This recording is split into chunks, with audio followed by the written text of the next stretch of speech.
Chapter 207. When young Feng returned to his bedroom, he saw two women sitting next to his bed, one big and one small. The big one was beautiful and moving, while the small one was delicate and lovely, very pleasing to the eye. They were the pure-blood elven mother-daughter flowers he bought from the slave market. When she saw young Feng enter the room, the extremely beautiful young elven woman got up and blocked in front of her daughter. She looked at young Feng very vigilantly, her beautiful eyes brimming with fear. There was practically no difference in what human aristocrats wanted to do when buying beautiful female elves. Young Feng asked, "What are your names?" The female elf gave young Feng an elven salute and pleaded pitifully, "My name is Nancy, this is my daughter Nanny. Respected Sir Wizard, I can obey any of your orders. Please let my daughter out, okay?" Elves had always been proud and looked down on humans. But for the sake of her daughter, the always prideful Nancy had no choice but to lower her proud head.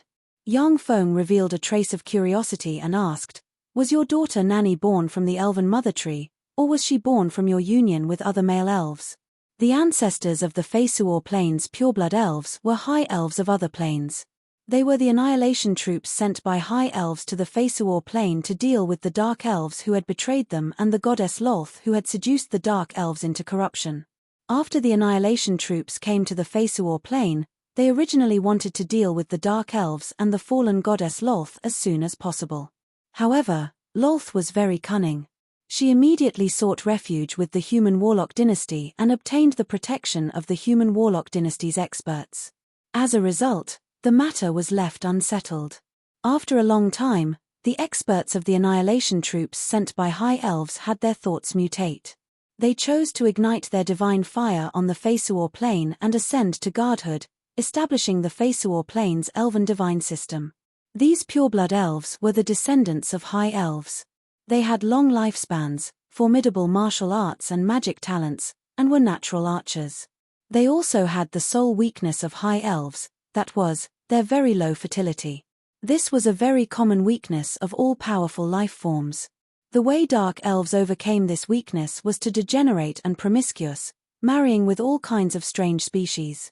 At the same time, they would capture male life forms of various races, mate with them, and give birth to offspring. Although this method maintained the continuation of their race, it also caused their elven bloodline to be gradually eroded by various chaotic bloodlines, giving birth to countless monsters. Pure-blooded elves were very devoted to love. Basically, once a pair of lovers confirmed their relationship, they would be faithful to one person until the end. Even if their lover died, they would never look for another lover. However, because the pure-blooded elves were constantly fighting with their enemies, the male elves had suffered heavy casualties, and the proportion of the elves had been decreasing year after year. The number of elves that could reproduce naturally was dwindling. The elven mother tree was a precious treasure that the pureblood elves possessed. Once the pureblood elves wanted to have children, they could extract half of their blood essence and have it absorbed by the elven mother tree through a secret method. About 4 months later, the elven mother tree would bear a fruit, from which a newborn pure-blooded elf would be born. The elven mother tree was one of the most precious treasures of the Elven Empire. It was the foundation of the race's reproduction, and it was placed in the elven royal court. Only pure-blooded elves in need could go to the royal court and ask for a child. Of course, by paying half of their blood essence, the elves' vitality would be damaged, and they might not be able to recover even after a dozen years. Therefore, there weren't many pure-blooded elves who were particularly fond of children, or there were mandatory orders from the Elven Empire to ask for children from the elven mother tree. Nancy's pretty face was dyed with a faint blush, making her look even more delicate and charming. She said softly, "Respected Sir Wizard, I am amazed by your profound knowledge. Nanny is the child I wanted from the elven mother tree. Therefore, I am still a virgin. Sir, please let my child go. I am willing to obey your orders." Young Feng said with a light smile, "I think you misunderstood. I bought you mother and daughter only out of sympathy. I have no intention of doing anything to you. In the future, if you want to return to the Elven Empire, I can personally send you back." The Red Earth Wasteland was currently a barren desert, only a place of little value to goblins and bandits. However, Yang Feng was confident that he could establish it as a prosperous place. At that time, the attitude of the four empires would be very important. Befriending the Elven Empire was also one of Yang Feng's goals. The Elven Empire had never had a favorable impression of humans. Nancy and her daughter might be the key factor for Yang Feng to open a gap in contact with the elves. Only then did he buy the mother and daughter. Of course, the fact that they were more pleasing to the eye was also an important factor. Nancy heaved a light sigh of relief, a touch of disbelief flashed past the abyss of her eyes, yet she still said with a smile, "Thank you very much. Respected Sir Wizard." Nanny, the little lowly who might be several times older than Yang Feng, hid behind her mother and looked at Yang Feng timidly, looking extremely cute. Yang Feng said, "You can freely walk around here. However, I want to warn you. The people outside aren't as kind as I am. If you leave here, it's very likely that you'll meet with misfortune. For your own safety and your daughter's, please be careful." Nancy said, "Yes, sir, we understand." Yang Feng said, "All right, you can go back." Nancy quickly took her daughter Nanny's little hand and left Yang Feng's room. Yang Feng took out the magic data he obtained from the Weave Holy Order and began to scan it. This magic data is of no value at all. It's just a pile of trash. After a while, Yang Feng somewhat disappointedly threw the magic materials aside and sighed somewhat disappointedly. The Feisuor plane had a huge weave created by the weave goddess Gargastave that covered the entire plane. The cultivation methods of the Feisuor plane's wizards were called meditation methods. By practicing a variety of meditation methods, they could improve their spirit force. Many of the Feisuor plane's wizards had extremely powerful spirit force, yet their fleshly bodies were very frail, not even comparable to that of ordinary people. Moreover, the Feisuor plane's wizards were limited by the weave, and the number of spell slots they could fight each day was limited. The day before, wizards had to choose spell slots, meditate, communicate with the weave, and inject their spirit force into the weave according to the spell model. The next day, they could use the spells they memorized on the first day to fight. After every day, the Feisuor plane's wizards would forget the spell models they memorized the day before.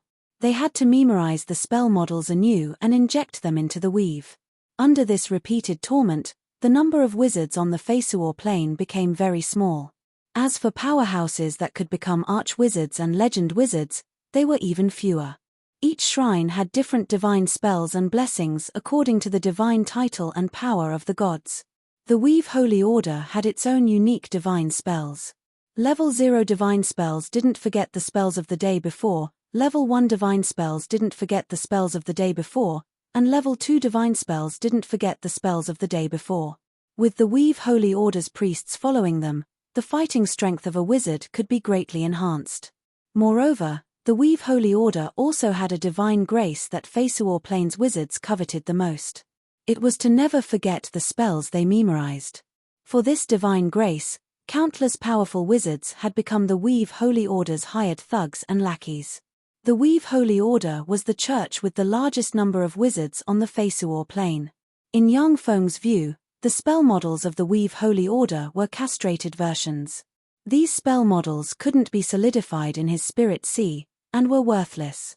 Yang Feng quickly reacted. He picked up the magic materials that he had thrown aside.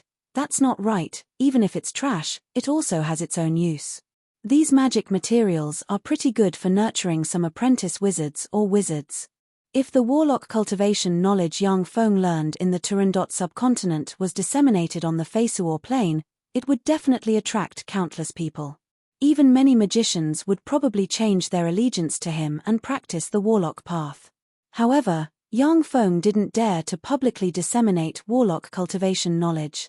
The weave goddess Gargastave had spent countless efforts and tremendous divine power to build such a weave in order to dominate the wizards of the Feisuor plane. Once Yang Feng publicly disseminated warlock cultivation knowledge, he would be cutting off the foundation of the weave faith and offending the strong divine power weave goddess. With such a deep hatred, the weave goddess Gargastave wouldn't mind personally descending and blasting Yang Feng to pieces. Before long, the news that a wizard was about to build a city in the Red Earth Wasteland spread in the Ridgek city. After hearing the news, the merchants of the Ridgek city were shocked. Then, They fell into ecstasy and frantically inquired about the wizard. Every official wizard was a moving humanoid treasure trove. This was a truth recognized by everyone on the Fesuor plane. As long as a wizard leaked something, it would be enough for many merchants to eat for several years.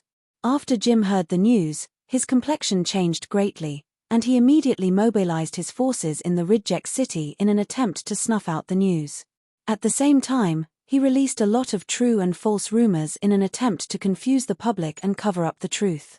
Jim's method was extremely effective.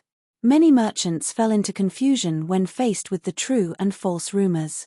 At this moment, the Weave Holy Order's Bishop Edo came forward and announced that the Weave Holy Order's believer, Great Wizard Ian, intended to go to the Red Earth Wasteland to build a city in order to spread the glory and faith of the Weave Goddess. Chapter 208. Although Bishop Edo's status in the Ridgek city couldn't compare to that of the Zelaya Divine System's bishops, but he was definitely a respected bigwig with unfathomable strength. When such a bigwig publicly announced that a wizard was going to build a city in the Red Earth Wasteland, it immediately caused a huge sensation. The Ridgek city's merchant forces immediately went crazy. The materials needed to build a city were absolutely astronomical.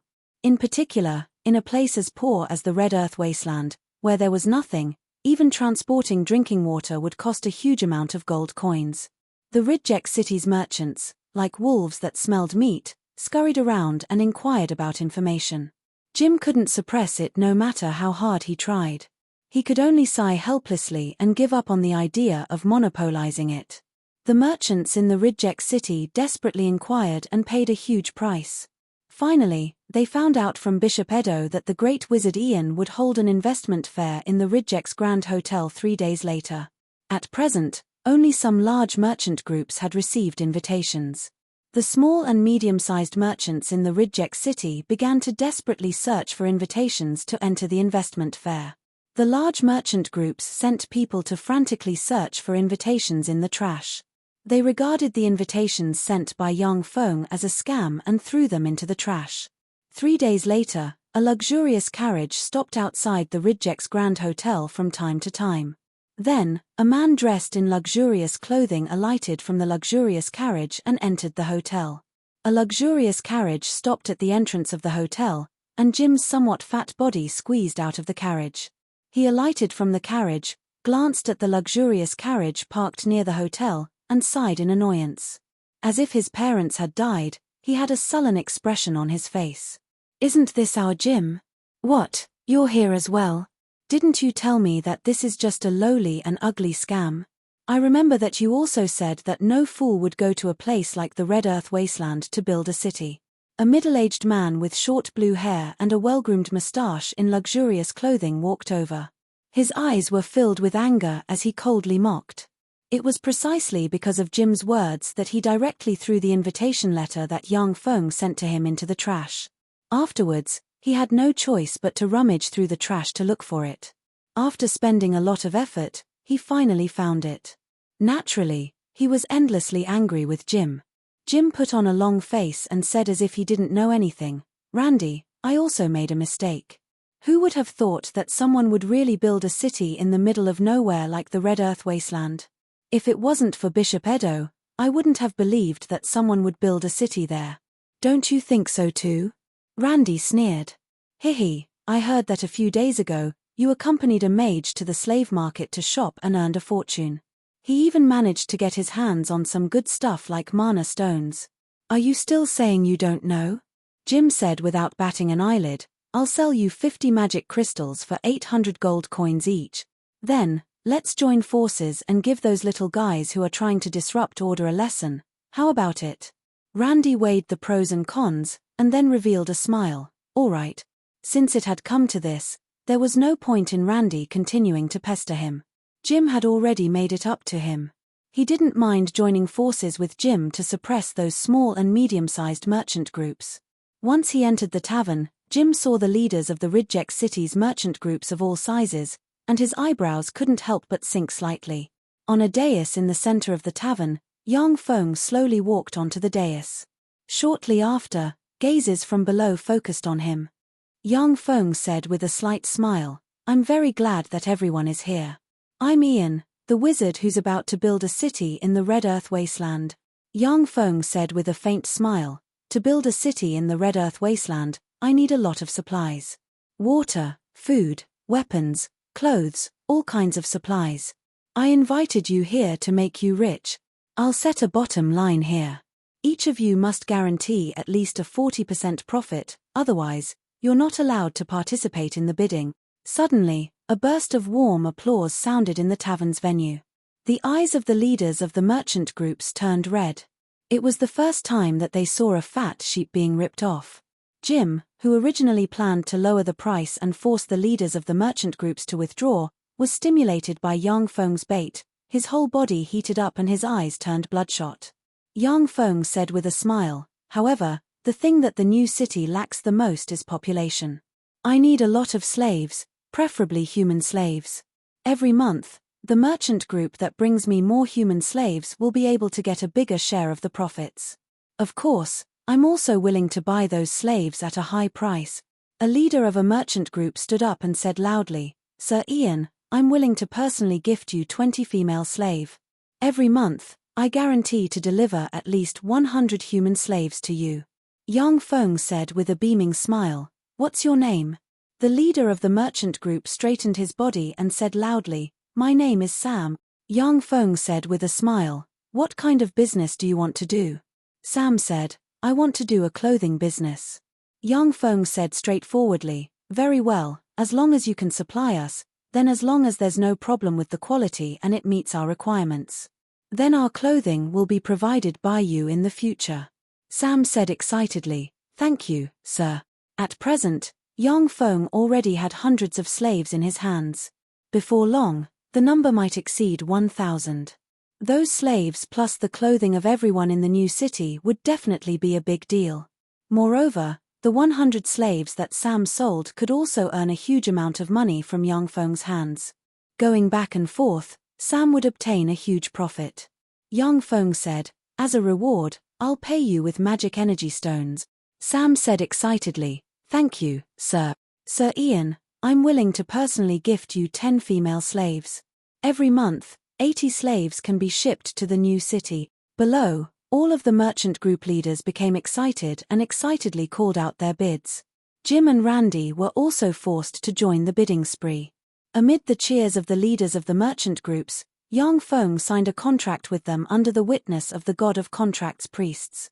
Once the contract was signed under the witness of the God of Contracts, it would take effect.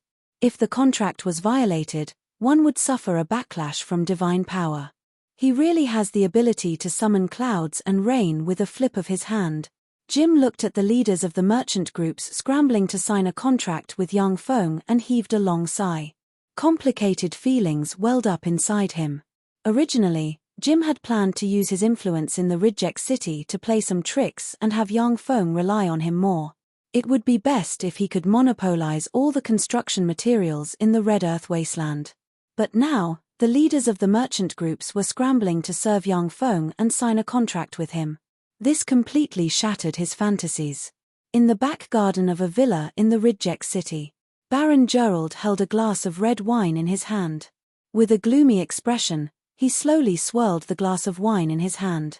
A handsome man sitting in front of Baron Gerald said with a chuckle, Gerald, I heard that Master Ian is going to the Red Earth Wasteland to build a city. He's a big fat sheep. Don't you want to get rid of him and take revenge? Gerald said with a cold smile, Artais, you don't have to provoke me. He's a great wizard. I don't want to be killed by a great wizard. There are a lot of ways to kill people with magic. Artais said with a sneer, That's right. We have no chance of winning in a head-on confrontation with a great wizard. We'll be killed by his strange magic in a single confrontation. However, although a great wizard's magic is formidable, but the number of spell slots he can memorize in a day is limited. 8 level 2 spells, 24 level 1 spells, and 108 level 0 cantrips. This is the number of spells that a great wizard can cast in a day. As long as that person consumes his spells, he'll be like a toothless tiger, vulnerable to a single blow.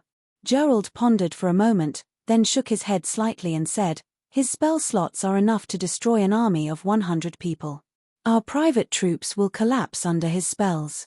Although Gerald had a lot of private troops under his command, but after a certain number of deaths, his private troops would also collapse. Although he coveted the wealth of a great wizard, but Gerald was still very rational. He knew that a great wizard wasn't easy to deal with. The 2,000 private troops under his command were the family's precious wealth, and they might not be able to kill a great wizard. Artais said in a low voice, "We can spread the news and let the people of the Elven Empire and the Beastman Empire do it." Gerald's eyes lit up and said, "That's right, he bought that pair of mother and daughter elves. As long as this news is leaked, those long ears will absolutely not let him off. Moreover, those greedy, filthy, and stupid beast bandits of the Beastman Empire will absolutely not let go of such a fat sheep." Artais said meaningfully, "We can hide on the side and observe the situation. If he wins by then, we can retreat in time. If he and those guys are mutually injured, we can just kill our way out from the side and annihilate them in one fell swoop. A great wizard's wealth is absolutely comparable to a country." Gerald's eyes flashed with malevolence, his gaze flickered a few times, and he gritted his teeth. "Let's do it. He actually dares to fight with me over women. I must kill him. After killing him, that pair of mother and daughter elves will be mine." Artais replied straightforwardly, "All right." The two looked at each other and revealed a smile. They clinked their cups and downed it in one gulp. Chapter 209. 3 days later, a long caravan set out from the Ridgek city and headed for the Red Earth wasteland. In less than 10 days, the number of slaves under Yang Feng's command skyrocketed to more than 1,700 people. Coupled with the hired grooms, coachmen, and other servants, the number of people in the caravan reached more than 2,000 people. Even though Yang Feng had purchased a large number of livestock in the Ridgek city to act as transportation, but the movement speed of the more than 2,000 people was still very slow.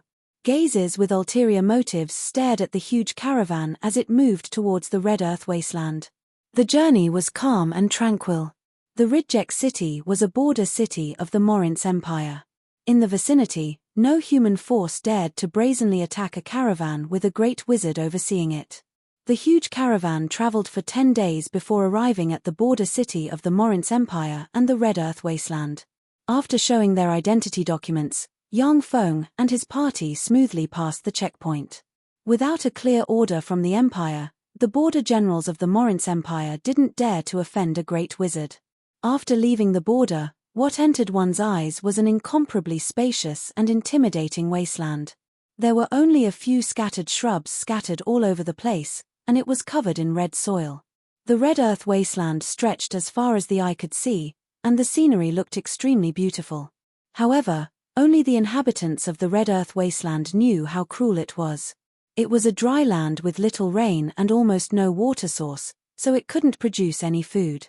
Only some scarce shrubs grew some sour berries. Even around the banks of the Rhine River, which ran through the Red Earth wasteland, not many plants could grow. It was as if this land was cursed by the gods. Clive looked at the barren Red Earth wasteland with a glint of unease in his eyes. He came to Yang Feng and asked, "Sir, where are we going to build a city? Although there is no shortage of water on the banks of the Rhine River, but there are often some ferocious merfolk who attack the surface along the banks of the Rhine River. It's very dangerous to build a city there." The Rhine River, which ran through the Red Earth wasteland, led straight to the sea. It was also the route merfolk used to attack the 4 empires in the sea. On the Fesuor plain, the major races fought ceaselessly, and wars broke out frequently. Every time they recuperated, the sea race would surge out from the Rhine River and engulf the various empires. After a bitter battle, they would retreat back into the sea. It was precisely because of this that no one built a city next to the Rhine. Yang Feng said lightly, "No, let's go to the Sunset Plain and build a city." Clive said in surprise, "Sunset Plain?" The Sunset Plain was located in the center of the Red Earth wasteland. It was flat and open, yet extremely barren and devoid of resources. The only advantage it had was that it was the same distance from the 4 empires. Clive did not ask any more questions. He silently followed the convoy and continued to move forward. Yang Feng raised his head and glanced at the sky, only to see an eagle flying high in the sky overlooking the earth. Yang Feng smiled coldly, ignored the hawk, and continued to walk towards the sunset plain. 20 days later, a boundless and extremely flat sunset plain appeared in front of Yang Feng and company. "We've finally arrived." Everyone looked at the endless Luoxia plain and finally heaved a sigh of relief. These days, looking at the seemingly empty red earth wasteland shrouded the hearts of everyone in the convoy with a shadow and depression. Now that they finally arrived at their destination, they finally breathed a sigh of relief.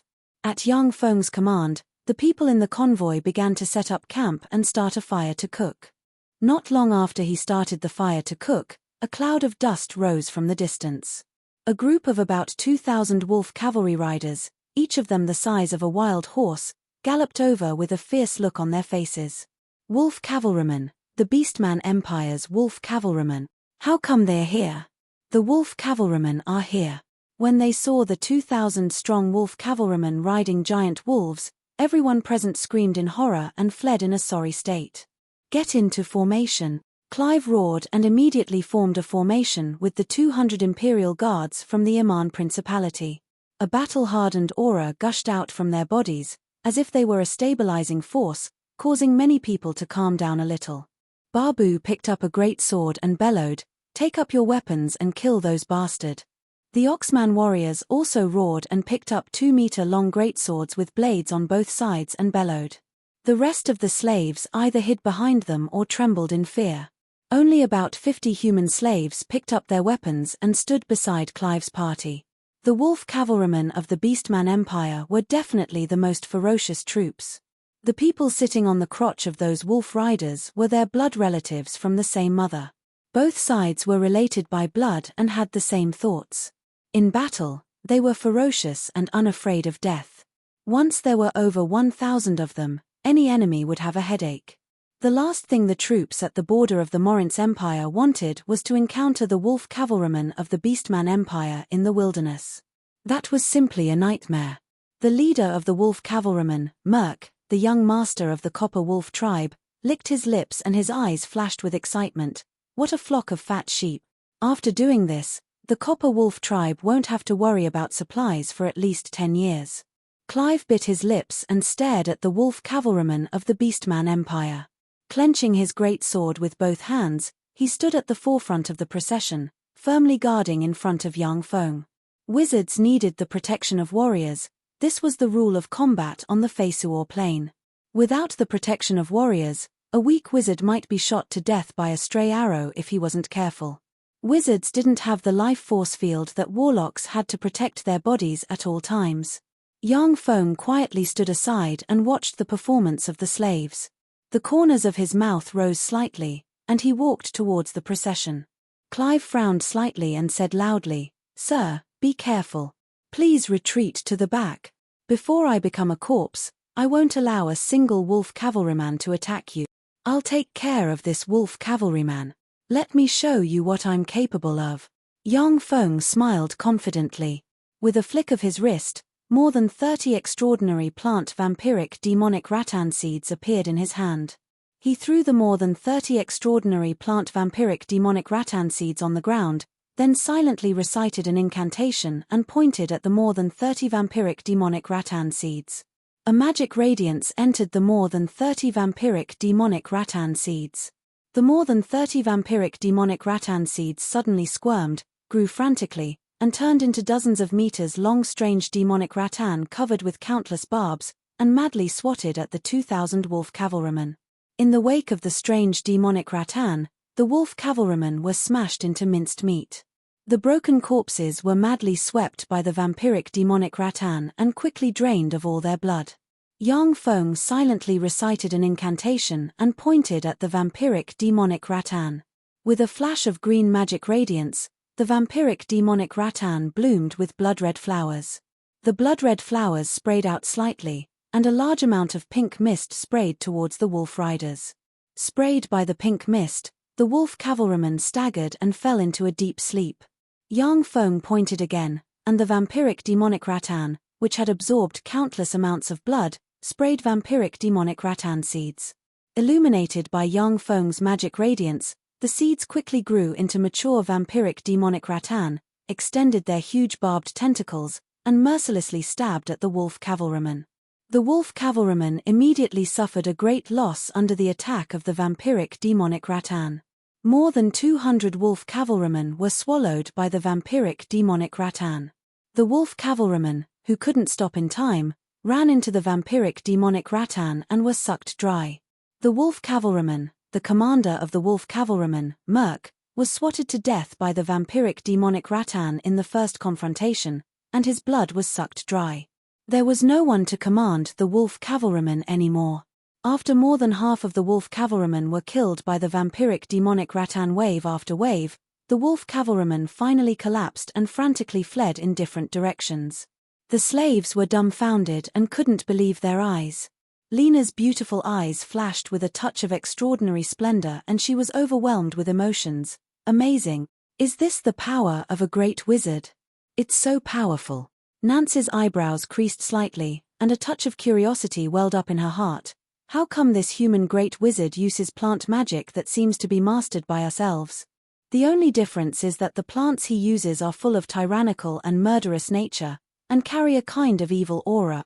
Vampiric demonic rattan was a weapon of massacre cultivated by the dark elves of the Turandot subcontinent, and it was extremely powerful and evil. On the Fesuor plain, however, it was the first time that it had revealed its ferocious fangs. Pursue and attack. Clive gave the order and immediately led the 200 Iman royal guards to charge at the wolf cavalryman. Yang Feng casually flicked his fingers and cast the level 0 spell web in a row over a dozen. Spiderweb-like large white webs appeared out of thin air, fell on the wolf cavalryman, and stuck them to the webs as if they were bugs. Clive led his men in a charge and captured the dozen wolf cavalrymen. There were no good military horses in the Ridgek city, and ordinary horses couldn't catch up to the wolf cavalrymen. Clive could only keep the dozen wolf cavalrymen at bay. Yang Feng pointed at the vampiric demonic rattans. The vampiric demonic rattans that wanted to devour the unconscious wolf cavalrymen suddenly stagnated, then contracted, split into two seeds, and flew back into Yang Feng's hand. Chapter 210. Once the seed of an extraordinary plant like the vampiric demonic rattan was stimulated by spells, it would have to devour a lot of flesh. If it could devour a lot of flesh, then it could undergo a magic transformation and split into two seeds after it was no longer used. If it didn't devour enough flesh, then it would wither and turn into ashes. In the Turandot subcontinent's underground world, the Dark Elves would throw many sinners and slaves that had lost their usefulness into the vampiric demonic rattan to cultivate this terrifying extraordinary plant. After Yang Feng took control of the Turandot subcontinent's Dark Elves, he learned all the methods they grasped. When everyone present saw Yang Feng destroy 2,000 extremely ferocious Beastman Empire's wolf cavalrymen practically by himself, their eyes flashed with a touch of awe. At the same time, they gained a bit more confidence in their future. In a corner of the Red Earth wasteland, Artais looked at the sky, his complexion suddenly changed greatly, and he exclaimed, "The Copper Wolf tribe's wolf cavalrymen were defeated." Gerald's eyes flickered with incredulity, and he said, "How is that possible? The Copper Wolf tribe's bandits have 2,000 wolf cavalrymen, they are extremely ferocious. In the Red Earth wasteland, who knows how many caravans have died at their hands? The 2,000 wolf cavalrymen should have used up all of his spell slots, so how could they have been defeated? What happened?" Artais had a complicated look in his eyes, and he gave a long sigh. "I don't know either. I only know that the Copper Wolf tribe's wolf cavalrymen were defeated." Gerald's eyes were bloodshot, and he suggested, "He defeated the Copper Wolf tribe's wolf cavalrymen, so he must have consumed a lot of energy. How about we sneak attack him now?" Artais shook his head and said very rationally, "It's too dangerous. That great wizard was able to defeat the Copper Wolf tribe's wolf cavalrymen so easily. If we sneak attack him, we might not be his match. The risk is too high. Damn it." Gerald swore and fiercely stamped his foot. A black bird descended from the sky and landed on Gerald's shoulder.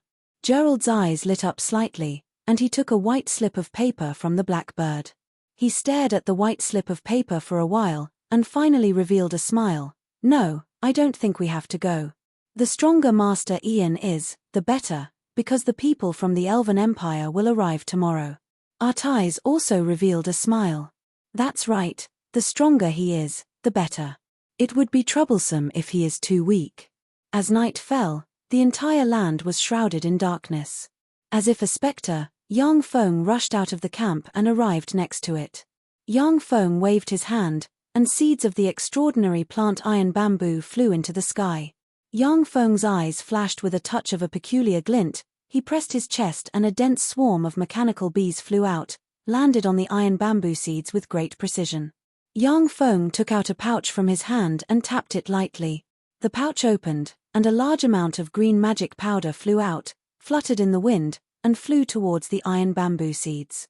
As the green powder flew past, the iron bamboo seeds suddenly grew strangely. They quickly sprouted and their roots dug deep into the ground. At the same time, they continued to grow until they were more than 10 meters tall. The dense swarm of mechanical bees flew towards Yang Feng and flew into the dimensional crest. Yang Feng took out another dimensional crest and pressed it, and the mechanical battle beast Morphin demonic polar bear suddenly appeared. The life force of the Morphin demonic polar bear surged, it waved its paw, and a tremendous fluctuation of earth elemental particles shrouded the earth. Countless amounts of earth extended and covered the more than 10 meters tall iron bamboo. Yang Feng took out a pouch, opened it, and flicked his finger. A large amount of red tempered magic powder suddenly flew out and fell on the iron bamboo covered in earth. The earth quickly condensed and became as hard as steel. This tempered magic powder was a material used in the construction of some simple houses in the Great Cloud Dynasty. Now, it was used by Yang Feng in the Red Earth Wasteland. Under the flickering of magic radiance, a 16-meter-tall, 10-kilometer-wide city wall gradually took shape in the darkness. The next morning, the sun shone on the earth. City. City. Everyone, come out and take a look, there's a city here. There's a city here. A shriek suddenly exploded in the camp. What happened? City. What city? Nancy opened her eyes at once, and looked around vigilantly. After hesitating for a moment, she held the still sleepy little hand of Nanny, and walked outside. No matter what, she didn't dare to leave her precious daughter. As soon as she left the camp, Nancy saw a 16 meters tall and 10 kilometers in diameter city wall appear in front of her. Nancy was dumbstruck with an incredulous look on her face. This huge city clearly didn't exist yesterday. Just what kind of power could actually build such a majestic city in a single night? This is a revelation from the mighty God. This is a miracle. That's right, this is a miracle from the mighty God who took pity on us. Looking at the majestic city that suddenly appeared, many slaves wept with sorrow, knelt on the ground, silently recited various prayers, confessed their sins to the God, and longed for the God's redemption. This is the power of the mighty Master Ian. It was the great Master Ian who had built this city. He had built this miraculous city in one night. Now, let us recite his name and thank him for giving us this city of miracles. Clive walked over with the 200 Iman Principality's royal guards and shouted, "Thank you, mighty Master Ian. Thank you for giving us this city of miracles. We were spared from the hardships of wind and rain, and obtained a place to stay. We sincerely thank you for your gift." Lena immediately lowered her head and recited piously. Under her lead, the maids of the Iman Principality also began to recite Yang Feng's alias. Under their influence, the slaves also began to praise their masters one by one. Illuminated by the morning sun, Yang Feng slowly walked out of the city. Shrouded in sacred light, he looked like a god walking in the secular world. Yang Feng said lightly, "This is the residence I gave you. From today on, as long as you work hard for 3 years, I'll abolish your slave status, restore your freedom, and let you become my subject. Thank you, mighty Master Ian. Thank you for giving us this city of miracles. We were spared from the hardships of wind and rain, and obtained a place to stay. We sincerely thank you for your gift." The slaves first saw the city of miracles that night, then saw Yang Feng promise them freedom. When they saw Yang Feng brimming with sacred aura, their hearts surged at once, and they knelt on the ground and praised Yang Feng loudly. The level 1 spell Sacred Light has no offensive power. But when used properly, it's indeed a powerful spell. Yang Feng operated a secret method, and his eyes flashed with misty magic light. He clearly saw the weak faith power exuded by the slaves converge on him. In fact, the names of the heroes who left their mark in the history of the Fesuor Plain would be silently recited by billions of people, giving them the blessing of faith power. Some extremely outstanding legendary heroes whose names had been heard by the entire plain were most likely to ignite their divine fire and become demigods. However, on the Fesuor Plain, the method to become a god was concealed by the gods, and was not disseminated to the secular world. Unless a demigod had heaven-defying luck, it was possible to find the godhead of a fallen god, absorb it, and directly promote to a god. The faith power exuded by the slaves was negligible when it came to becoming a god. Besides, without an idol attached to the main body, the faith power would eventually dissipate after praying every day. A mature church with countless pious believers and an endless stream of faith power was the foundation of a god. Yang Feng turned around and slowly walked towards the city he named the City of Miracles. Everyone in the huge convoy began to pack their luggage and slowly entered the City of Miracles. The City of Miracles had city walls, but inside, it was flat and barren, without any buildings. The slaves began to build some simple buildings. Everyone worked in full swing, their hearts brimming with hope. In the Red Earth wasteland, where there were no building materials, such a city appeared overnight, which was simply a miracle. Yang Feng's promise was a huge temptation for the slaves. On the Fesuor Plain, slaves were the property of their masters. The descendants of slaves were also slaves and the property of their masters. Their masters could dispose of them at will. Even if their masters killed their slaves, they wouldn't be condemned, and wouldn't violate any laws. No master would easily give up the shackles of his slaves and give them freedom.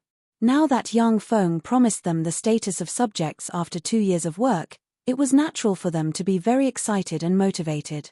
Standing on top of the city wall, Yang Feng looked at his people down below, and the corners of his mouth rose slightly.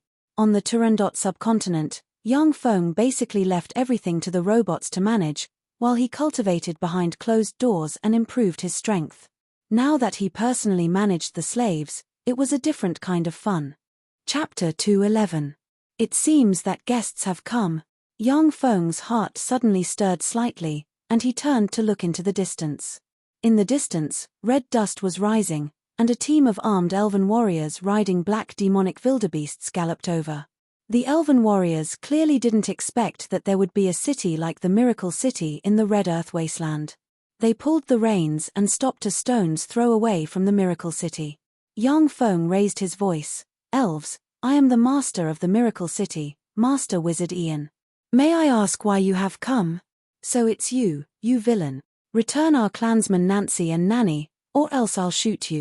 A beautiful elven girl with a curvaceous waist, a fiery and sensual figure, far sexier and more beautiful than that of ordinary elves, a golden ponytail, a delicate and beautiful face, a mixture of beauty and innocence, sexiness and unruliness, resembling a charming little goddess, spurred her horse out of the crowd, took out the elven bow on her back, shouted delicately, and shot an arrow at Yang Feng.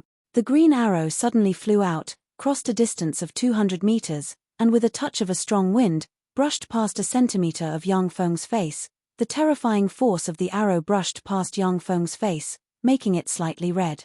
Without blinking, Yang Feng creased his eyebrows slightly and said faintly, "I heard that elves are an elegant and reasonable race. Is the rumor wrong? Are elves a race that can't communicate?" The elves originally wanted to see Yang Feng cut a sorry figure as he dodged the arrow, but when they saw that Yang Feng didn't even crease his eyebrows, their hearts stirred slightly and they secretly praised him. The extremely beautiful elven leader with long blue hair and a delicate appearance brimming with the aura of a mature woman spurred her horse forward and said faintly, "I am Belinda, the leader of this elven troop. Of course, we elves are not a race that can't communicate. However, it is hard for us to suppress the desire to kill those who harm our compatriots. Master Magician Ian, we've received intelligence that it was you who bought our clansmen, Nancy and Nanny, from the slave market. Please hand them over."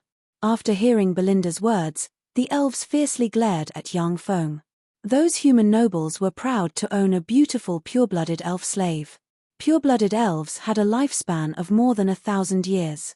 In other words, the suffering of the female elven slaves was almost endless. Many of the female elves ended up in a miserable state. What the elves of the Elven Empire hated the most were human slave hunters and human slave owners. No problem. Yang Feng smiled slightly and said faintly, I wanted to return them to you. Since you're here, then I'll let them go with you. Belinda was somewhat surprised and gave Yang Feng a deep look. When she saw the miracle city that strangely appeared in the Red Earth wasteland, Belinda was ready to retreat if worse came to worst. The 300 elven warriors were not prepared to attack the city at all. Attacking a city guarded by a great magician was simply courting death. She never thought that Yang Feng would so easily return Nancy and Nanny to them. The elves below also looked at each other, not daring to believe their ears. Not long after, the gates of Miracle City opened. Holding Nanny's little hand, Nancy walked towards her compatriots. Aunt Nancy, younger sister Nanny, are you okay? Did that man bully you? If he bullied you, I'll shoot him dead. Beside Belinda, a charming elven girl with a fiery and sexy figure and a gorgeous appearance galloped her horse to the side of Nancy and Nanny and asked loudly. Nancy replied in a loud voice, No, Karina. Master Ian bought us from those wicked slave merchants out of kindness. He has been very good to us these days. After hearing Nancy's words, the elves heaved a sigh of relief and looked at Yang Feng with eased gazes. Belinda stepped forward and bowed slightly to Yang Feng, saying, Master Ian, I'm very sorry. Our information was wrong this time. I apologize for our rashness. Finally, I sincerely thank you for saving our compatriots. We will repay you 3 times the amount of gold coins you spent. Yang Feng said with a faint smile, Belinda, I understand your feelings. Let bygones be bygones. I have always admired the beautiful and elegant elves. I hope to request an audience with Her Majesty Great Elven Monarch Esramia of the Elven Empire. May I ask if you can fulfill this small wish of mine? Belinda said, I'm sorry, but I'm just a small commander. I don't have the authority to agree to your request. However, I will report your request and let the higher-ups decide. Yang Feng said with a smile, Thank you very much. Originally, Yang Feng's purpose wasn't to request an audience with the Elven Empire's great elven monarch, but to send a signal of goodwill to the Elven Empire. In the Red Earth wasteland, offending the Elven Empire would bring great trouble. Goodbye. After Belinda took Nancy and Nanny back to her team, she took the elves and retreated towards the Elven Empire. Don't let me down. Yang Feng looked at the backs of the elves as they left and muttered meaningfully. In the distance, in a corner of the Red Earth wasteland, Artise looked at the sky with an unsightly expression and cursed in a low voice, Fuck, the elves left. Gerald asked hurriedly, Left? Did they lose?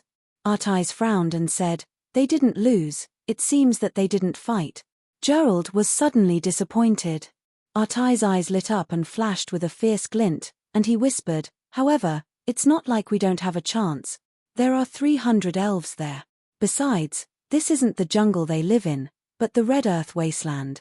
If we can catch those 300 pureblood elves, we'll make a fortune. In jungles, elves had terrifying battle prowess and elusive archery. Even if human warriors with 20 times the number of warriors entered a jungle to fight elves, they would still be defeated. However, in an open plain like the Red Earth wasteland, their battle prowess wasn't as terrifying as in the jungle. Gerald said hesitantly, But the elves have strong battle prowess. Elves had long lifespans and superb innate talents. If they diligently practiced cultivation, every one of them would become a powerhouse. Every member of the elven battle force was a formidable warrior with chi. They could kill a human knight rank powerhouse with a single arrow. The 300 pureblood elven battle force armed to the teeth was definitely a terrifying and formidable force. Artise licked his lips and said in a very gloomy voice, With the 2 of us joining forces, we have a total of 4,000 people. With 10 times the number of people, and in the wilderness, we'll be able to exhaust them to death. Besides, I still have 10 magic scrolls and 20 apprentice wizards. Don't tell me we can't catch them. On the Feisuor plain, wizards had a distinguished status and were extremely rare. However, due to the weave, becoming an apprentice wizard on the Feisuor plain was much easier than becoming an apprentice warlock on the Tsangji plain. Even though the education system was extremely backward, but the number of apprentice wizards was still not small. Gerald pondered for a while, and then finally raised his head. His eyes flickered with scarlet light. I can also take out 10 magic scrolls and 30 apprentice wizards. Let's do it. As long as we can do it, we'll be rich. Pureblood elves basically hid in the Elven Empire, and were very rare and difficult to catch. The Elven Woods where the Elven Empire resided was a restricted area for humans. Without permission, any human who stepped into the Elven Woods would be killed by the Elven Empire's law enforcement team. To hunt a pureblood elf, every slave hunter had to pay a price in blood. The number of human slave hunters who died tragically in the Elven Woods exceeded 100,000. However, due to the huge profits, there were still people who wanted to capture pureblood elves from the Elven Woods every year. In the Ridgeck city, Nancy and Nanny, the mother and daughter pair, were bought by Yang Feng for 15,000 gold coins. That was because he was a great wizard, and no one dared to offend a great wizard. Besides, in the slave market of the Ridgeck city, the price of slaves was on the low side. Otherwise, it would be impossible to buy a pair of mother and daughter pureblood elves for 15,000 gold coins. In the imperial capital of the Morince Empire, where first-rate aristocratic families and top tycoons gathered, Nancy and Nanny, the pair of mother and daughter pureblood elves, could definitely be auctioned for hundreds of thousands of gold coins. It wouldn't be strange to even sell them for 1 million gold coins. Low-end slave hunters didn't have the means to sell them to the imperial capital, so they had no choice but to sell the pair of precious pureblood elves in the Ridgeck city. If 300 pureblood elves were sold to the imperial capital, it would definitely make first-rate aristocratic families and top tycoons go crazy. The Red Earth Wasteland. Nancy spurred her horse to Belinda's side and said with slightly creased eyebrows, "Belinda, I feel as if something in the sky is watching us." "Is that so?" Belinda's eyebrows raised, and she silently recited an incantation. Her eyes suddenly blossomed with radiant light, and she looked at the sky. At a glance, she saw the black eagle shuttling through the clouds, constantly monitoring them. "It's the human slave hunter's black-eyed demonic eagle." Belinda's complexion became very unsightly. She gave a shrill cry, stimulated formidable firmament knight, level 2 warlock, rank chi, drew her bow, and shot into the sky. An emerald-green radiance soared into the sky, crossed a distance of 1,000 meters, and shot out of the black-eyed demonic eagle's eye and pierced through its brain. The black-eyed demonic eagle fell from the sky and landed on the ground. Belinda barked, "Prepare for battle. I think we'll soon have enemies." Karina spurred her horse over and raised her eyebrows, saying, "What? Could it be that Grandmaster Ian is treacherous and wants to sneak attack us?" "I don't think it's him." Nancy shook her head, saying, "Grandmaster Ian's strength is unfathomable. The miracle city that you saw before was built by him overnight. If he wants to make a move against us, then the miracle city is his best opportunity." Karina's beautiful eyes flickered with incredulity, and she exclaimed, "What? Did he build that city overnight? How is that possible? Even among the legendary magicians, there aren't many who can do this." Belinda's tender body shook, and her beautiful eyes flashed with incredulity. Even the Elven Empire's great elven monarch Esramia couldn't build such a majestic city overnight. This could be said to be a miracle. Nancy said, "I saw it with my own eyes. I suspect that he is very likely to be a divine chosen by the Weave Goddess, who came to the Red Earth Wasteland to spread the glory and faith of the Weave Goddess." A divine chosen. Belinda's and Karina's countenance changed when they heard this. The Fesuor Plain was a place with gods. Those who were chosen by the gods and blessed with great power were called gods chosen. From time to time, the gods would pay attention to the divine chosen. Not only would they bestow the divine chosen with power, but they would also personally guide the divine chosen forward. They would let the divine chosen spread their glory. Historically, any divine chosen was a proud son of heaven. They had accomplished many great things and were famous far and wide. There were even stories of divine chosen favored by the gods becoming a god of the gods' divine system. Belinda clenched the bow in her hand, and her beautiful eyes flashed with a dignified glint. "Whether he is a divine chosen or not, I think we're in trouble." In front of them, 4,000 cavalrymen, accompanied by billowing smoke, fanned out, completely cutting off the path of retreat of Belinda and the other elves. Damn human slave hunters! When Karina saw the black-clothed, heavily armed cavalryman exuding a valiant temperament, her beautiful eyes flashed with anger, and she erupted with frightening firmament knight-rank chi in a flash. She drew her bow, and an emerald-green arrow ray suddenly burst out and shot towards the human cavalryman. The emerald-green arrow ray, with great accuracy, entered the group of human cavalrymen 1,000 meters away, and ran through 4 human cavalrymen in a row. Its momentum didn't diminish, and it flew for another 2,000 meters before falling to the ground. Seeing the might of Karina's arrow, the morale of the slave hunters plummeted.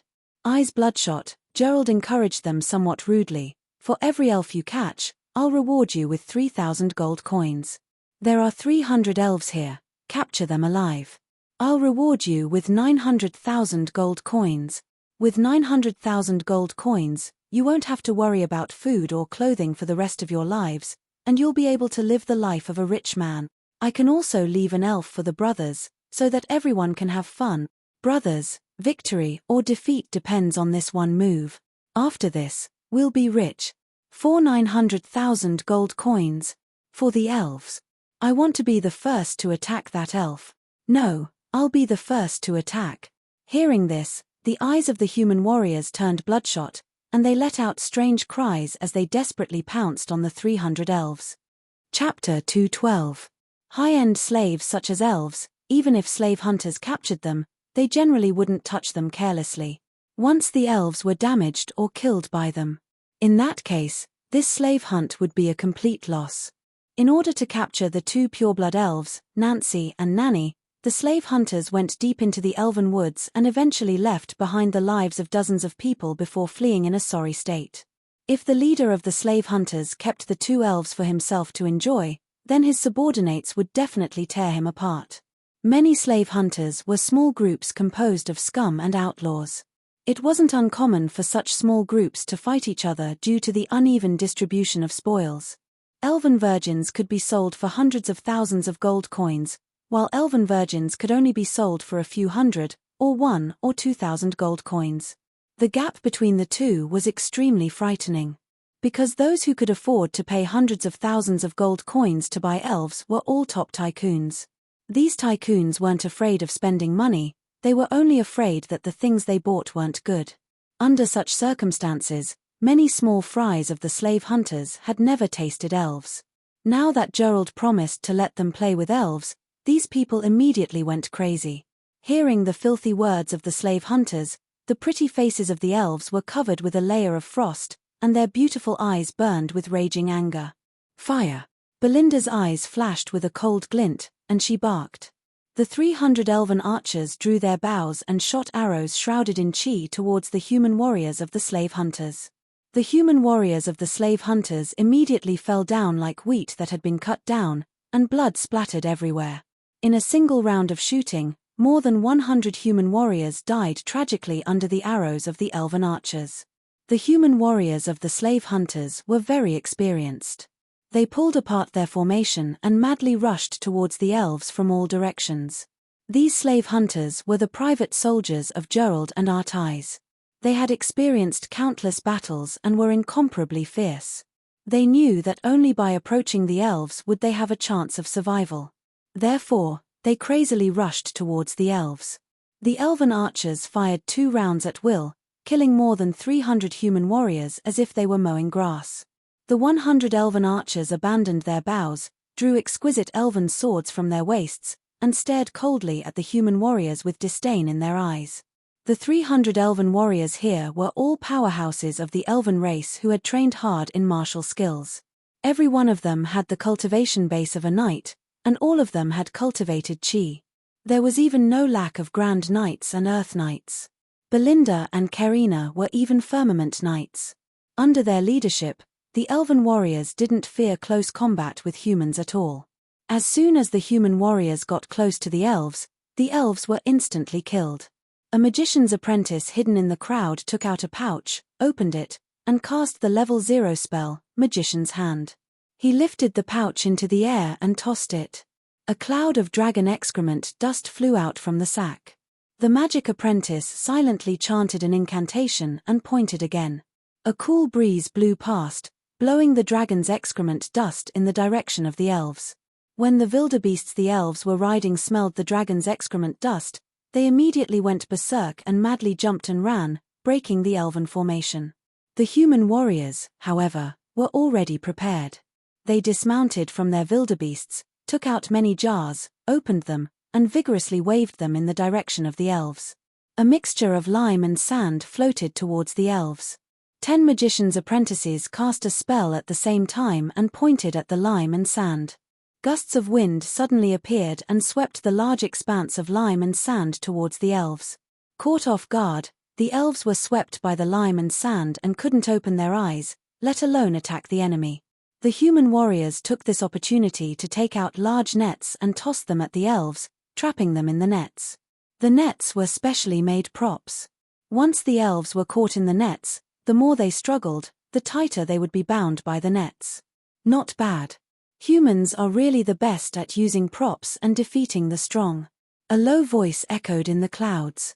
Despicable. You despicable humans.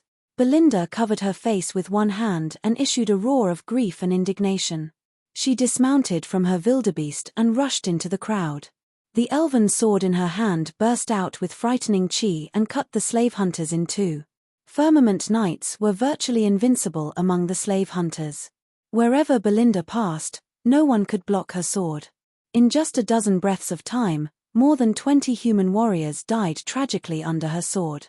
The slave hunters didn't dare to fight Belinda head-on. They kept throwing nets, lime, and sand at Belinda.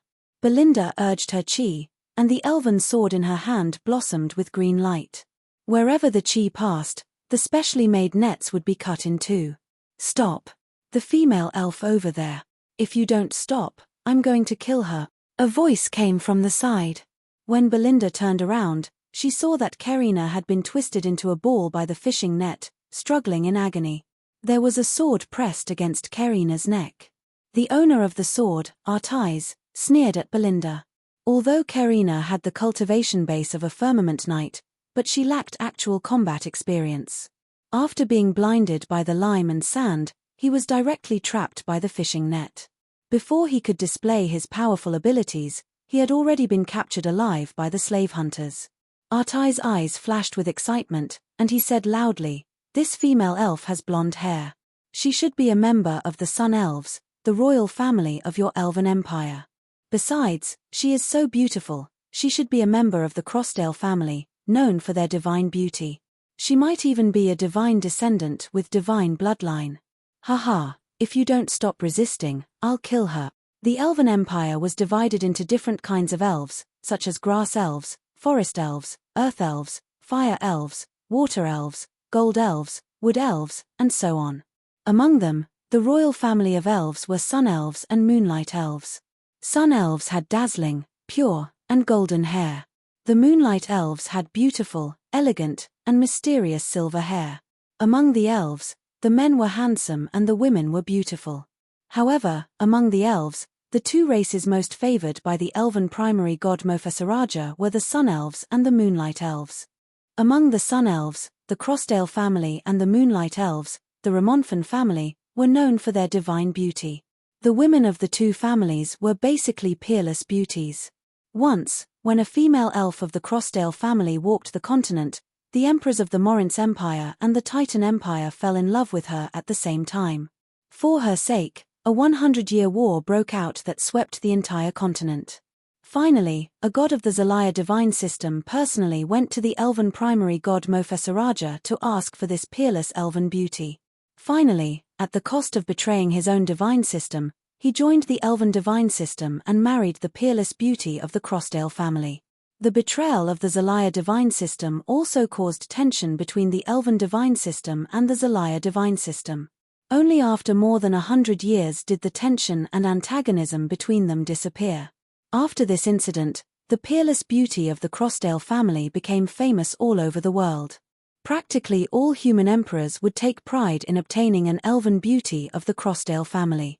The Crossdale family was said to be a divine descendant family with the bloodline of the elven primary god Mofessaraja. It had an extremely revered status in the Elven Empire. When Belinda saw Karina captured alive, she felt as if she had fallen into an ice cave and her mind was in a mess. Karina wasn't a member of this combat force. She couldn't stand Karina's pleading and felt that she was strong enough to protect Karina, so she brought Karina along. If anything were to happen to Karina, even her family might be implicated. While Belinda was distracted, a cloud of dust and lime hit her in the eye, and a dozen large nets descended from the sky, sweeping towards her. Belinda was startled, but she didn't panic. She stimulated her formidable chi, strengthened her hearing, and prepared to slash the nets apart. Hypnosis. An apprentice wizard tore a level 1 magic scroll and pointed at Belinda. Belinda suddenly felt endless exhaustion welling up in her mind, and she wanted to fall asleep. However, the heavenly knight rank chi strengthened her body, so she didn't fall asleep immediately. She bit her lips, and drops of blood dripped from her mouth. She stimulated her chi and forcibly woke up. Hypnosis. Another apprentice wizard tore a magic scroll and pointed at Belinda. Belinda once again felt endless exhaustion welling up in her mind. She bit her lips again, and suddenly felt her body become slightly heavy. Nets had fallen on her. More than 30 slave hunters swarmed over, rolled up the nets, and firmly tied Belinda up. More and more slave hunters rushed forward and threw out fishing nets, tightly trapping Belinda. After Belinda was humiliated and captured alive, the 300 elves were also captured by the slave hunters. The slave hunters beamed with joy as their lustful gazes swept across the bodies of the elves, revealing traces of lustful smiles. In this battle, nearly 1,000 slave hunters were killed or injured by the 300 elves. But capturing the 300 elves alive was a huge profit for the slave hunters. Chapter 213. Gerald looked at the humiliated and bound 300 elves and burst into laughter. "Ha, 300 elf. We've made a fortune this time. These elves are really idiots. They think that they're stronger than us, so they dare to fight us. They're really stupid. If they had escaped at the beginning, then we wouldn't have been able to do anything to them." Gerald didn't care about the 1,000 casualties of the slave hunters. With their family's strength, as long as they had enough money, they could recruit as many elves as they wanted. Artai's also revealed a proud smile. The weakness of elves is that they're too arrogant. They think that they're stronger than us, so they don't care about us humans. If they didn't think that they were stronger than us, how could they have stayed and fought us? These two elven chicks have firmament knight rank cultivation bases. Presumably, they don't care about small fries like us who aren't even knights. But now, they've been captured by us. This is the power of human wisdom. They didn't think that since we dared to capture them, we naturally had our own trump cards. This elven leader is really a big-breasted good-for-nothing. Artais ridiculed, and then said as if he had suddenly realized something. No, this elven leader isn't a big-breasted good-for-nothing. This chick from the Crossdale family, who's known for her divine beauty, is the real big-breasted good-for-nothing. She didn't even have time to display her abilities before we captured her alive. She caused the other elven leader to become distracted and was easily captured by us. When she heard that, Belinda's tender body trembled slightly, and her heart was filled with remorse. As Artais said, if Belinda had fled in the direction of Yang Feng's Miracle City, then the slave hunters wouldn't have stood a chance. She was confident in her strength, which was why she dared to fight the slave hunters head-on. But she never expected that the human slave hunters would be so cunning and targeted. If it was in the elven woods, the 300 elven archers could kite the 4,000 slave hunters and cause them to collapse with no more than 10 casualties. In the elven woods, Belinda had hunted an unknown number of human experts, and even Sky Knight rank experts had died to her arrows. But she was defeated by Artais and Gerald, two people who couldn't even be considered knights, causing her to be filled with regret. Karina's delicate body trembled, and tears of humiliation and regret flowed out of her eyes. It was because she had been caught the moment they met that Belinda's mind had wavered and she had been captured alive. Otherwise, given Belinda's battle strength as a heavenly knight, she could definitely kill her way out of the crowd and escape alone. Gerald arrived in front of Karina, squatted down, lifted her chin, and commented excitedly, "Is this the chick of the Crossdale family who is known to have divine beauty?" Sure enough, her skin was soft and supple. Her waist was slim and her bottom was perky. She was extremely enchanting. Haha.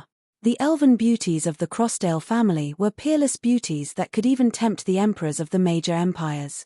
Gerald naturally wanted to take a closer look at Karina's face. Suddenly, a sword pierced through Gerald's chest and drops of blood flowed down the tip of the sword and fell to the ground. Gerald clutched his chest and coughed out a large mouthful of blood. He stared at Artise with a horrified expression and tremblingly said, "Why? It's actually the rare possessor of the right heart." Artise slightly frowned, and then said with a smile, "Gerald, don't you think that there are so many elves, and 2 people are too few? So, please go to hell." Artise pulled out his sword and a large amount of blood sprayed out of Gerald's chest and sprinkled on the ground. Then, he waved his sword and resolutely beheaded Gerald. At the same time, he sternly shouted, "Attack!"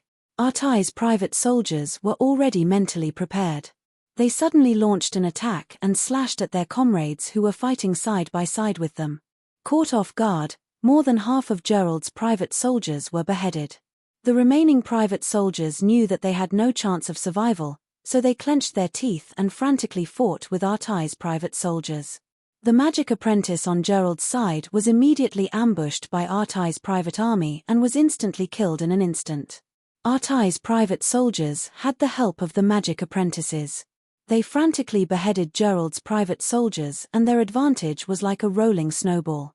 Some of Gerald's private soldiers who wanted to escape were also stopped by the magic of the magic apprentices. One of Gerald's private soldiers mournfully screamed, "Artise, you dared to kill our Earl Abet's only son. He will never let you off. You and your family will all be killed by our Earl Abet. You don't have to worry about this. I will offer this godly beauty of the Crossdale family's elf to His Majesty. His Majesty will definitely bestow me with a hereditary title of Earl or above. In addition to these 300 elven beauties, I can weave a powerful network in the imperial capital. I think Earl Abet wouldn't dare to act rashly in the imperial capital. So long as I have a few years, Earl Abet will be nothing. Finally, thank you for becoming my stepping stone and helping me take a solid step towards the pinnacle of power. You no longer have any value, so you can all die now." Artise faintly smiled at Gerald's private soldiers. With the last mournful screams, Gerald's private soldiers were completely beheaded. When Artise saw his private army completely annihilating Gerald's private army, a smile hung on his face as he clapped his hands and said, "All right. My dearest subordinates, apart from these 2 elves, you can choose 10 of the remaining elves as your reward. Of course, respected magic apprentices, each of you can also choose 1 elf." Artise's private soldiers, whose eyes had turned red from killing, burst into cheers. 10 elves, that was more than 10 times better than the one promised by Gerald. The eyes of the apprentice wizards who followed Artise shone. They wantonly sized up the elves and revealed looks of greed.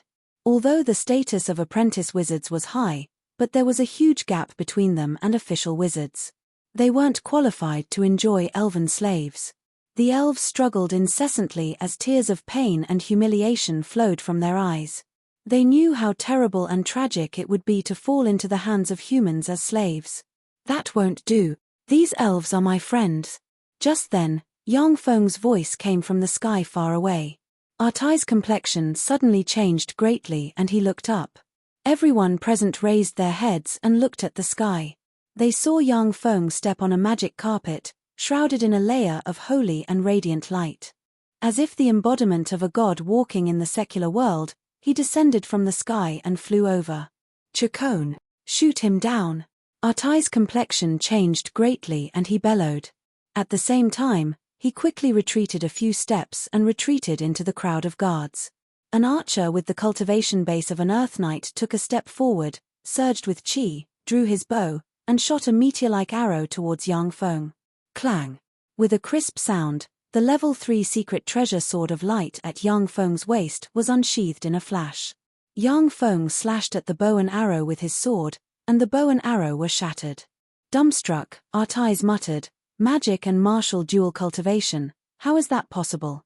Aren't only divine descendants or demigod rank experts capable of magic and martial dual cultivation? He's just a great wizard and a human, How could he possibly practice magic and martial dual cultivation? The elves on the ground were also dumbstruck, unable to believe their eyes. On the Fesuor plain, because of the weave that shrouded the entire plain, wizards would forget the spells they memorized the day before. Under such circumstances, mags no longer had the time to practice magic, nor did they have the energy to practice martial arts. The more powerful a wizard was, the weaker their body would be. This was also the reason why the Tsangji Plains human warlocks despised the various cultivation inheritances of other planes. In addition to the divine path, only demons, ancient fiends, ancient devils, and other formidable existences of other planes could contend against the Tsangji Plains human warlocks. Yang Feng's figure fluttered, he jumped off the magic carpet, and blessed himself with light feather. Artai's private troops quickly stepped forward and surrounded Yang Feng. The corners of Yang Feng's mouth rose slightly, a glint of red streaked past the abyss of his eyes, divinity of massacre trembled, his blood boiled, and he took a step forward and brandished his sword. Along with flashes of bloody light, Artai's private troops blocking in front of Yang Feng were split in two, and blood sprayed everywhere. The blood splashed, but Yang Feng was shrouded in a life force field. As soon as the blood touched the life force field, it was bounced away. Once the sword was unsheathed, it was invincible. No one could block Yang Feng's sword edge.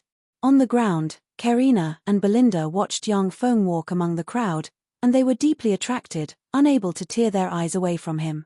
In the crowd, Yang Feng seemed to have turned massacre into an art, exuding a dangerous and bewitching charm. This was the combination of the divine energy of massacre and black dragon blood meridians, coupled with Yang Feng's continuous maturation and transformation, exuding a bewitching charm. Yang Feng's blood boiled, yet he fought very calmly. Every time he brandished his sword, his understanding of swordsmanship deepened, and his divine energy of massacre strengthened by a trace. Chapter 214. No matter how many times Yang Feng trained in the virtual reality battle cabin, the sense of danger and urgency was far inferior to that of actual combat. After all, in the virtual reality battle cabin, Yang Feng knew that no matter how many times he failed, he could always try again. But on the battlefield, as long as he was slightly distracted, he would end up like Belinda. Artai's private troops repeated the same trick. They kept throwing gravel and lime at Yang Feng. At the same time, they threw fishing nets at him. When the gravel and lime came into contact with Yang Feng's life force field, they were jolted away. The special fishing nets were still vulnerable in front of the level 3 secret treasure sword of light. Web. Arcane projectiles. Hypnosis. The apprentice wizards clenched their teeth and cast level 0 spells one after another, blasting at Yang Feng. When the offensive level 0 spells slammed into Yang Feng's life force field, they immediately collapsed. The spider webs that appeared out of thin air were also minced by Yang Feng's sword. After the level 1 spell hypnosis passed through Yang Feng's life force field, its might was reduced, and then it was dispelled by the divine radiance shrouding him. Amidst a copious amount of blood, Yang Feng suddenly appeared in front of Artai's. Without hesitation, Artai's threw the sword in his hand aside, knelt on the ground, looked up at Yang Feng, and begged, "Master Ian, I have something to say. I'm willing to have all my subordinates lay down their weapons and surrender to you. Please listen to me. Please set up a soundproof spell, and then listen to me. If you still want to kill me after listening to me, then it won't be too late to do so." Yang Feng smiled faintly and silently recited an incantation. A strange fluctuation of magic shrouded him and Artai's, completely cutting off their conversation.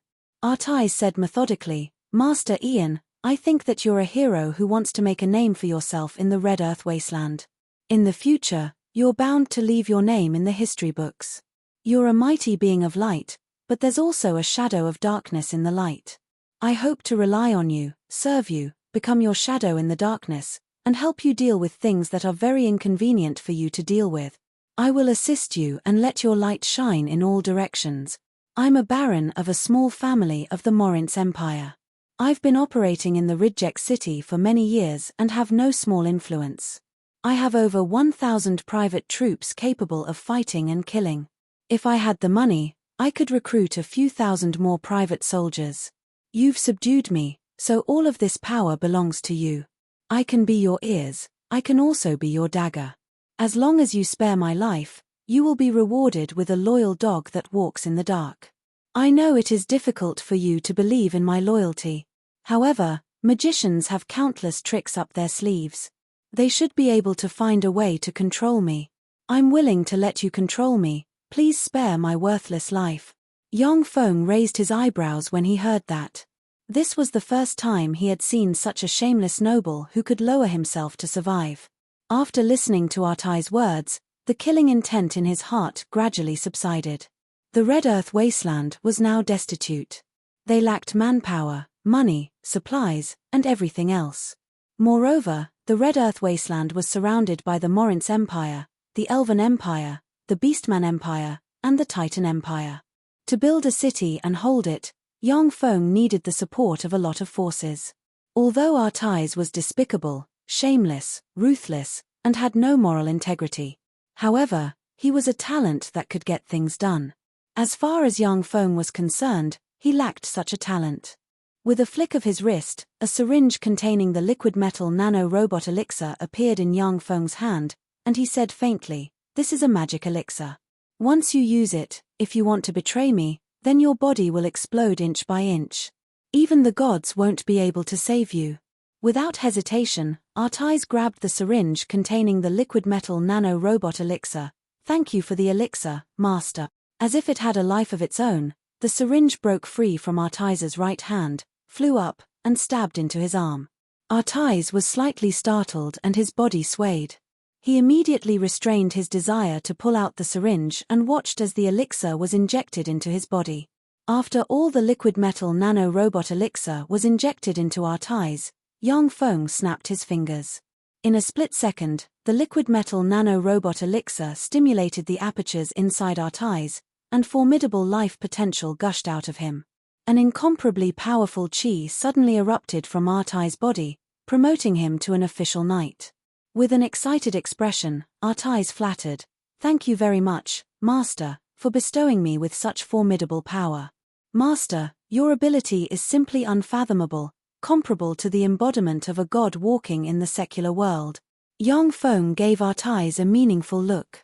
From the feedback from the liquid metal nano-robot elixir, Artai's wasn't as excited as he appeared to be. Artai's strength lay not in his cultivation base, but in his aristocratic identity, cunning mind, and tremendous power.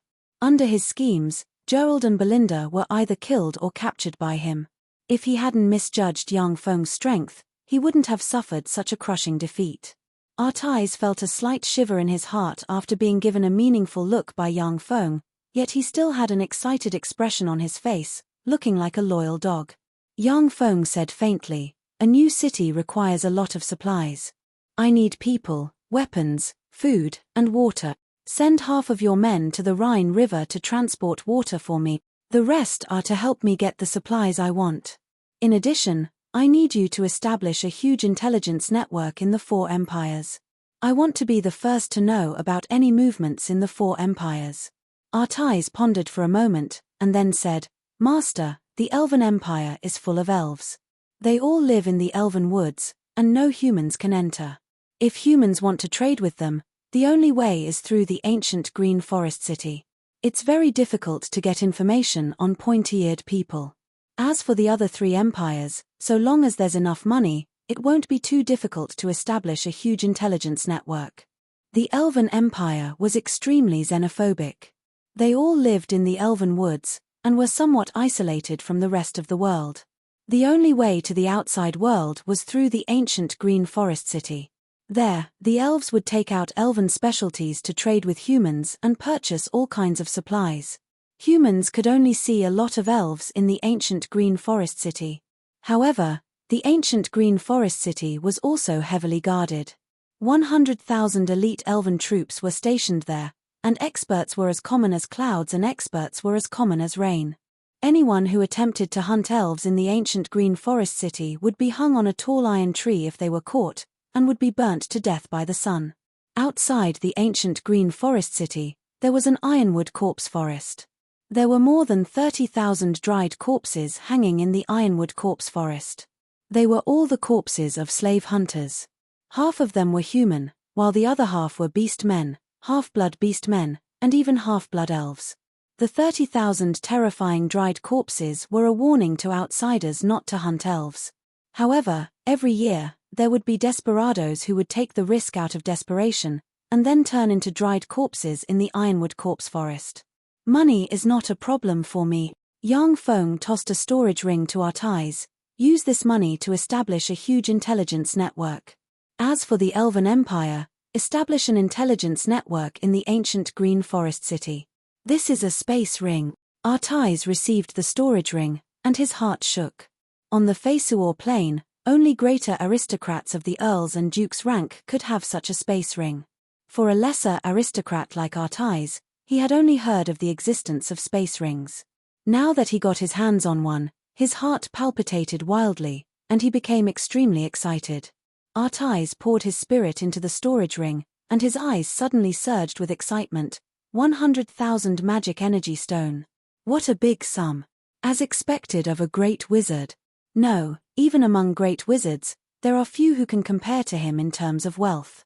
It seems that I've taken refuge in the right person this time. On the Fesuor plain, 100,000 magic energy stones could easily be exchanged for more than 80 million gold coins. 80 million gold coins could not only easily make up for Artais' losses, but also allow him to establish a formidable intelligence network with this huge amount of wealth. Artais showed a flattering smile and said, "Thank you for your trust, Master. I will serve you with all my might. I won't let you down." Yang Feng said, "Get up." Artais quickly got up. "Yes, Master." Yang Feng waved his hand and dispelled the sound muting spell. Artais said in a loud voice, "Everyone, listen up. After my bitter pleas, the great master magician Ian finally showed mercy and is willing to let us live. Now, everyone, retreat at once. I, Artais, will compensate you for your losses." Artais's private troops secretly heaved sighs of relief. They looked at the beautiful elves with some unwillingness, but in the end, they didn't dare to disobey Artais's orders, and left with him. Yang Feng had killed so many of them that they were afraid. Nearly 200 people died to Yang Feng's sword, yet he wasn't tainted by even a speck of dust. Such an expert made them despair. In this place, only Yang Feng and the 300 tightly bound beautiful elves were left. The atmosphere became a little strange. Belinda looked at Yang Feng, and her beautiful eyes flashed with vigilance and apprehension. If 300 pureblood elves were sold in the human world, they would definitely fetch a sky-high price. In particular, Karina, who came from the Crossdale family, was a stunning beauty. If she was offered to the emperor of any human empire, she would definitely obtain the title of earl or above, and even a fief and become a hereditary aristocrat. These 300 pureblood elves could be exchanged for money, beauty, aristocratic titles, power, and fief in human empires. It would be hard for any human not to be tempted. Chapter 215. It was because Artais wanted to obtain these 300 sprites that he ruthlessly stabbed his former good friend and close partner, Gerald, in the back. Belinda was well aware that the fate of the elves was now in Yang Feng's hands. Belinda said softly, "Master Ian, thank you very much for coming to our rescue. You mentioned before that you wanted to go to the Elven Empire to have an audience with Her Majesty the Great Elven Monarch Esramia. I'll use all my power to get the higher-ups to agree." Nancy also said softly, "Master Ian, thank you for coming to our rescue." The little lowly nanny also said with a smile, "Master Ian, thank you." Yang Feng saw through Belinda's intentions at a glance, yet he didn't expose her. With a light smile, he slashed down with his sword, and holy light shone, cutting apart the special fishing nets binding Belinda. Belinda heaved a sigh of relief and drew her elven sword. With a flash of sword light, she cut apart the fishing nets binding Karina. Karina also leaped into the air. Sword light flashed in her hand, and like a swimming dragon, she swam among the bound elves. Wherever the sword light passed, the fishing nets were shattered, and the tightly bound elves were released one by one. Yang Feng no longer attacked. He sheathed the sword of light in his hand, took a few steps back, and stood still. Yang Feng mused silently. Karina's swordsmanship might be a bit stronger than Belinda's, yet she was so easily defeated. It seems that she has very little combat experience. In terms of swordsmanship alone, Karina, who was a sun elf and had received guidance from countless experts, was far stronger than Belinda. However, she had too little combat experience, which was why she was defeated by the strange moves of the human slave hunters. If she had 30% of Belinda's experience. Our ties and them definitely wouldn't have captured the 300 elves so easily. After rescuing her companions one by one, Belinda heaved a sigh of relief and looked at young Feng with more sincere gratitude in her eyes. The 300 elves looked at young Feng with kindness and gratitude in their beautiful eyes. They knew very well that without young Feng, their fates would be very miserable. A fragrance wafting from her, Karina walked up to young Feng. Her beautiful eyes, which seemed to be able to suck in a person's soul, revealed a smile, and she thanked him. "Ian, you are a good person. Thank you for coming to save us. Good people." When young Feng heard the pure thanks and looked at the pure and beautiful eyes, he had mixed feelings in his heart, and his mood was somewhat gloomy.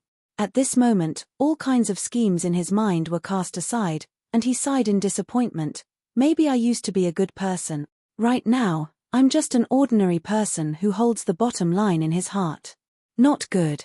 I actually wavered just now. Truly frightening. As expected of the pure-blooded elves of the Crossdale family who are known to have the beauty of a god and can even make gods fall. As soon as he sighed, young Feng was alarmed. He operated a secret method, focused his spirit, and looked at Karina with a trace of vigilance in the abyss of his eyes. Karina didn't use any charm techniques at all. Her mere existence was already a kind of beauty, a kind of beautiful scenery. Pure and natural. The more he looked at her, the more he felt her charm. Young Feng could be considered to have seen a lot of beautiful women. He had only seen Karina twice, yet he was still unconsciously attracted by her charm. Karina said, "Your sword is very beautiful, can I take a look at it?" Young Feng smiled and handed Karina the Sword of Light. Karina drew the Sword of Light and waved it casually, and a sacred radiance blessed her, making her look very sacred, like the incarnation of a goddess. Karina waved the Sword of Light in high spirits and spoke with a faint smile, looking incomparably beautiful. "Sure enough, you liar.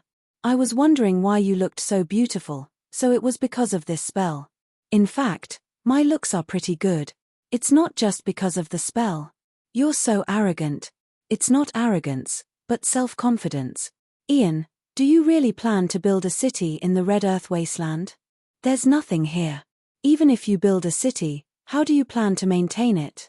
Although the Red Earth Wasteland is barren, but I can definitely turn it into a huge treasure trove. In history, there were several people who boasted, yet they eventually left with their tails between their legs. Are you one of them? I'll be the one to create new history. You're so arrogant. It's not arrogance, it's self-confidence.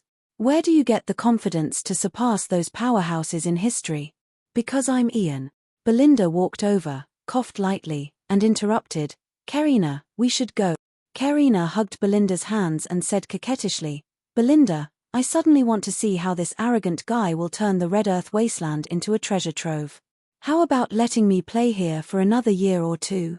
Belinda said with a bitter smile, "Your Highness Karina, I've already taken a great risk by taking you out this time. If you stay here, then we'll have to bear His Majesty's wrath when we return."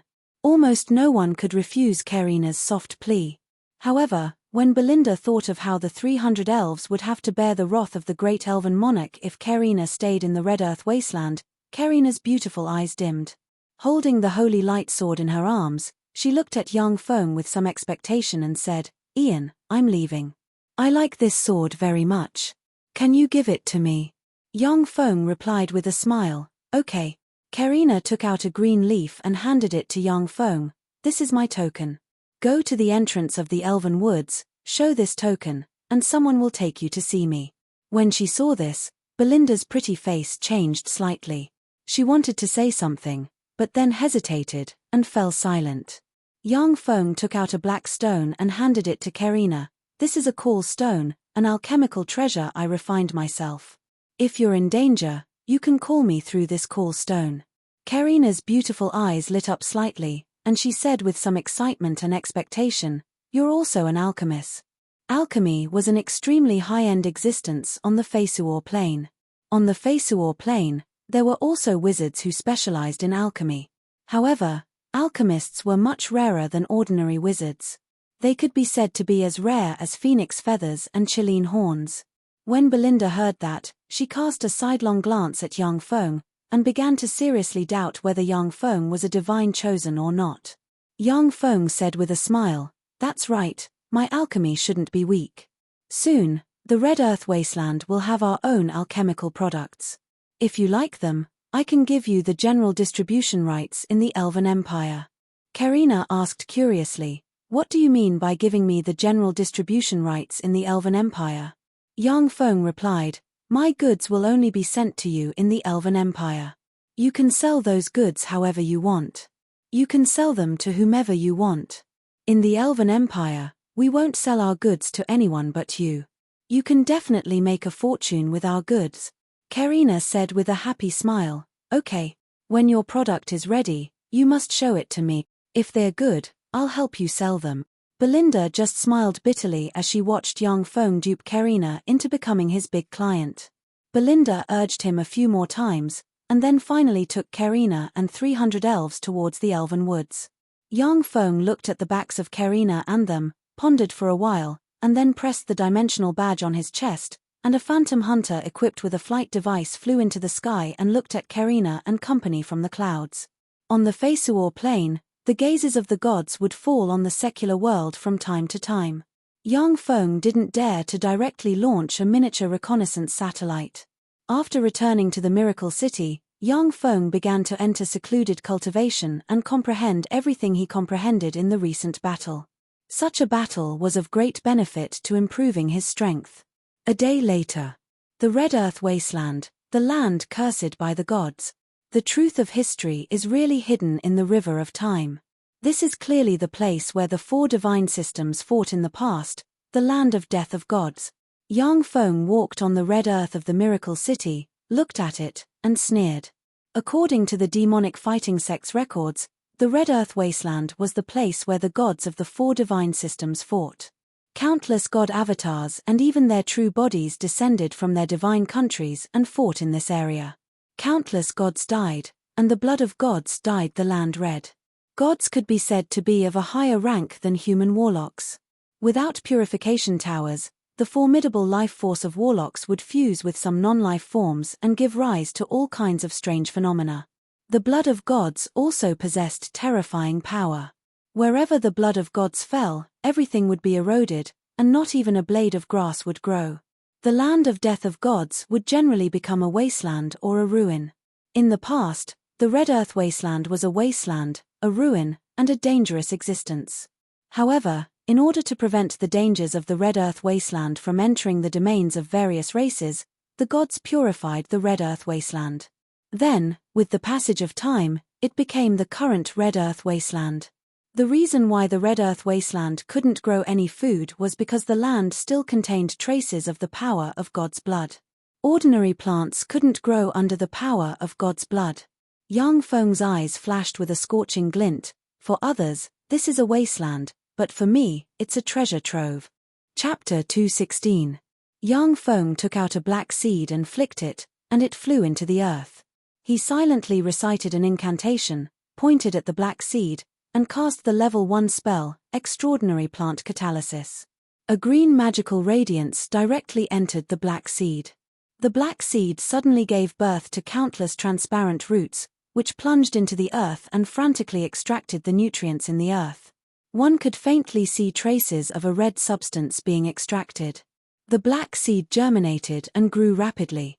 Under the power of the spell, it grew into a 5-meter-tall tree. On the tree, there were watermelon-sized fruits hanging strangely from the branches.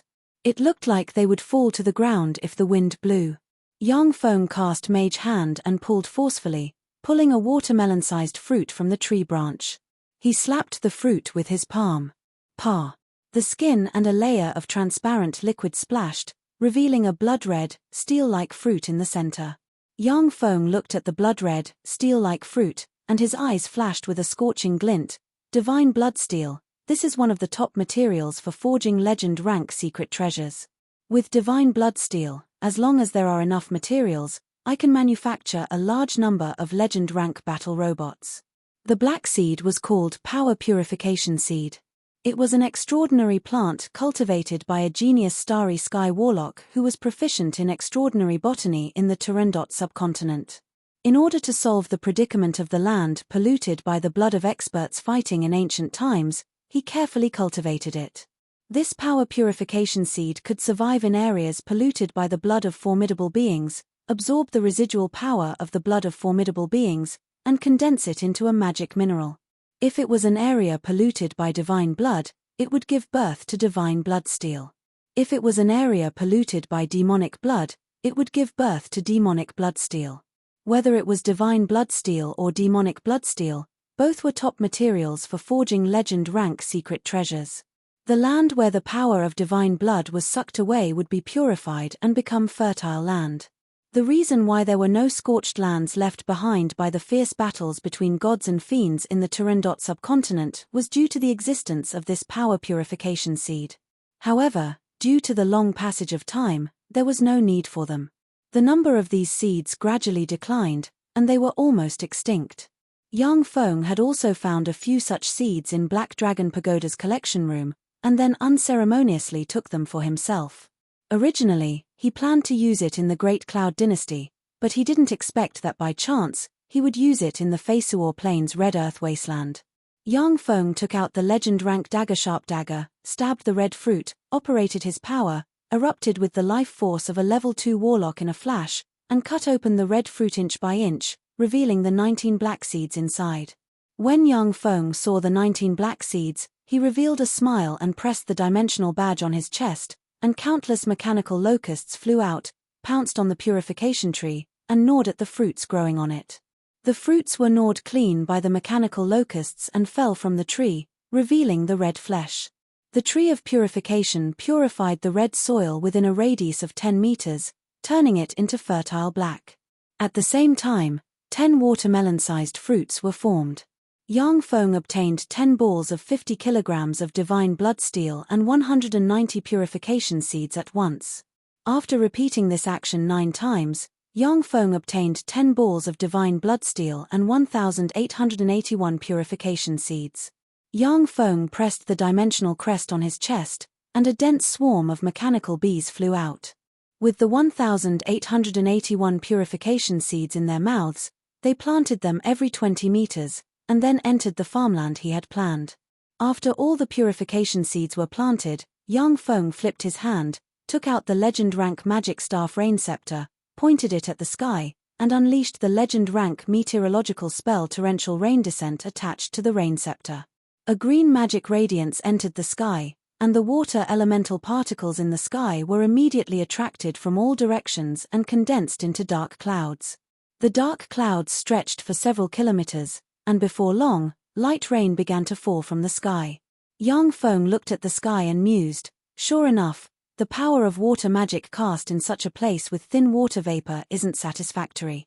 The might of different spells cast in different environments was completely different.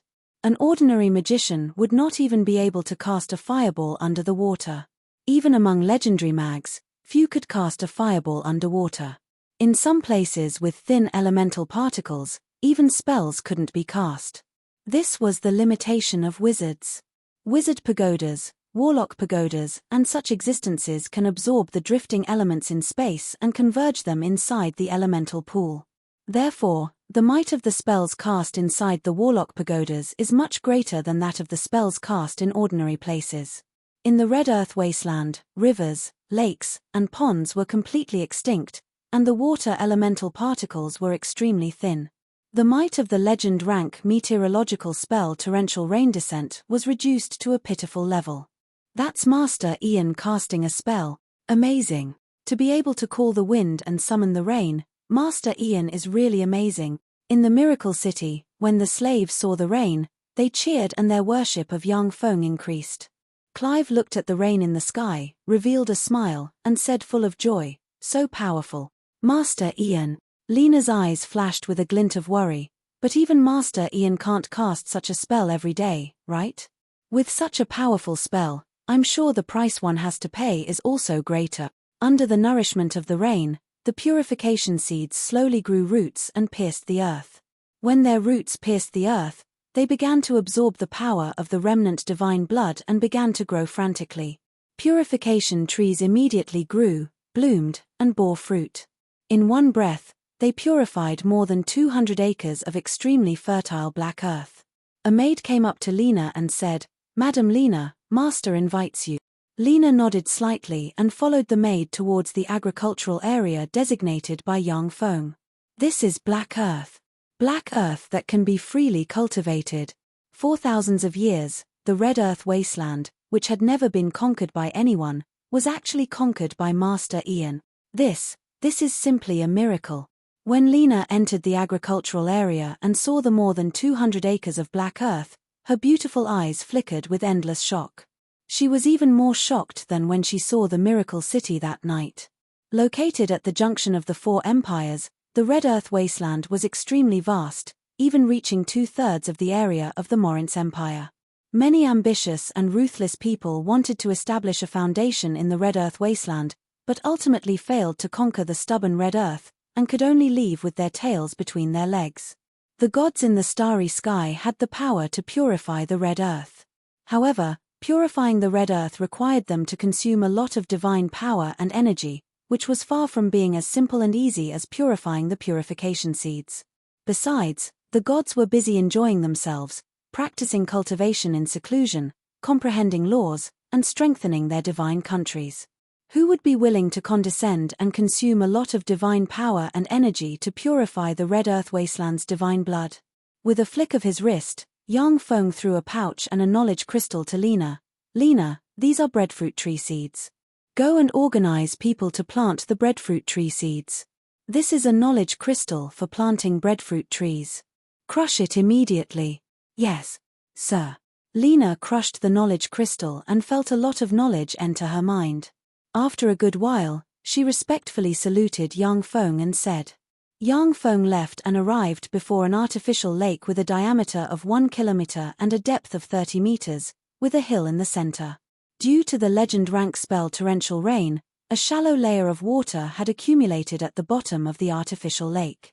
Yang Feng flicked his fingers, and the seeds of the purification seeds that had just been harvested flew into the artificial lake. As soon as the seeds of the purification seeds came into contact with the water, they gave birth to countless roots, took root in the artificial lake, and began to purify it. After the entire artificial lake was purified, Yang Feng's figure shook, and he arrived at the top of the hill. He took out green seeds, threw them on the top of the hill, and then silently recited an incantation and cast the level 1 spell Extraordinary Plant Catalysis. Under Yang Feng's spell, the green seeds grew rapidly. Each of them grew into a 10-meter tall huge tree with countless glistening emerald green leaves. Countless water elemental particles converged from all directions and condensed on the leaves of the huge tree. When the wind blew, raindrops fell from the leaves of the huge tree and fell to the ground. This huge tree was an extraordinary plant called rain tree. It had a special characteristic, that was, it could absorb water elemental particles from all directions, condense them into water droplets, and then let the water droplets fall to the ground like rain. This rain tree was most suitable to lock the water elemental particles in the Miracle City. As long as the water in the Miracle City wasn't moved too far away, it could absorb the water elemental particles, condense them into rain, and then sprinkle them into the super large artificial lake. Of course, to fill the super large artificial lake, it wasn't enough to rely on the rain tree alone. It was necessary to draw a steady stream of water from other places and fill the super large artificial lake. In the red earth wasteland, where water elemental particles were scarce, the rain tree could only lock in water. Chapter 217. Yang Feng looked at the rain trees, and the corners of his mouth rose into a smile. The problems of water and food have been solved. The bread tree seeds Yang Feng took out were also improved extraordinary plants. Bread trees planted on an acre of land could be harvested 3 times a year, with 4,000 kilograms of bread flour harvested from the bread trees each season. On the Feisuor plain, the wheat yield of an acre of land could be harvested twice a year, with the yield of each harvest being only about 200 kilograms per mu. If there were natural or man-made disasters, then the yield would be even lower. Yang Feng took out a vial of elixir and downed it, then closed his eyes, operated a secret method, clenched a top-notch magic stone in both hands, and absorbed the magic energy inside. After a while, he recovered his spirit and physical strength. The resilience and endurance of bloodline warlocks with black dragon blood meridians were far superior to those of the same rank. The only weakness that wasn't a weakness was that the evolution potential was too small. If one didn't take the path of faith and ascended to godhood, then after reaching the Starry Sky Warlock rank, there would be no way forward. Yang Feng opened his eyes, his figure shook slightly, and he disappeared. In a blacksmith shop of the Miracle City, dozens of blacksmiths were forging all kinds of ironware in full swing. Blacksmiths were the most popular type of people among slaves, especially in the Beastman Empire, which lacked ironware. Every year, a large number of blacksmith slaves were smuggled from the human kingdoms due to the lack of ironware. The human empire repeatedly issued orders and formulated many cruel and strict laws, yet they still couldn't stop the powerful slave merchants from turning many blacksmiths into slaves and smuggling them into the Beastman Empire. The dozens of blacksmiths were gifts to Yang Feng by the slave merchant leaders in order to curry favor with him. "Esteemed master, may I ask what brings you here?" A burly middle-aged man with a shaved head and a wheat-colored body that looked like it was plated with a layer of oil walked towards Yang Feng and asked. Yang Feng handed a piece of divine blood steel to the burly middle-aged man. "Bando, can you process this ore?" Bando was the leader of the dozens of blacksmith slaves as well as the most outstanding blacksmith in forging weapons. Bando took the divine blood steel, only to feel the weight in his hand. He squeezed it slightly, and his face revealed a trace of graveness and joy. "Good steel. This should be a legendary magic metal. I'm not confident, but I can give it a try." After that, Bando put the piece of sacred blood steel directly into the stove and burned it crazily. In the burning flames, the divine blood steel gave off a bright light and showed no signs of melting. With the passage of time, Bando's eyes gradually dimmed. Finally, he took out the red pincers from the furnace. Looking at the still dazzling divine blood steel, he smiled bitterly and said, "Sir, this is definitely an extremely powerful magic metal that we can't process at all. I'm afraid that only the legendary dwarven craftsman can refine this kind of magical metal." On the Feisuor plain, there were also dwarfs. Dwarf smithing skills were unparalleled in the world. On the Feisuor plain, many legend rank weapons were forged by dwarfs, and even a few semi-divine armaments were forged by dwarfs. According to the legends, the dwarfs had even dabbled in the domain of the gods and created divine artifacts. However, there was no clear proof. On the Feisuor plain, dwarfs were a weak race, and the god of dwarfs Paladin was a neutral god. They wouldn't easily get involved in the wars between powerful divine systems. Yang Feng flicked his finger, and a knowledge crystal flew into Bando's hand. "This is the knowledge crystal of the smithing skill I've mastered. Crush it, and then try again." Bando crushed the knowledge crystal, and suddenly, a large amount of smithing knowledge poured into his mind, making his eyes flash with ecstasy. Bando opened his eyes and gave Yang Feng a grateful look, and then said with a bitter smile, "Master, thank you for your generosity in bestowing me with this knowledge. However, after all, I'm just an ordinary human blacksmith. Without tools, I can't process this magic metal." Yang Feng smiled faintly and waved his hand, and a set of secret treasure rank stove, bellows, hammers, iron blocks, and other secret treasures required for smithing appeared in the room. Bando looked at the set of secret treasure rank forging secret treasures and said in a trembling voice, "Are these the legendary smithing and enchantment items?" Yang Feng said, "That's right, give it a try now. The knowledge just now should contain knowledge on how to use these tools." Bando thought carefully for a while, and then tried out the secret treasures one by one. His movements changed from rusty to proficient. The enchantment items used magic stones as their power source. Even though Bando was just an ordinary person, but he could still use these secret treasures. After Bando skillfully started using the secret treasures, he picked up the piece of divine blood steel with a pair of tongs and put it into the stove. A white flame gushed out of the stove and fell on the piece of divine blood steel. The divine blood steel, which previously showed no signs of melting no matter how it was burned, finally began to turn red. Bando was overjoyed. He took out the piece of divine blood steel, put it on the iron block, raised the enchantment hammer, and mercilessly hammered it. Along with the sound of the hammer, the piece of divine blood steel finally began to deform. Under Bando's hammering, it transformed into a sword. Yang Feng smiled faintly, turned around, and left the smithy. Even though Bando had the knowledge Yang Feng gave him and used the power of the secret treasures, he could at most forge the piece of divine blood steel into the strongest and sharpest sword. If he wanted to enchant it with magic and turn it into a magic sword, he would still need Yang Feng's help. However, Bando could use divine blood steel to forge weapons and armor, as well as provide a batch of sharp weapons and sturdy armor for Yang Feng's troops to use. Yang Feng had a lot of things to do, so he naturally couldn't stay in a smithy and forge weapons.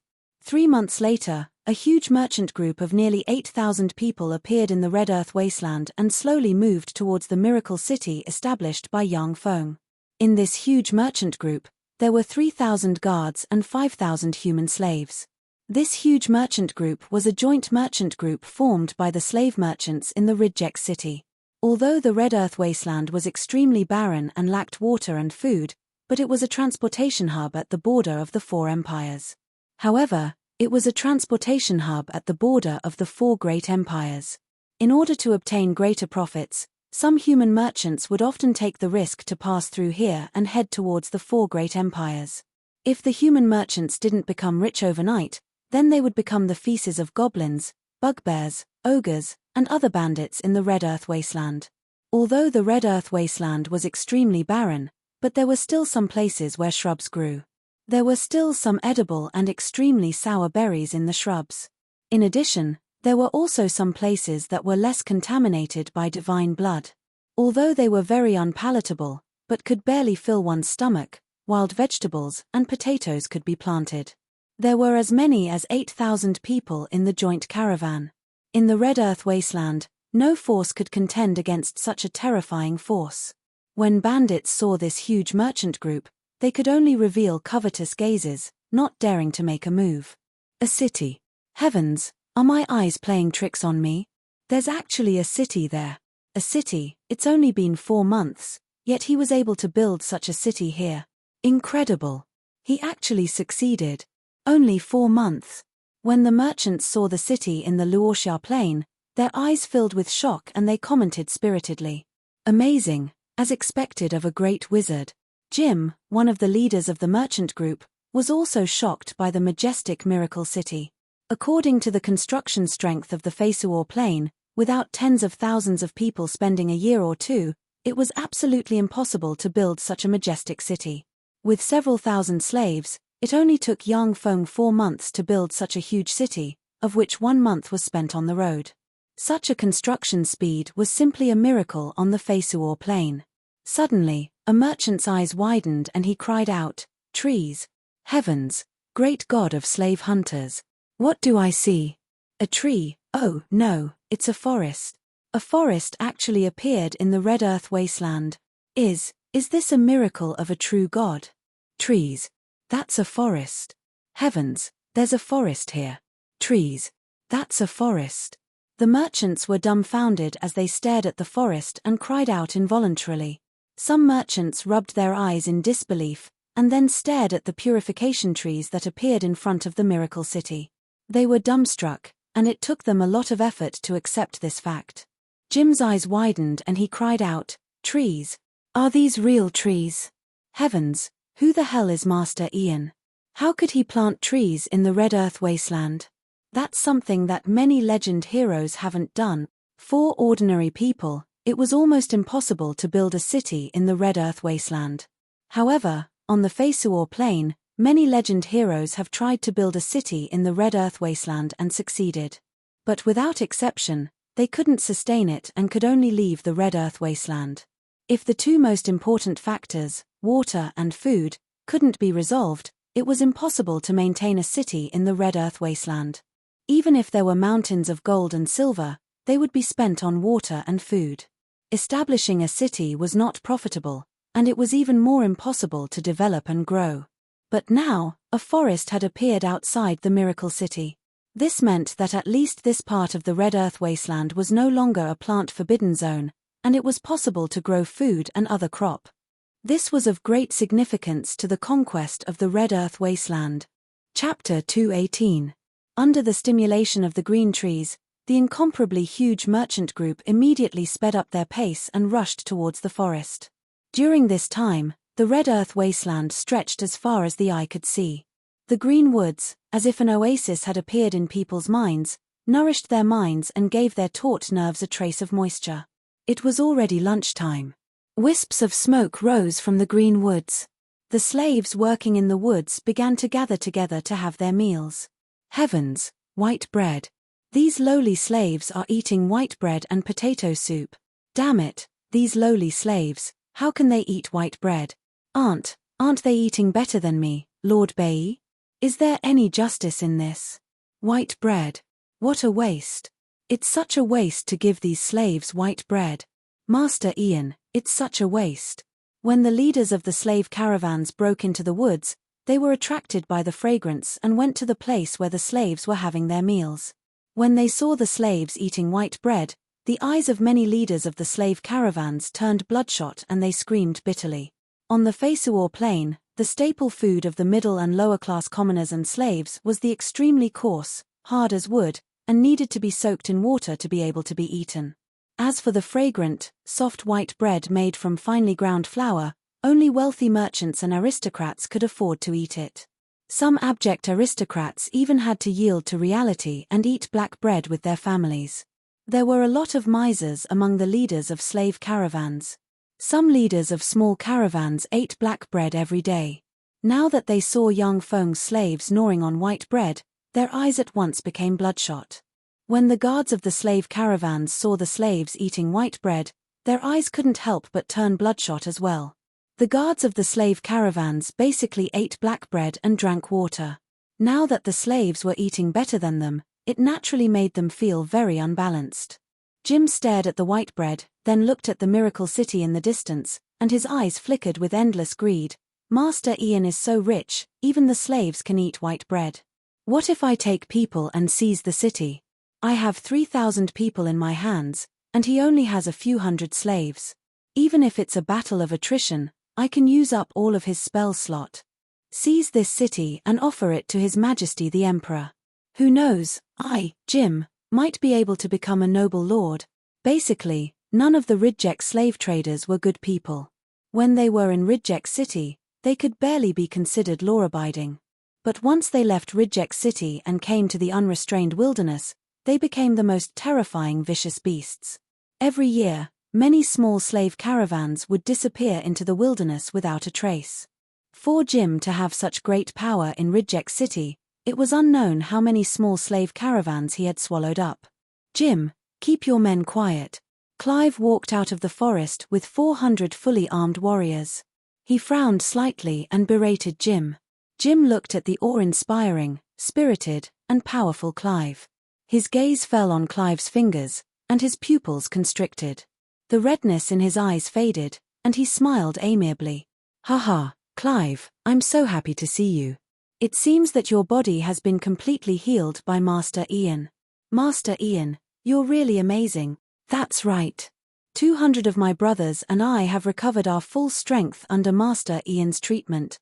Not long ago, a group of more than 2,000 wolf riders came to ambush us. In the end, Great Wizard Ian single-handedly killed 1,000 wolf riders. If they hadn't run away fast enough, I'm afraid that all the wolf riders would have died here. Their corpses are hanging over there. Do you want to take a look?" Clive operated a secret method, and a terrifying Sky Knight rank chi erupted in an instant. The powerful aura oppressed Jim to the point that he couldn't breathe. He looked at Jim with a smile that wasn't a smile. Clive knew better than anyone what kind of people those slave traders were. If you were stronger than the slave traders, and offered them enough benefits, then you would be able to do it. Then, they would be your most loyal dogs. But once you showed a trace of weakness, they would turn into a pack of jackals and pounce on you. Jim's pupils shrank slightly. He showed a gratified smile and said shamelessly, "Haha, amazing. Master Ian is really amazing. Clive, you have to thank me. If it weren't for me, you wouldn't have met such a good person like Master Ian. Moreover, I didn't mistreat you and your brothers when you were with me. Clive and the 200 soldiers of the Iman Principality were valuable goods. Jim naturally didn't mistreat them. If they were raised to look haggard, sallow, and emaciated, those noble ladies wouldn't like it. Clive said with a faint smile, I really should thank you for that. But now, take your men into the city, Jim said without batting an eyelid. All right.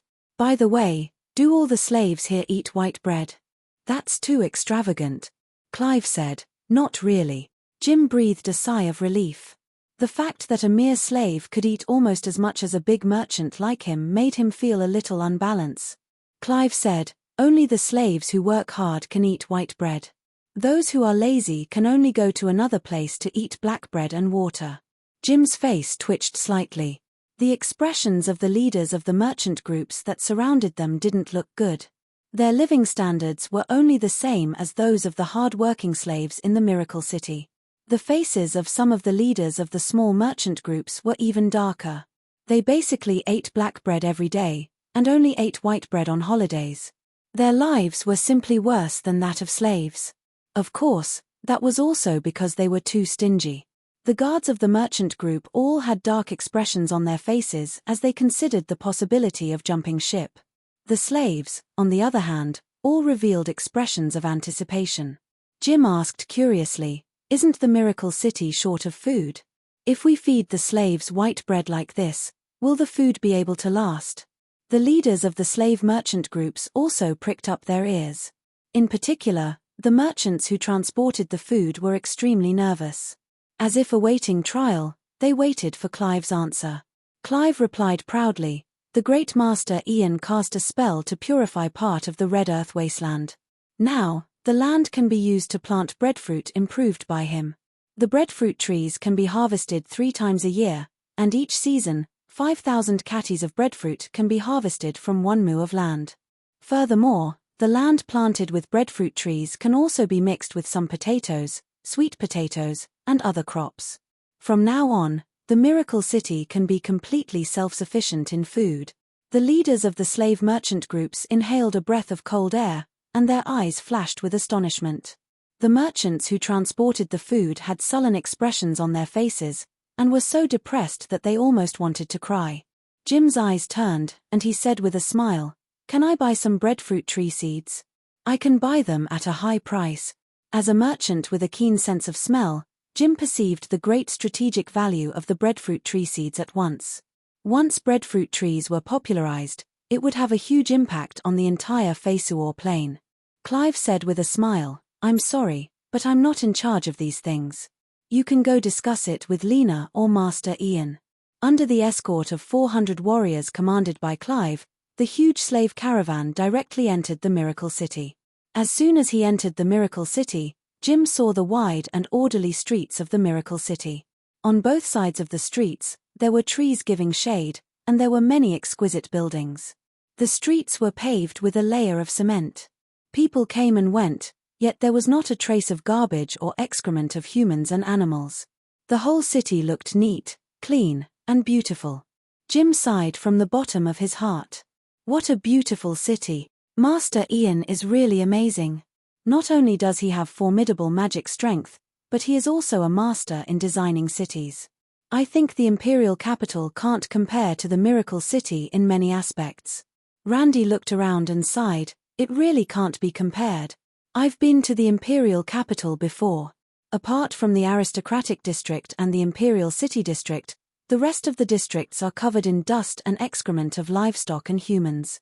When it rains, you can't go outside without wearing rain boots. This is the city where the upper-class people should live. The leaders of the huge slave merchant group were Jim and Randy, the 2 most powerful slave merchants in the Ridgek city. That's a lake. I'm not mistaken, right? That's a lake. Suddenly, Jim's eyes flickered, and he pointed into the distance and said in a trembling voice, a lake. My God. That's really a lake. How is that possible? How could there be a lake in the Red Earth wasteland? The merchant leaders also looked in the direction that Jim's slightly fat and short finger was pointing at, and their eyes were filled with astonishment. After the War of Gods, due to the contamination of divine blood, it was difficult for plants to grow in the Red Earth wasteland. The climate also slowly changed.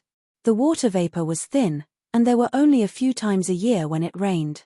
It was impossible for there to be a lake in the entire Red Earth wasteland.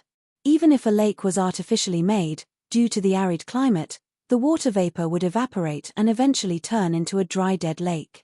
But now, there was a huge lake in the Miracle City, which was simply heaven-defying. Chapter 219. A lake. What a big artificial lake. Randy sighed with a voice filled with complicated emotions. Then, he exchanged glances with Jim. Located at the junction of the four empires, the Red Earth wasteland could be used as a commodity trading hub of the four empires. Throughout history, who knew how many ambitious and ruthless people had their eyes on this place? However, due to the lack of water and food in the Red Earth wasteland, in the end, no hero was able to establish a foothold here. But now, Yang Feng purified a large amount of land, opened up farmland that could grow food, and created a huge lake, solving the biggest problem of water shortage in the Red Earth wasteland. It was already foreseeable that the Miracle City would soar in the future. Jim looked at a neatly leveled plot of land with signs inserted in it, and asked curiously, "What are those places?" Clive said with a smile, "The Miracle City is located at the junction of the four empires. It can become a commodity trading hub of the four empires. These plots of land are for the chambers of commerce that will settle in the Miracle City in the future.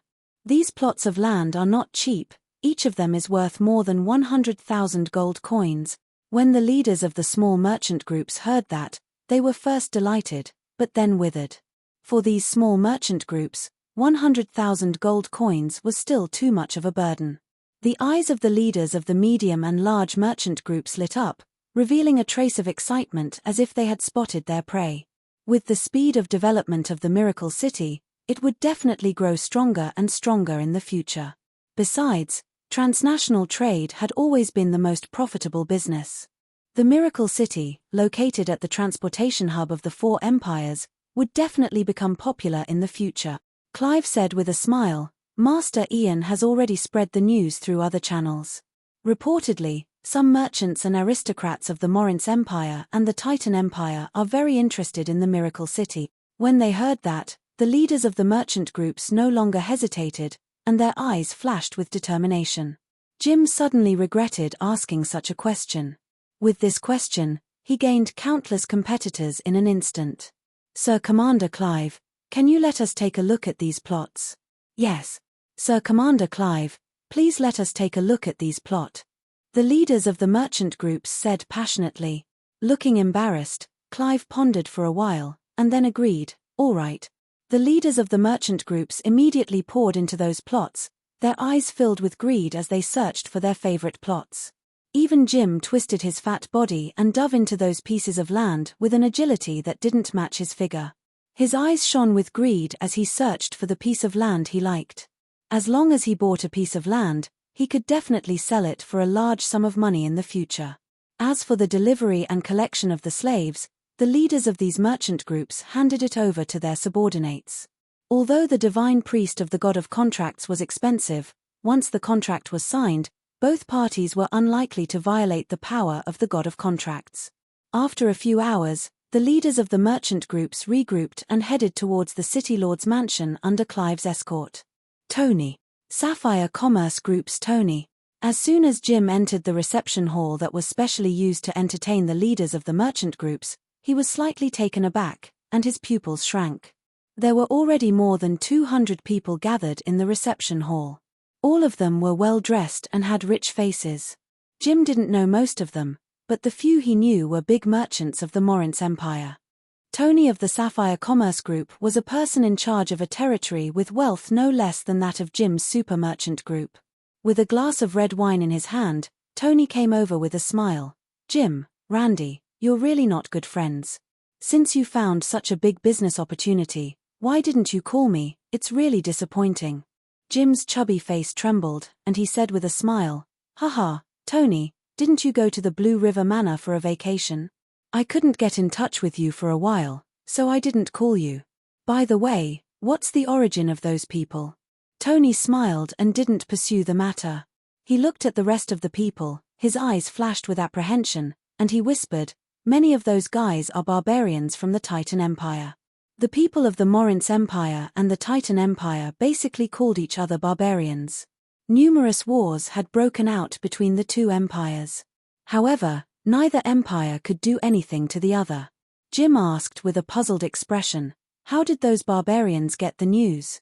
Tony replied, "Someone went to the Titan Principality and released the news that a person called Master Ian established a miracle city in the Red Earth Wasteland and that there was a huge business opportunity. Furthermore, he swore in front of the clergyman of the God of Contracts that everything he said was true." The stray dogs were attracted. Jim sighed slightly and said with some regret, "It seems that our Master Ian isn't simple. The power he wields is far beyond our imagination." If there were no competitors, Jim and the other caravan leaders could still join forces to negotiate with Young Feng. But once the merchants of the Titan Empire came, Jim's caravan would have no chance of joining forces. Although merchants had no borders, but the people of the Morinth Empire and the Titan Empire looked down on each other. Jim had no friendship with the merchants of the Titan Empire, so there was no way for them to join forces. The merchants of the Titan Empire also stared coldly at Jim and the others. In the tavern, there were clearly two large groups. In addition, there were also some merchants from other lesser principalities who came to take risks, but they didn't amount to much. At this moment, Yang Feng slowly walked in from the side of the tavern. All eyes focused on Yang Feng. "Thank you for attending this banquet. I am Ian, the master of the Miracle City." Yang Feng looked at the hundreds of merchants from the Morinth Empire, the Titan Empire, and some lesser principalities, and the corners of his mouth rose slightly. "Our ties did a good job." Yang Feng's words had just fallen when bursts of applause sounded in the tavern. "You must have seen the plots of land that the Miracle City is going to sell. I am confident that within 10 years, the Miracle City will be built into a giant city with a population of more than 500,000 people. Besides, this place will become the trade hub of the 4 empires. Every inch of the land will be worth its weight in gold. If you have a plot of land you like, you can pick up a pen and paper next to you, write down the plot of land you like and the price you are willing to pay, and then put it into the black box. The Miracle City will immediately do a calculation, and the land will go to the highest bidder." Yang Feng clapped his hands, and beautiful maids filed out from both sides with smiles on their faces, each holding a black box in their hands. Jim smiled bitterly and sighed in his heart, "What a ruthless move. In this way, if you want to buy the plot of land you like, you can only offer a high price." The surrounding merchants picked up a pen and paper and began to write down the plot of land they wanted to buy. Jim pondered for a while, then took a piece of paper, wrote down the plot of land he wanted to buy, and threw it into the black box. Standing on a dais, Yang Feng watched this scene with a smile on his face. Just by selling the land, Yang Feng made a huge profit. Moreover, when the merchants bought the land, they would have to construct it and make use of it, which would attract many workers. With more people, the consumption rate would slowly rise, forming a huge virtuous cycle. Although Yang Feng brought a huge amount of wealth to the Feisuo Plain, but if the Miracle City only allowed people to enter and not leave, then he wouldn't be able to support it. A grain merchant couldn't help but ask, "Master Ian, your Miracle City already has a food source. What about us grain merchants in the future?" Each of the breadfruit trees improved by Yang Feng could produce an astonishing amount of food. The grain merchants were worried that they wouldn't be able to make a living in the future. Yang Feng responded with a smile, "Don't worry.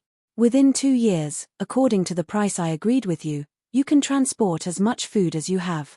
I'll take it all, as long as there's no problem with the quality. The population of the Miracle City would only increase, so it wouldn't be too much to stock up on food."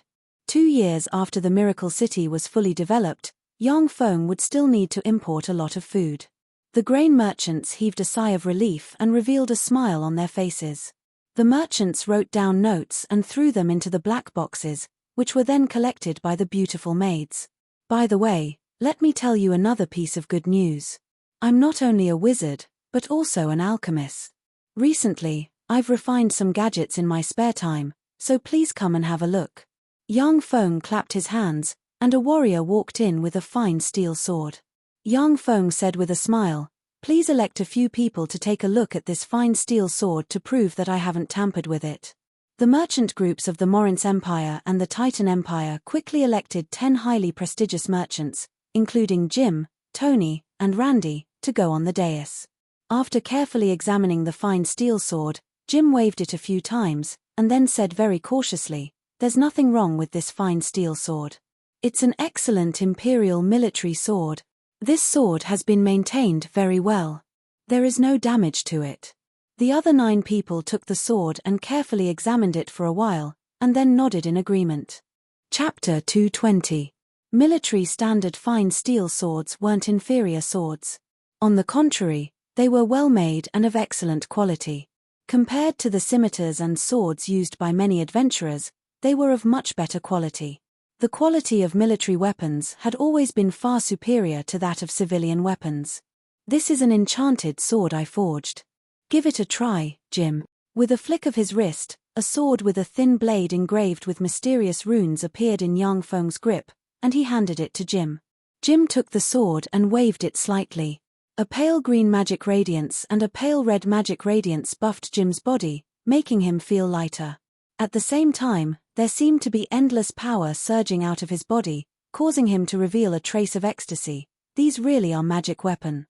My body has been blessed with 2 spells, increasing my agility and strength."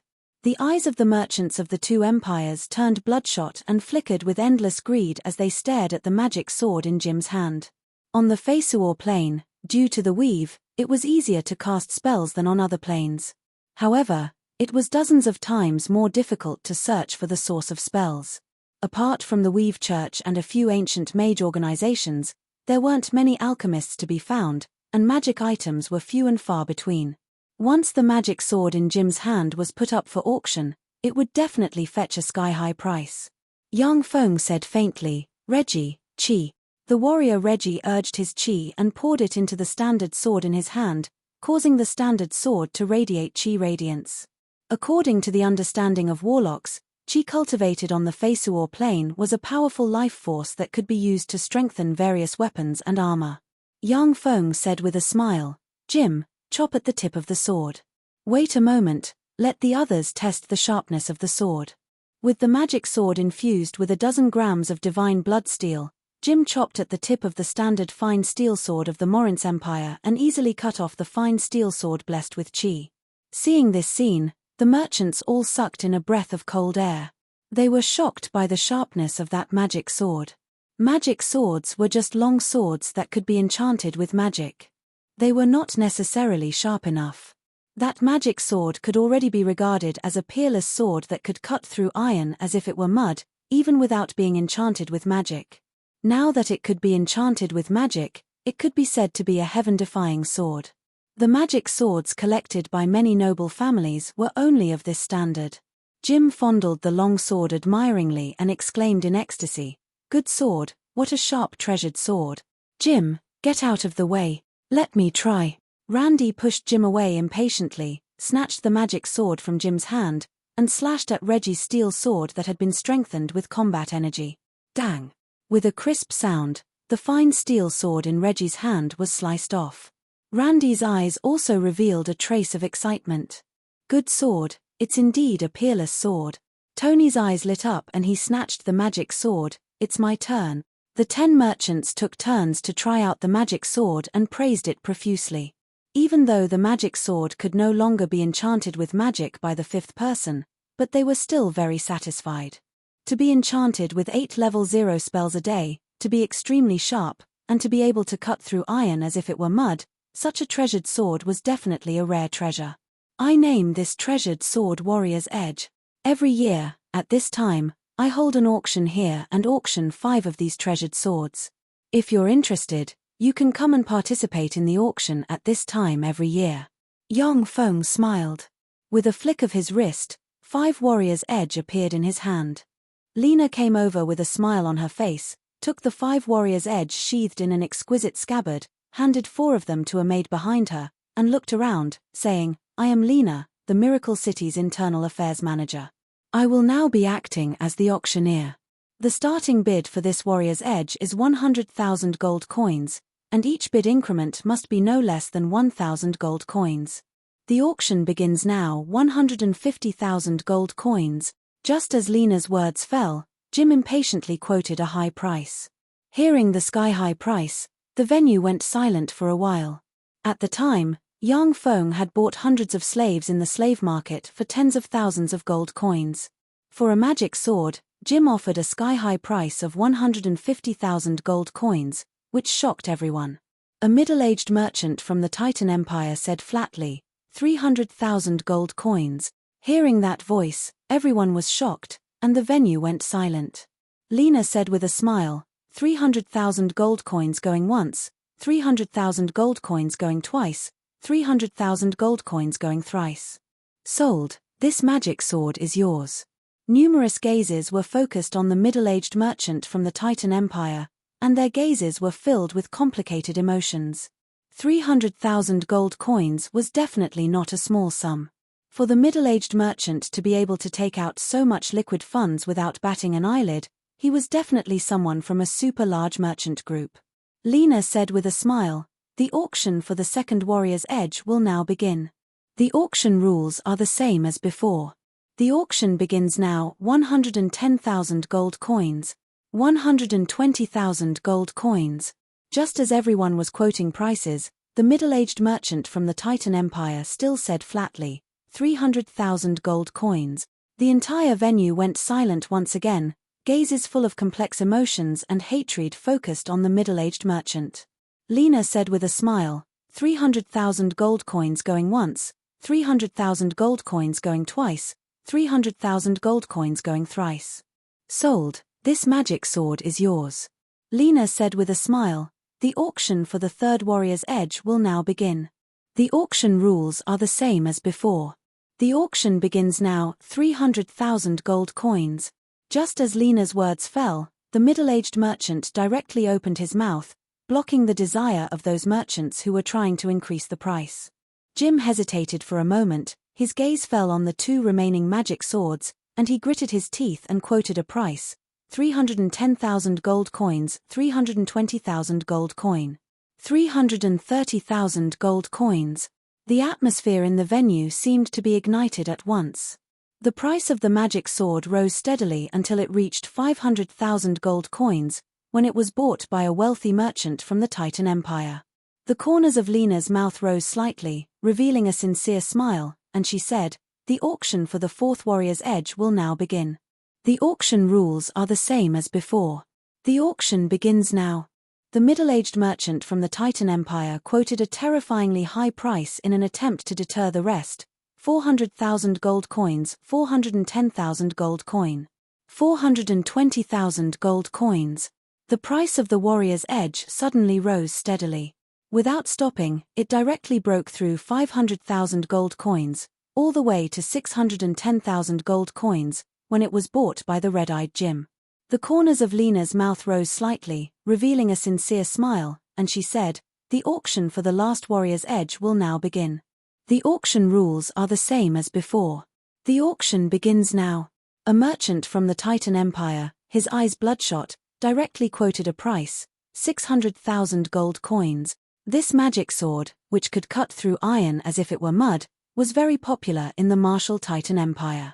Many greater aristocrats liked to collect such peerless swords. If they could meet a bigwig who liked this kind of sword, it would be normal for it to reach 1 million gold coins.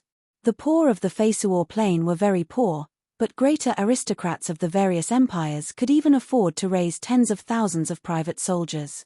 Such peak greater aristocrats were not short of money. Such a peerless sword could definitely help those big nobles recruit top powerhouses such as Sky Knights and Heavenly Knights. Randy's eyes were bloodshot as he said, 610,000 gold coins. Tony also directly went all out and roared, 650,000 gold coins, 700,000 gold coins. The competition for the last warrior's edge was extremely fierce.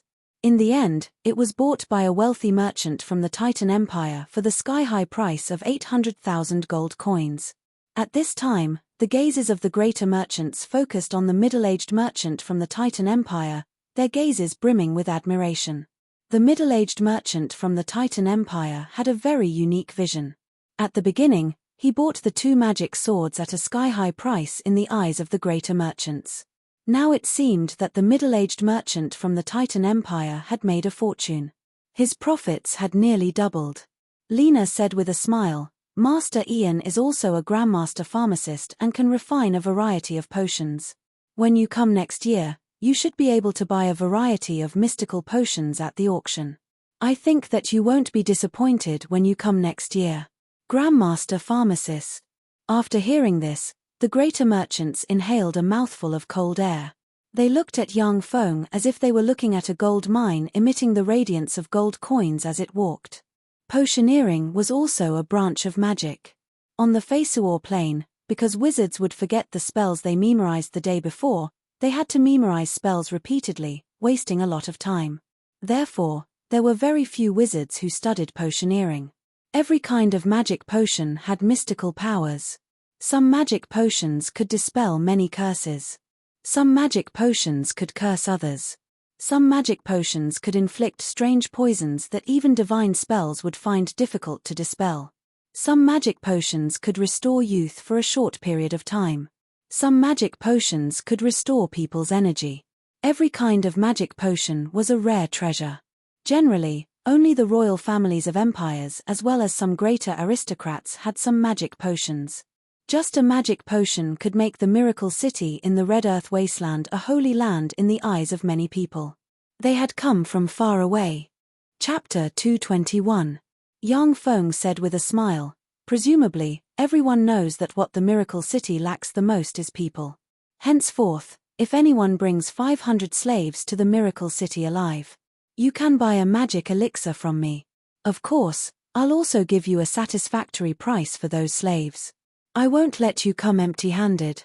The middle-aged merchant of the Titan Empire, who spent 300,000 gold coins to buy the 2 magic swords, stood up and said, "Master Ian, I'll return to my country and organize the supply.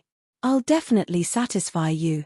Yang Feng said with a smile, "If you satisfy me, I'll also guarantee that you'll be satisfied. Master Ian, don't worry, I'll go back and organize the supply." "Yes, I'll also go back and organize the supply." The merchants who came from all over the world were very excited and shouted loudly. The banquet came to a successful end. "Amazing. Just the 5 magic swords have earned us more than 2.5 million gold coins. Master, you're really amazing." Inside a room, Lena stood behind Yang Feng, massaged his shoulders, and said with a look of worship on her face, "More than 2.5 million gold coins, this was definitely a huge sum of money. It was enough to buy all the slaves and various supplies brought by the Ridgek City's allied merchant group, and still have a lot left over." Yang Feng said with a faint smile, "How much was the land sold for?" Lena looked at Yang Feng with a look of worship on her face and said softly, "A total of 21,680,000 gold coins.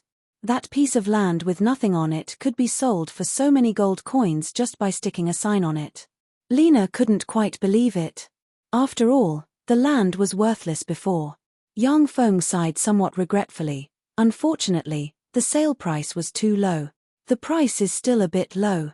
If it wasn't for the sake of quickly attracting more merchants to stay in the Miracle City, Yang Feng wouldn't have sold the plots so easily.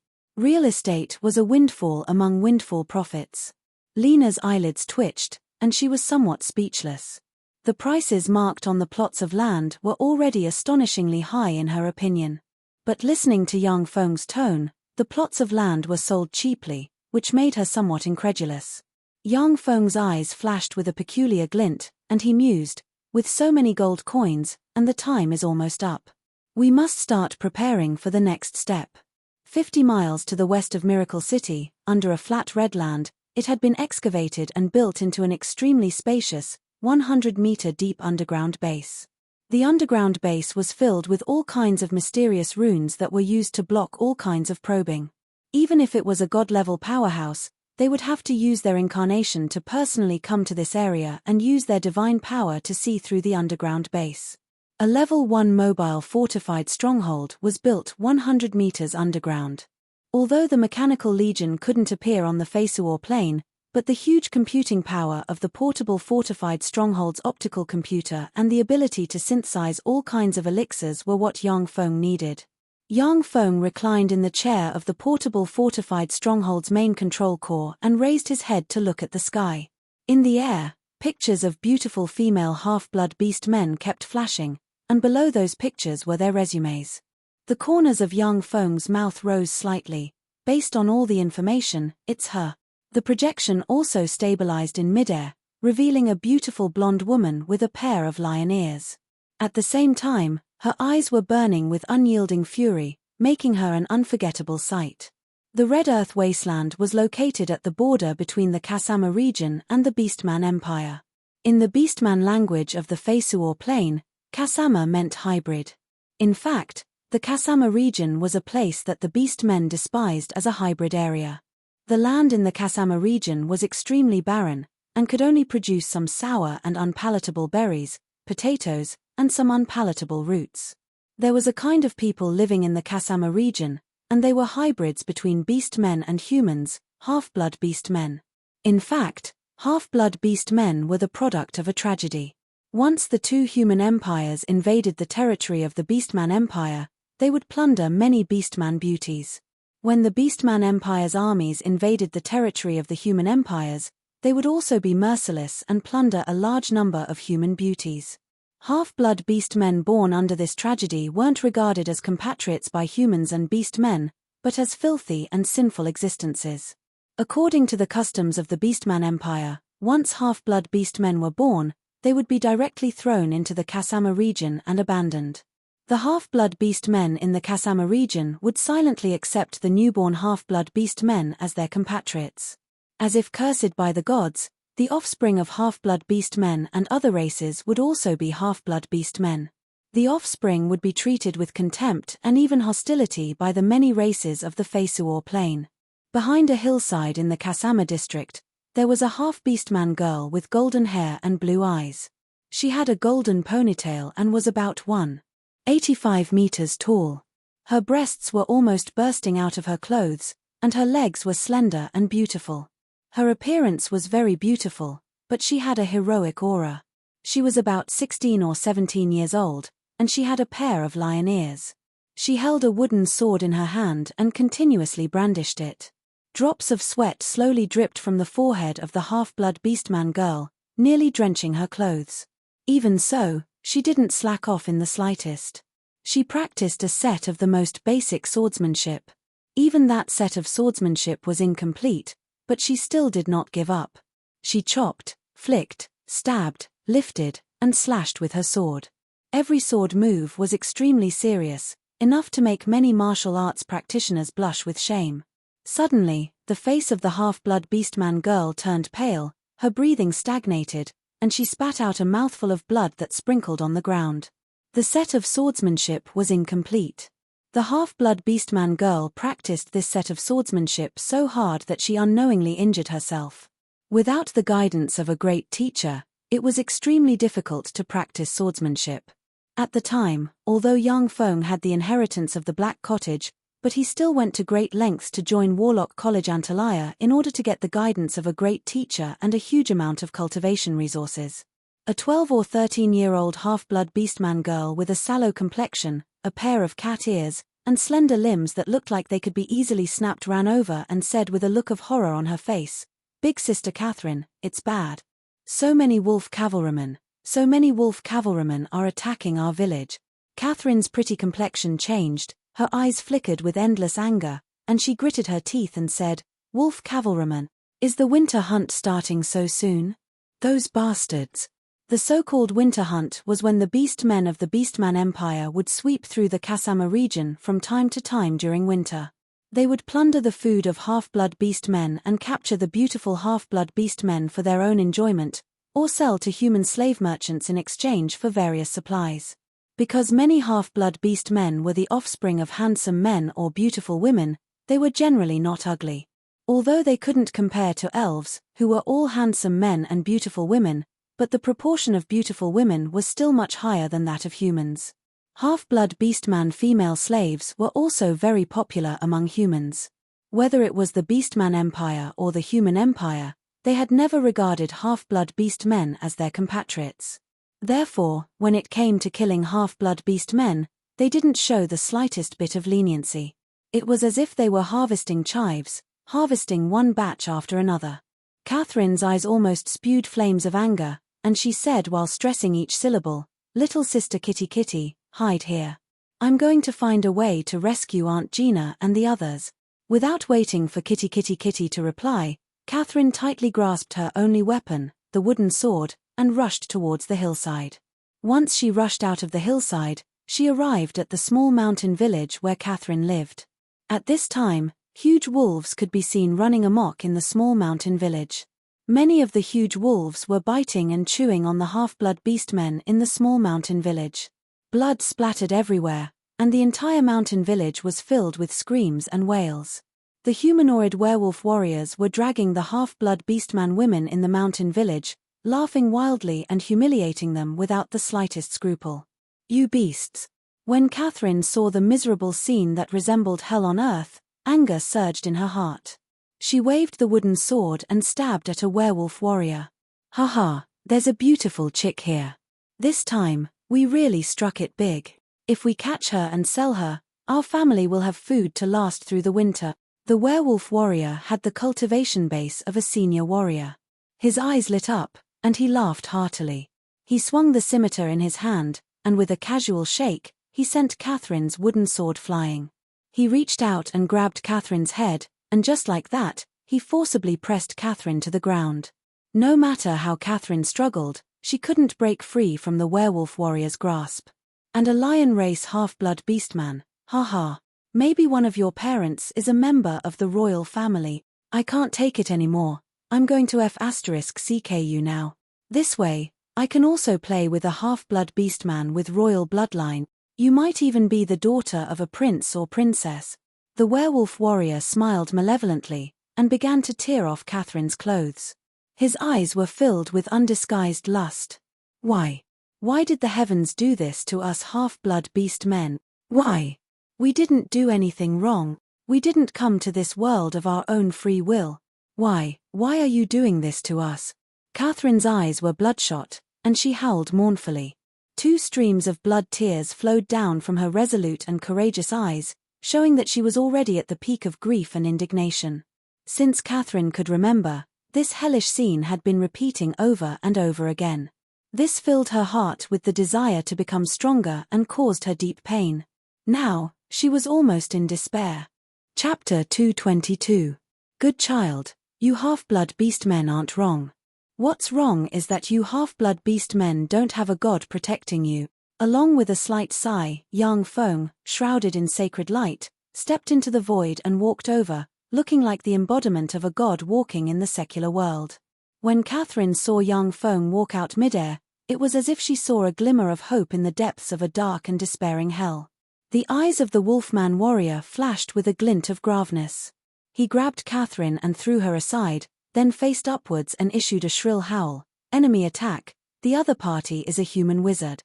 The wolfman warrior had just issued a shrill howl, when Yang Feng took a step, appeared in front of it, and a sword ray flashed at its neck. What a fast sword!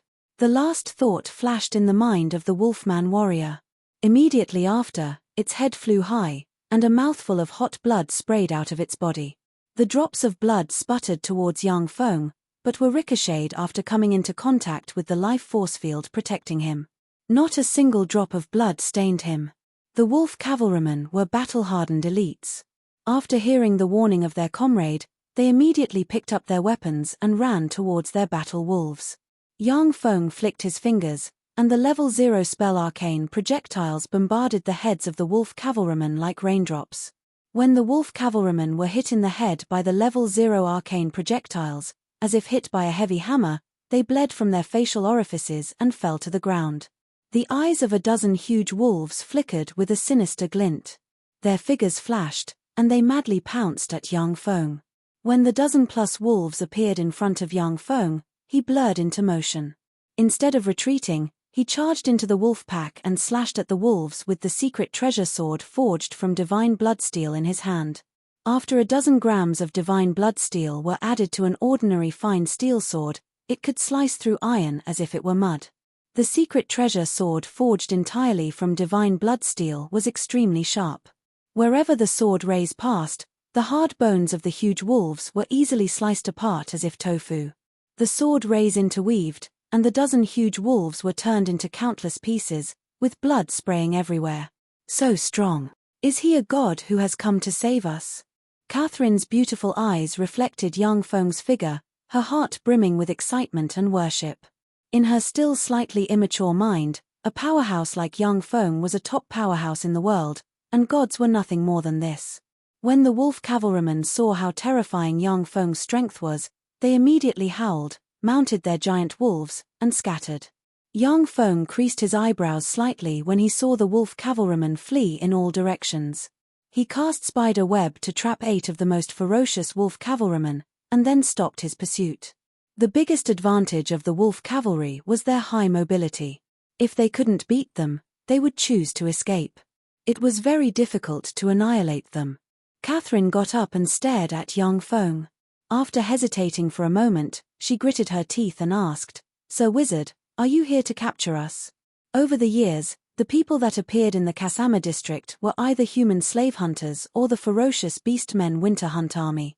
Kathleen asked with a hint of fear in her voice. Catherine knelt in front of young Feng. Her beautiful eyes flashed with a touch of unswerving determination, and she implored, "If you want to capture us, then capture me. I can be your slave, and I can also be your test subject. I only beg you to let the other people in our village go." Young Feng looked at the sensible half-blood beastman girl who was willing to sacrifice herself, sighed slightly, and reached out to help her up. "Good child, get up. I'm not here to capture you. I'm just a great wizard Ian who pursues the truth and walks on the path to godhood. If you want to obtain enough power and knowledge to protect your people, to prevent half-blood beast men from being humiliated, to stop being called bastards, and to live with dignity on this land, come to this place to meet me tonight." Young Feng pointed with his finger, a ray of light entered Catherine's forehead, and a message was imprinted in her mind. Young Feng handed Catherine the sword forged from divine blood steel in his hand. His body collapsed, turned into countless specks of light, and disappeared. When Catherine saw young Feng disappear before her eyes, she became absent-minded. If she hadn't seen the sword in her right hand, she would have thought that everything was a dream. When Catherine's gaze fell on the 8 wolf cavalrymen bound by spider webs, her eyes practically spurted flames of anger, and she strode over. At this time, the remaining dozens of half-blood beast men of the half-blood beastman village gathered together, staring at the 8 wolf cavalrymen with eyes full of hatred and fear. A wolf cavalryman bound by spider webs glared and threatened fiercely, "Fuck. You lowly bastards, why don't you let us out right now? If anything happens to me in your village, our copper wolf tribe will definitely send soldiers to slaughter all the people in your village." Yi Zichen thought. "Even the dozen villages around you are no exception. Let us go, and we'll spare your lives." The eyes of the remaining dozens of half-blood beast men flashed with a touch of fear. The brutal copper wolf tribe had massacred a lot of villages. Some of these half-blood beast men had wandered into this village from villages that had been massacred. A middle-aged man with a pair of dog ears and an ordinary appearance hesitated for a moment before saying, "Let's release these few werewolf masters." Another half-blood beastman with wolf ears also hesitated, and said unwillingly, "Yes, let them go." The eyes of a somewhat good-looking young woman with a pair of cat ears flashed with hatred, and she screamed mournfully, "Don't let them go. Kill them. These bastards let their giant wolves eat my husband and child. I want these bastards to pay with their lives. I can't let these bastards off. Are you still men? These bastards had their wargs eat our people. They bully and humiliate our women. You still want to let them go? Are you still men? Are you still human?" When they heard the hoarse roar of the cat-eared young woman, the half-blood beast men lowered their heads, and their eyes flashed with shame and helplessness. The eyes of the middle-aged man with a pair of dog ears teared up, and he almost shouted, "Human? Are we half-blood beast men still human? In the eyes of everyone in this world, we half-blood beast men are just slaves, natural slaves. I also want to be a dignified person, but we were born to be slaves. This is our fate. Do you want to implicate the lives of dozens of people in our village in order to vent your anger? Besides, those dozens of villages are hundreds of lives. The dead are already dead, but we still have to live. When they heard the tragic words, many half-blood beast men wept with tears in their eyes.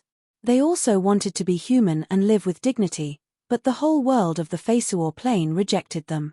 The whole world thought that they were bastards, natural slaves. They wanted to resist, but they didn't have the power to. No one would teach half-blood beastmen magic and martial arts. Without knowledge and inheritance, they could only fall behind. They didn't even have the power to resist. One of the wolf cavalrymen trapped in the spider web spat out a mouthful of saliva and sneered, "Tui, a lowly slave will always be a lowly slave. No. In this world, no one is a natural slave. As long as we don't think of ourselves as slaves, then we will never be slaves. These bastards must die." With the sword forged from divine blood steel in hand, Catherine walked over from the side, took a step forward, and slashed at the wolf cavalryman. A sword ray flashed, and the wolf cavalryman, who was extremely arrogant a moment ago, was cut in two. Its sinister head revealed a trace of astonishment. It never expected that it would be killed by a half-blood beastman like Catherine. Before anyone could react, Catherine brandished her sword and killed the 8 wolf cavalrymen one by one. The blood gushing out of the wolf cavalrymen splashed all over her, making her look full of a heroic, bloody, and bewitching temperament. She looked like a goddess of war who killed her way out of a sea of blood. With a look of horror on his face, the middle-aged half-blood beastman knelt on the ground, shivered, and accused with grief and indignation. "Catherine, you killed them. You actually killed them. It's over, it's over, it's over, we're screwed. We're screwed. The strength of the Copper Wolf tribe isn't something we can resist. That human wizard doesn't appear at any time. He just acted on a whim and saved us. But he can save us for a while, but he can't save us forever. Now that you've killed these 8 werewolf masters for a moment of pleasure, you've sown the seeds of calamity for our village." When the half-blood beast men saw this, they were both delighted and afraid, not knowing what to do. From the bottom of their hearts, they naturally wanted to kill the 8 ferocious wolf cavalrymen. But when they thought of the consequences of killing the 8 ferocious wolf cavalrymen, they were terrified.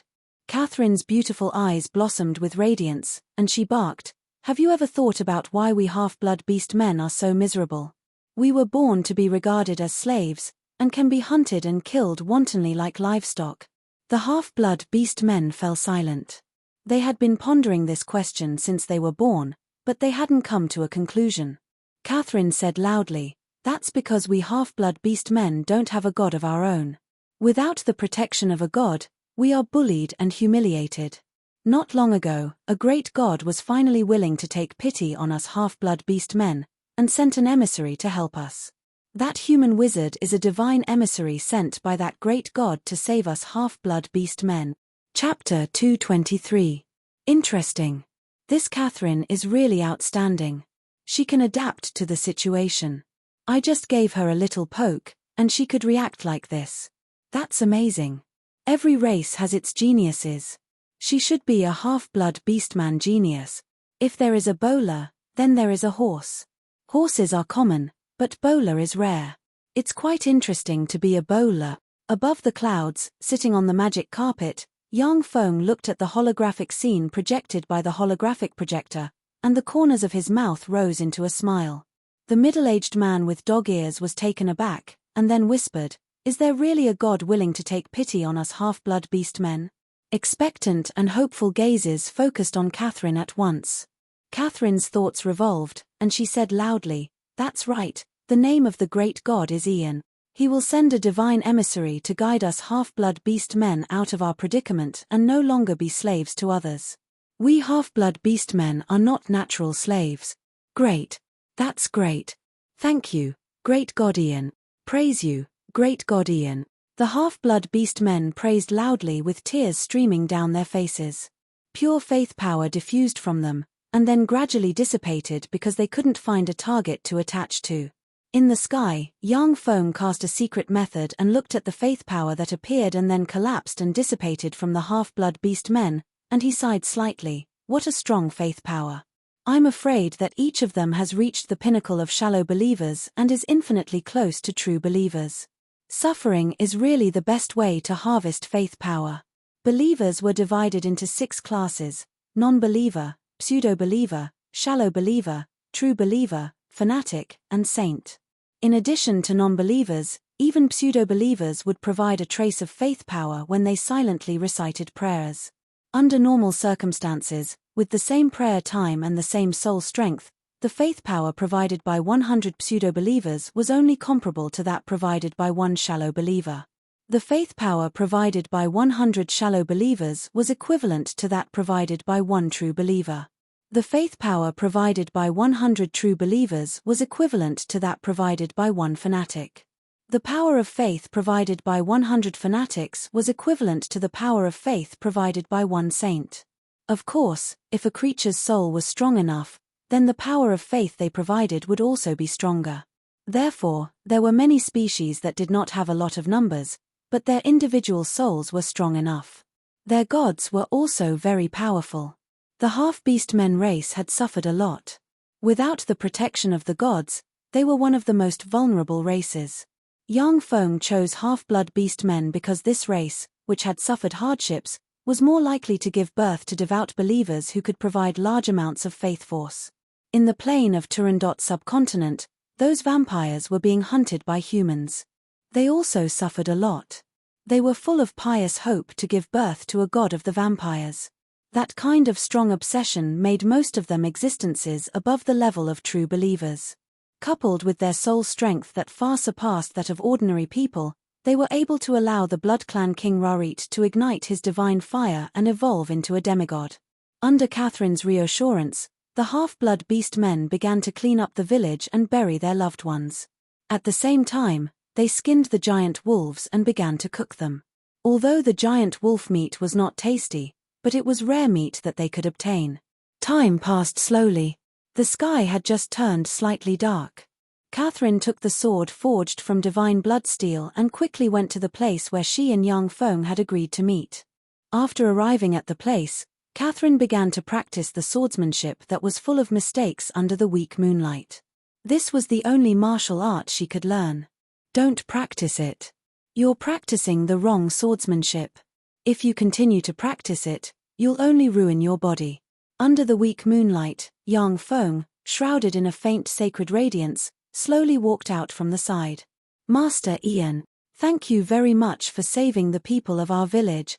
Catherine prostrated herself on the ground, kowtowed 5 times, and expressed her thanks to Yang Feng. This was the highest form of thanks given to her by a former slave by a half-blood beastman. Yang Feng said, "Get up." Yes. Catherine stood up at once, looked straight at Yang Feng with a clear and firm gaze, and said, "I want to get enough power and knowledge to protect my people, so that half-blood beast men will no longer be humiliated, no longer be called bastards, and can live with dignity on this land. Please teach me what to do. I'm willing to pay any price. As long as I have it, you can take it. I'm a wizard who pursues the truth and walks on the path to godhood. I need you to become the pope of my church and spread my faith among half-blood beast men. Half-blood beast men who are willing to believe in me and don't violate my doctrine will receive my protection. Half-blood beast men who receive my protection will receive food that can be preserved fruits, clean water, a safe residence, and live with dignity. Anyone who tries to capture you will be my enemy. My army will tear those enemies to pieces. Catherine, are you willing to become the pope of my church and spread my faith among half-blood beast men? This is a path full of thorns and sacrifices. I alone won't be enough. I need the entire half-blood beast men to continuously struggle and make countless sacrifices. Only then will there be hope for success." Shrouded in sacred light, Yang Feng spoke slowly like the embodiment of a god. "I'm willing," Catherine said without hesitation. Half-blood beast men were discriminated against on the Feisuor plain, with no one passing on knowledge about power to them. Now that someone finally got an opportunity, they naturally wouldn't let it go. Yang Feng extended his hand, and a knowledge crystal appeared in his hand, which flew towards Catherine. This is a knowledge crystal that can be practiced until the demigod rank martial art Lion King battle scripture. Crush it, and you'll master this martial art. Yang Feng didn't lack secret methods that could be practiced until the Starry Sky Warlock rank. In the Turandot subcontinent, the 6 great warlock groups all had secret methods that could be practiced until the Starry Sky Warlock rank, and there were even 3 secret methods that could be practiced until the Moonlight Warlock rank. However, the 3 secret methods that could be practiced until the Moonlight Warlock rank were all ancient secret methods. The requirements were too high, and he couldn't achieve them. The Lion King battle scripture was one of the 3 secret methods that could be practiced until the Moonlight Warlock rank. This was a secret method that human warlocks learned from the Faceawar Plains Beastman divine system's lion god Arkath and then improved upon it. This was one of the reasons why Yang Feng chose Catherine, a Lionman half-blood Beastman girl. Kathleen reached out and grabbed, directly crushing the knowledge crystal of the martial technique. That was the secret technique of the Lion King battle scripture. The next moment, it entered her mind. Not long after, a huge phantom of a lion suddenly appeared behind Catherine, emitting a powerful pressure. This was the power inherited from her bloodline, and now, it was finally stimulated by the Lion King battle scripture. When Yang Feng saw this, the corners of his mouth rose slightly. Not bad, the power of her bloodline is beyond my imagination. It seems that either her father or mother is a divine descendant with God's bloodline flowing through them. I've struck it big this time. Catherine let out a roar towards the sky, and a wave of war lion chi gushed out from her body. Her figure flashed, and she executed a complete set of Lion King fist technique in the open space. Boom! After Catherine executed the complete Lion King fist art, she finally slammed her fist into the ground and blasted open a small fist imprint. Catherine's figure shook slightly, and she arrived in front of Yang Feng. Her beautiful eyes were filled with adoration and gratitude. Thank you, sir, for teaching me the Lion King battle scripture. Catherine will never forget your kindness. Yang Feng smiled and flicked his finger, and another knowledge crystal flew into Catherine's hand. The Lion King battle scripture is the signature martial art of lion men of the Beastman Empire's royal family. Except for lion men, the effects of cultivating it aren't good for other people. I'll teach you the radiant battle text. Any beastman can cultivate this martial art. If you cultivate it to the pinnacle, you can become a legend rank warrior. Catherine alone wasn't enough to support the entire half-blood beastman race. Most people could cultivate an inherited martial art, which was the foundation for the prosperity of the race. Although the Radiant Battle Text's grade wasn't as high as that of the Lion King battle scripture, but for the entire half-blood beastman race, it was much more precious than the Lion King battle scripture. Catherine crushed the knowledge crystal and memorized the Radiant Battle Text's cultivation method.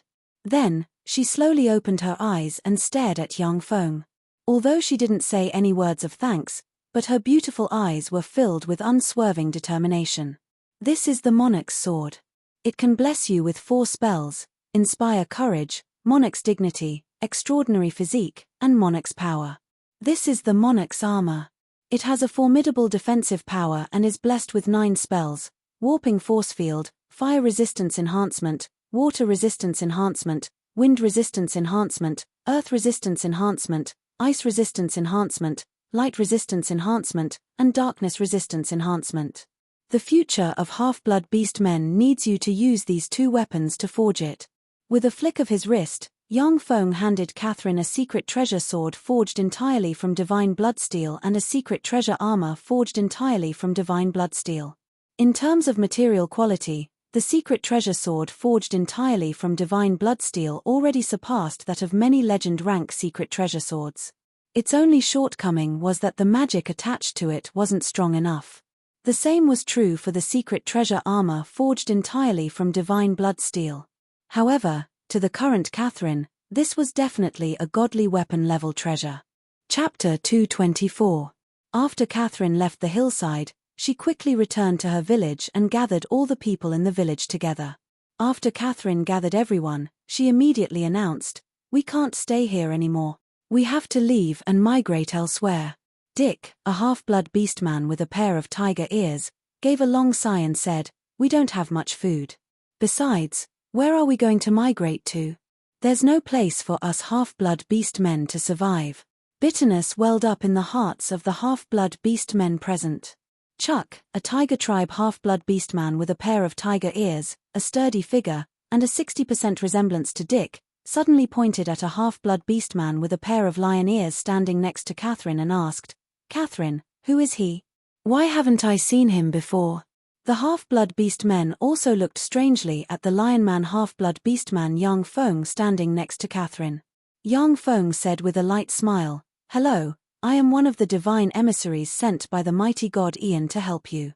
My name is Caesar." After he finished speaking, frightening Sky Knight rank chi spread from Yang Feng, making it hard for the many half-blood beast men present to breathe.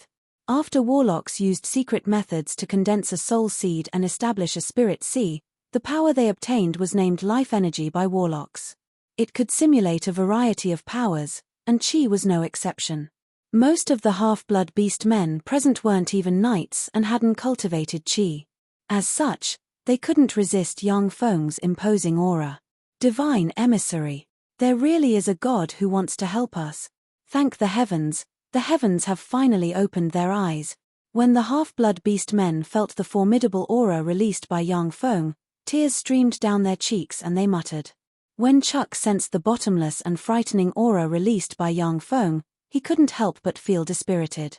He was well aware that with his strength, he would never be able to practice cultivation to Yang Feng's level.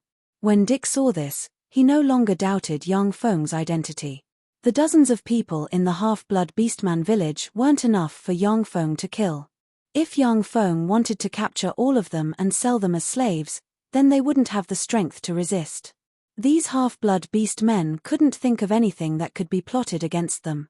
After displaying his power, Yang Feng smiled and retreated to Catherine's side. Yang Feng needed to control half-blood beast men through Catherine. After all, there were too many things that Yang Feng needed to do. In fact, every deity would have countless subordinates to share their burdens. Otherwise, even if they had divinity, they would be exhausted and would not have the time to train and enjoy themselves. Catherine's beautiful eyes flickered with expectation, and she said loudly, "Red Earth Wasteland." With his tremendous divine power, the great god Ian built a city for us half-blood beast men in the Red Earth Wasteland and purified a huge piece of land. There we have food to eat, clean water, and a safe place to live. We can live with dignity there and no longer be anyone's slave. A city that belongs to us beast men. Wonderful.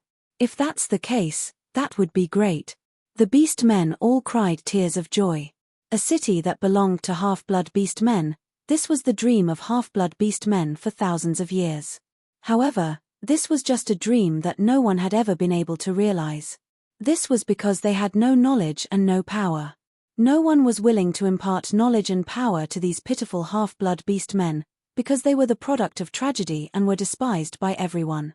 Catherine said with a solemn expression, "However, the city that belongs to half-blood beast men can only be entered by believers of the great god Ian. If you want to enter the city with me, then you must believe in the great god Ian, the sole god of us half-blood beast men. Those who are unwilling can leave now. I am willing to believe in the great god Ian." "Me too." None of the half-blood beast men present refused to believe in Yang Feng. In the face of the pressure of reality, they just wanted to live well.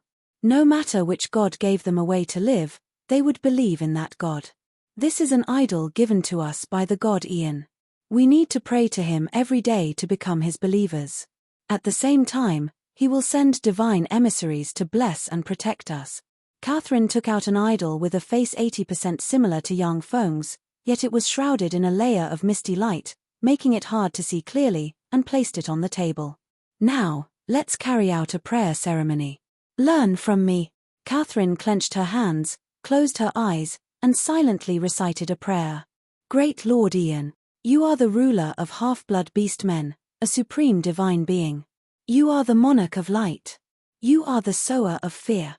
Great Lord Ian, you are the invincible god of war. You are the guardian of the good and the weak. Great Lord Ian, we offer you our most pious faith. From now on, after death, we will return to your divine country. We will become your shield and resist all harm for you. We will become your sword and slash all enemies for you. Great Lord Ian, may your divine country become a star in the sky." Under Catherine's lead, The half-blood beast men began to earnestly learn her posture and prayed earnestly and devoutly. Pure faith power diffused from the half-blood beast men and entered the idol created by Yang Feng. Yang Feng looked at the faith power condensed on the idol, and the corners of his mouth rose slightly. I've finally taken the first step. Most of the people in the human race already had faith. In this world where gods constantly performed miracles, there were practically no non-believers among humans. Even among human slaves, many still had a god they believed in. If Yang Feng wanted to spread his faith among humans, it would be very difficult. The suffering half-blood beast men were his best choice. After the prayer ceremony was completed, the dozens of half-blood beast men present felt as if they had undergone a complete transformation. Their heart, spirit, and spirit were all different. Before this, these half-blood beast men were hopeless existences that couldn't see the light. Now, however, they saw the light of hope. Dick's eyes blossomed with endless anger, and he asked, "Catherine, can you contact the surrounding villages and towns and take them to the city you spoke of?"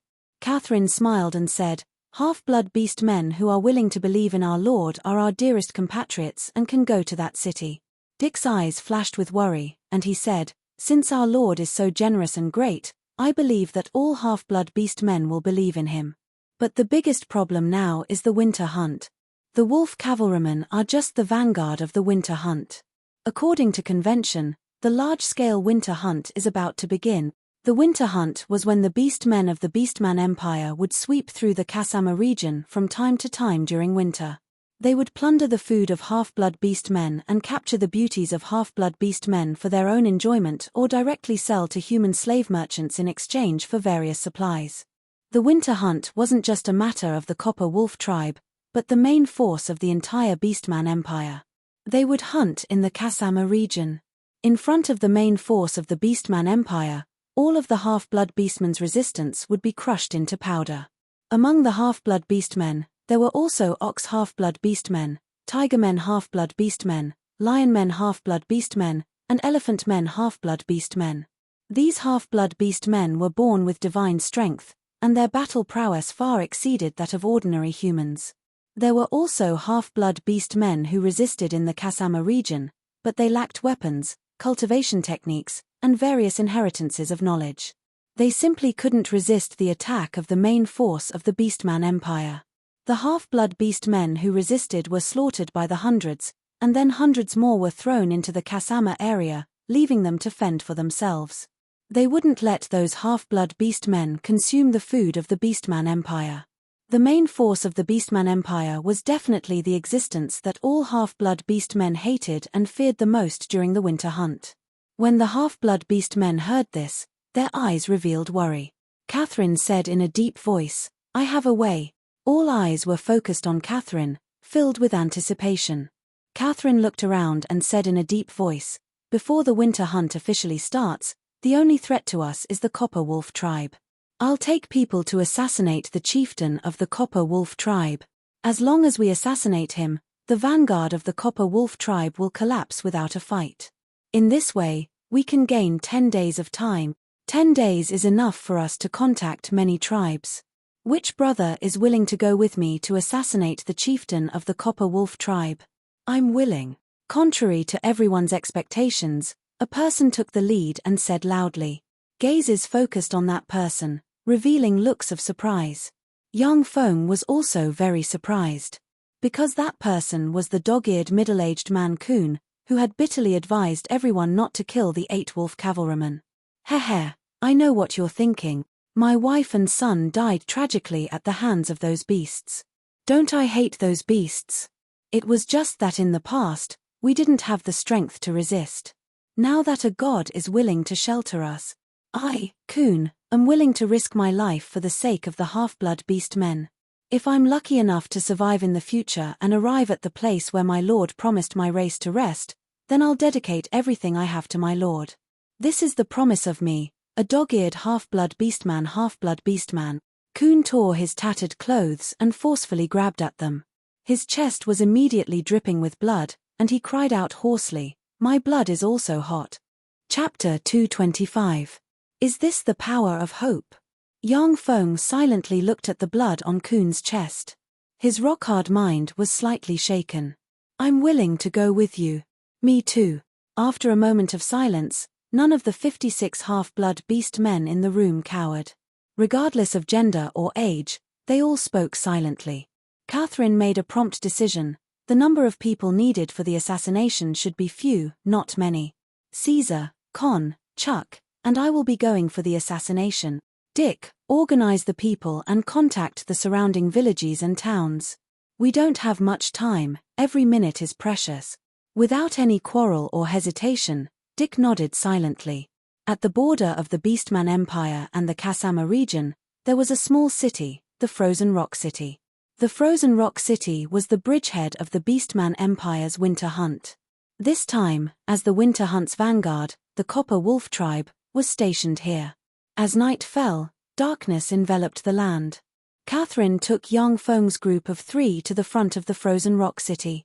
Kun looked at the brightly lit Frozen Rock City from afar, and his eyes flashed with worry. Catherine, what do we do now? It looks like it's heavily guarded.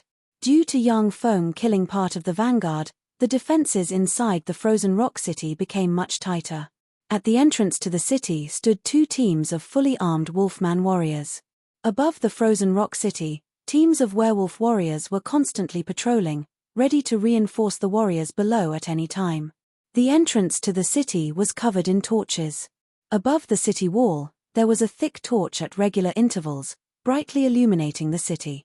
Catherine's gaze congealed slightly, and she said, Caesar, you speak. Yang Feng said with a light smile, everyone, follow me. Let's kill our way to the headquarters, and then behead the chief of the Copper Wolf tribe. Chuck frowned and said coldly, that's easy for you to say. We don't even know how many soldiers there are in the Frozen Rock City or where the chief of the Copper Wolf tribe is, so how can we kill them? Besides, how can the 4 of us kill our way in? Even though he had acknowledged Yang Feng's identity as a divine emissary, Chuck was still very jealous of him. This was mainly because the beast men were ignorant and did not know the importance of a divine envoy. If it was in the 4 great empires, no one would dare to be so rude to an oracle sent by a god. The ignorant are fearless. This was the principle. Kun also focused his gaze on Yang Feng, wanting to see what Yang Feng had to say. He didn't think that the 4 of them could break into the city and kill the chief of the Copper Wolf tribe. This is a treasure given to me by God. A long sword that could cut through any weapon and a full body armor that could block almost any weapon. And God is watching us. He will guide us to the location of the chief of the Copper Wolf tribe. Yang Feng smiled faintly and flipped his hand, and 2 copper boxes appeared in front of Chuck and Kun. On top of the 2 copper boxes, there was a magic sword forged from divine blood steel. Yang Feng said lightly, put your hands on the box, and you'll get the divine warrior armor bestowed upon you by God. Without hesitation, Kun put his hand on the groove on top of the copper box. Bronze-colored magic radiance flickered, and pieces of armor flew out of the copper box and landed on Kun's body, covering every vital part of his body. Only some of his joints were exposed. There were 16 energy grooves on the divine warrior armor, each of which was inlaid with a superior magic stone. An incomparably powerful life mana emanated from the divine warrior armor and entered Kun's body, stimulating his body's potential and causing him to burst forth with aura. Qi. This is the power of Qi. Kun was slightly taken aback, and then his eyes flashed with ecstasy and he praised, Great God Ian, praise you. Upon seeing this, Chuck also put his hand on the copper box, put on the divine warrior armor, and was stimulated to give birth to Qi. The divine warrior armor looked like it had a lot of components, but in fact, it was extremely light. Each divine warrior armor weighed only 2.5 kilograms and was forged from divine blood steel. Because it was enchanted with lighten, brute strength, inspire courage, and several other spells, it wasn't heavy at all. On the contrary, the wearer would feel as light as a swallow and extremely nimble. These 2 divine warrior armors were the original versions of battle armor that Yang Feng had developed by combining warlock knowledge and Shizu technology. As long as the wearer had a strong enough body, they would possess formidable offensive and defensive power. On the battlefield, they would be just like a humanoid tank. Yang Feng waved his hand, and 2 gold boxes appeared in front of him and Catherine. Catherine reached out and pressed her hand on the groove of the golden chest. Countless golden armor plates flew out of the golden chest and surrounded her, forming a female warrior covered in golden armor. She wore a mask, and her facial features could not be seen clearly. "Follow me." Yang Feng took the lead and stealthily moved towards the section of the frozen rock city's city wall. Catherine's group of 3 followed behind Yang Feng. When they reached the edge of the city wall, Yang Feng took a deep breath, tapped his foot on the ground, flew up, and easily landed on top of the city wall. The frozen rock city's city wall was only 6 meters tall. It couldn't stop an expert like Yang Feng. Yang Feng shook his hand, and a rope extended from the top of the city wall. Catherine's group of 3 quickly reached out and grabbed the rope. Yang Feng shook the rope slightly and erupted with Sky Knight rank power in a flash, sending Catherine's group of 3 flying towards the top of the city wall. In midair, Catherine didn't panic. She operated her chi, twisted her tender body slightly, turned her feet to the ground, and stomped on the ground, stopping her forward momentum. Yang Feng's eyes flashed with admiration. He took a step forward and pressed his palms on the abdomen of Chuck and Kun. A gentle force gushed out of his palms and caught the 2 of them. During his time on the Feisuo Plain, Yang Feng could only rely on himself most of the time without the terrifying battle prowess of his mechanical legion. He forced out his potential. If Yang Feng had just left the Turandot subcontinent, it wouldn't have been an issue to slap Chuck and Kun into mincemeat. However, he definitely wouldn't have been able to use his strength so effortlessly. Originally, Yang Feng was just an ordinary warlock who had accumulated all kinds of rare resources and elixirs. But now, after his tempering on the Feisuo Plain, he could feel himself constantly transforming, becoming stronger, and grasping various knowledge more flexibly. When Chuck and Kun landed, they heaved a long sigh of relief. Yang Feng reached out with his hand, lifted Chuck and Kun, and jumped down from the top of the city wall. Catherine also jumped down from the top of the city wall. Once they entered the frozen rock city, the 4 people formed a battle formation. Yang Feng was at the forefront of the formation, Chuck and Kun protected his flanks, and Catherine was in the rear, bringing up the rear. Without hesitation, Yang Feng took the 3 people and plunged into the frozen rock city. Inside the frozen rock city, Yang Feng, as if aided by a god, avoided one squad of Beastman patrol warriors after another, leaving Chuck and Kun full of admiration. They truly believed that Yang Feng had the guidance of a god. There was a small castle in the center of the frozen rock city, which was the city master's mansion. Since the frozen rock city was the bridgehead for attacking the Kasama region, half-blood beast men would from time to time find ways to attack the frozen rock city and assassinate its high-ranking officers. Therefore, the city master's mansion was transformed into a small castle. The small castle's city wall was 7 meters tall. The city wall was brightly lit, and teams of wolfman warriors exuding an iron-blooded temperament were patrolling. The small castle was guarded by the trusted subordinates of the chief of the Copper Wolf tribe. They were valiant warriors who had gone through countless battles, and each of them possessed formidable battle prowess not weaker than human knights.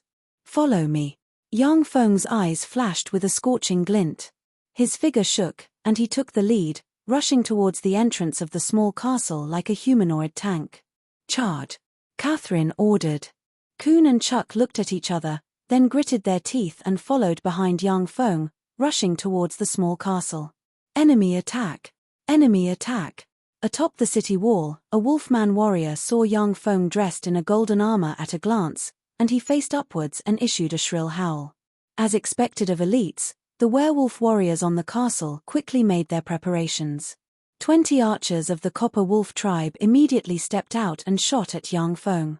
The 20 arrows turned into a rain of arrows and shot towards Yang Feng. Dang! Dang! Amid crisp sounds, the 3 arrows that hit Yang Feng's gold armor were ricocheted away. Braving the rain of arrows, Yang Feng rushed to in front of the gate of the castle. The magic sword forged from divine blood steel in his hand flickered with sword light, and he slashed the castle a dozen times in a row. Break! Yang Feng gave a furious roar and punched the gate of the castle. Boom! With a loud bang, the city gate was instantly torn into pieces, and countless fragments flew in all directions. "The gate is broken! The gate is broken just like that!" Kun and Chuck were dumbstruck, hardly daring to believe their eyes. Yes. If we follow him, we might really be able to kill the chief of the Copper Wolf tribe. Next, hot blood welled up in the hearts of Kun and Chuck, and they were filled with hope. Catherine's beautiful eyes flickered with an extraordinary splendor, and she looked at young Feng's back full of worship, as expected of Master Ian. Chapter 226.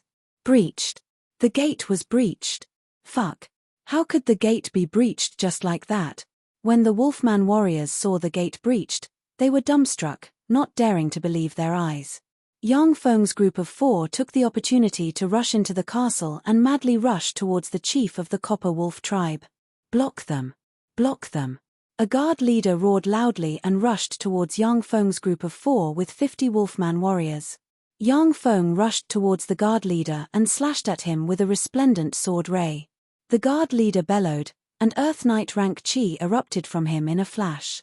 The fine steel sword infused with chi flicked at Yang Feng's sword. Ding! Under the horrified gaze of the guard leader, the fine steel sword in his hand broke into 2.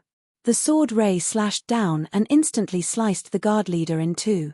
After slaying the guard leader, sword rays flashed around Yang Feng, and the Wolfman warriors near him were sliced in 2 along with their armor. Kun and Chuck, who were responsible for guarding Yang Feng's flanks, although they didn't know martial arts, but relying on the sharp magic swords and the divine warrior armor with astonishing defensive strength, they withstood the attacks of the Wolfman warriors and killed the Wolfman warriors one after another. Catherine also madly brandished the ruler's sword and killed the Wolfman warriors one after another. Blood spattered all over her, yet she didn't waver. Amidst the frantic fighting, she gained a deeper understanding of the Lion King battle scripture that Yang Feng imparted to her. As if a sharp knife cutting through tofu, Yang Feng led the 3 people to easily cut through the 50 Wolfman elite warriors, and then rushed towards the room where the chief of the Copper Wolf tribe was located. Along the way, there were no more organized troops blocking in front of Yang Feng. After killing a dozen guards in a row, Yang Feng's group of 4 rushed into a room. Inside the room, on the carpet, there were 4 naked corpses of half-blood beastman girls. Each of the 4 half-blood beastman girls was very beautiful, and they were only 15 or 16 years old. In the room stood a middle-aged wolfman with a pair of wolf ears, a furry wolf tail on his butt, a medium build, a face as if carved by a knife, and a cold and cruel temperament. Standing in the middle of the room with a blood-stained scimitar in his hand, the middle-aged wolfman stared coldly at Yang Feng's group of 4. That wolfman raceman did not panic in the face of danger and said very calmly, "The 4 of you, how dare you? Do you know who I am? I am Ahriman, the chief of the Copper Wolf tribe, a hereditary baron of the Orc Empire. If you dare to kill me, the Orc Empire will never stop hunting you down. Who sent you to assassinate me? I can pay you double the amount you paid. No, I'll pay you 3 times the amount, and then go kill the person who sent you. Kill him, and I can promote you in the Orc Empire, make you aristocratic barons of the Orc Empire, and give you hereditary fiefs and great wealth." On the Fesuor plain, aristocratic titles and hereditary fiefs were things that many people yearned to obtain. Many martial path powerhouses and formidable wizards would serve human empires for aristocratic titles and hereditary fiefs. Martial path powerhouses had tyrannical strength and didn't have to worry about food and clothing. However, their next generation might not be able to learn their martial arts. Aristocratic titles and hereditary fiefs were the foundation of a family's inheritance and wealth. Unfortunately, I only want your head. Yang Feng's gaze swept past the naked corpses of the half-blood beastman girls, and his gaze became extremely frigid. His figure shook, and he strangely appeared in front of Ahriman and slashed at him with his sword. "A bunch of clowns, I just don't want to waste my strength. Since you're courting death, then I'll send you on your way." Ahriman snorted coldly. In a flash, frightening firmament knight rank chi erupted from him, and he took a step forward and slashed at Yang Feng with a tyrannical blade. In the Orc Empire, the law of the jungle prevailed. For Ahriman, who respected the strong, to be able to become the chief of the Copper Wolf tribe, he was extremely powerful. Otherwise, he wouldn't be able to suppress the pack of wolf cubs in the tribe. Ding!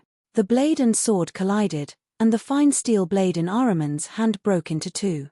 Yang Feng's magic sword slashed down, and Ahriman's head was sent flying. The moment Ahriman's head was sent flying, his eyes flickered with incredulity, as if he couldn't believe that he was instackled by a sword. Your martial path strength might be good, but unfortunately, your weapon is too poor. Yang Feng grabbed Ahriman's head, who died with everlasting regret, and said faintly. Extremely hot blood spurted out of Ahriman's chest. Before it came into contact with Yang Feng, it was bounced off by the life force field protecting him. In real combat, weapons and equipment were extremely important, and could even play a decisive role. Ahriman's martial path strength might be even stronger than Yang Feng's, but he was instackled by Yang Feng, because he didn't know that the magic sword forged from divine bloodsteel in Yang Feng's hand was actually so sharp.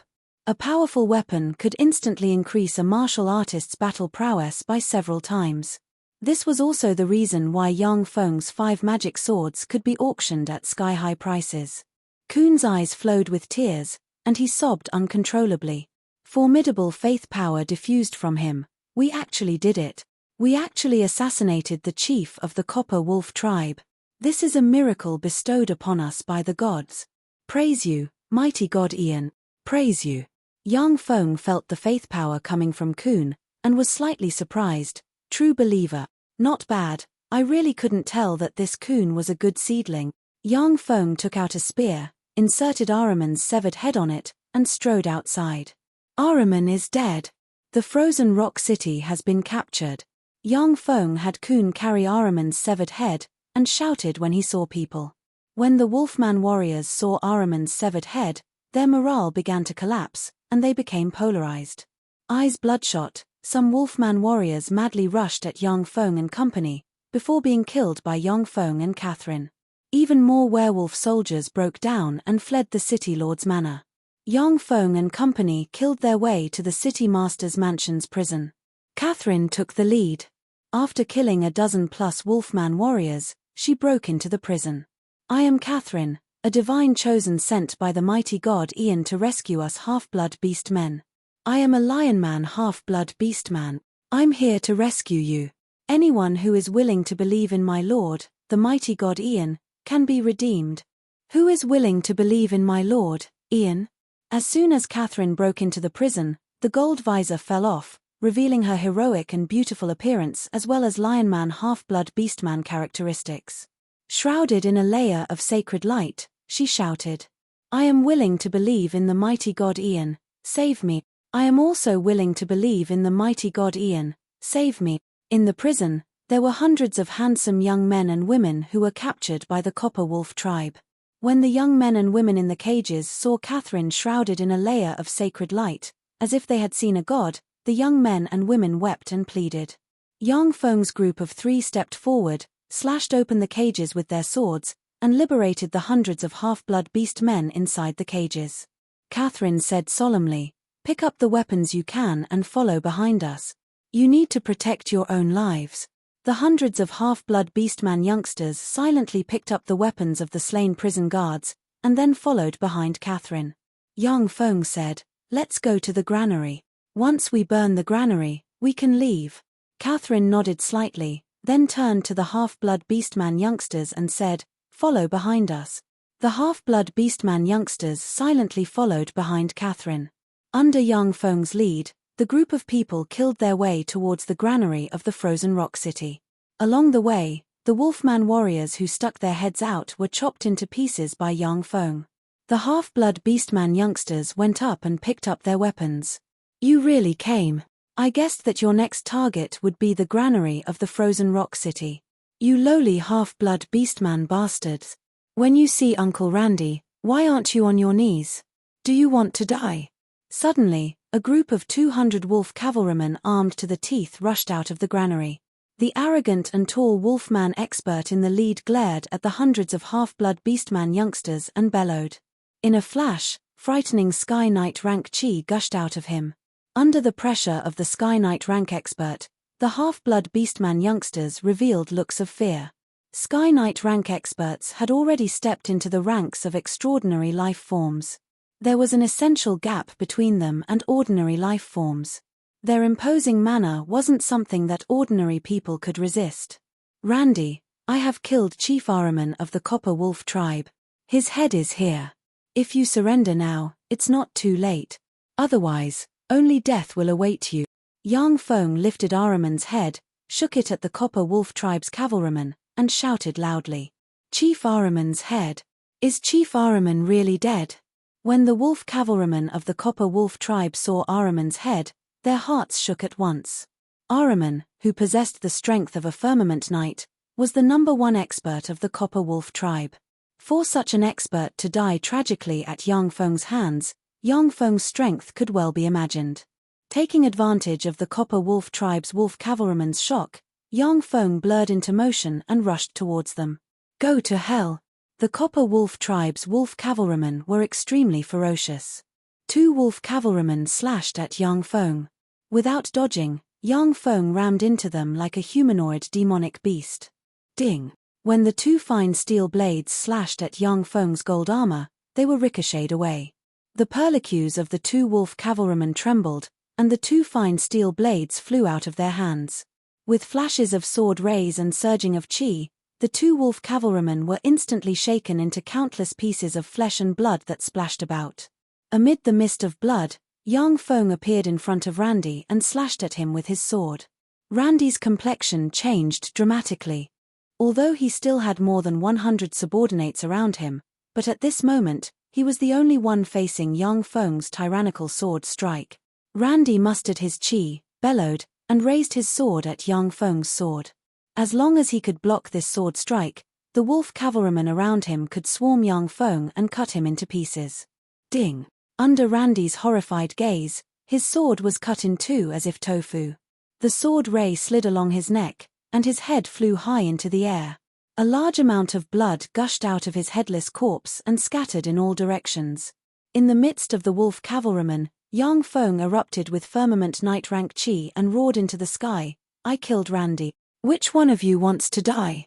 Dumbfounded, the wolf cavalrymen couldn't believe their eyes.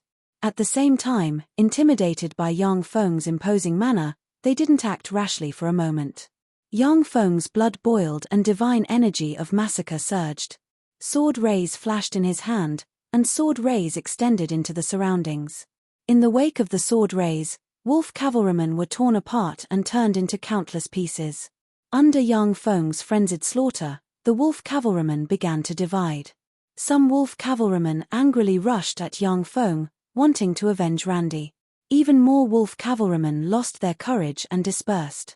After killing dozens of wolf cavalrymen in a row, there were no more wolf cavalrymen left in front of the granary.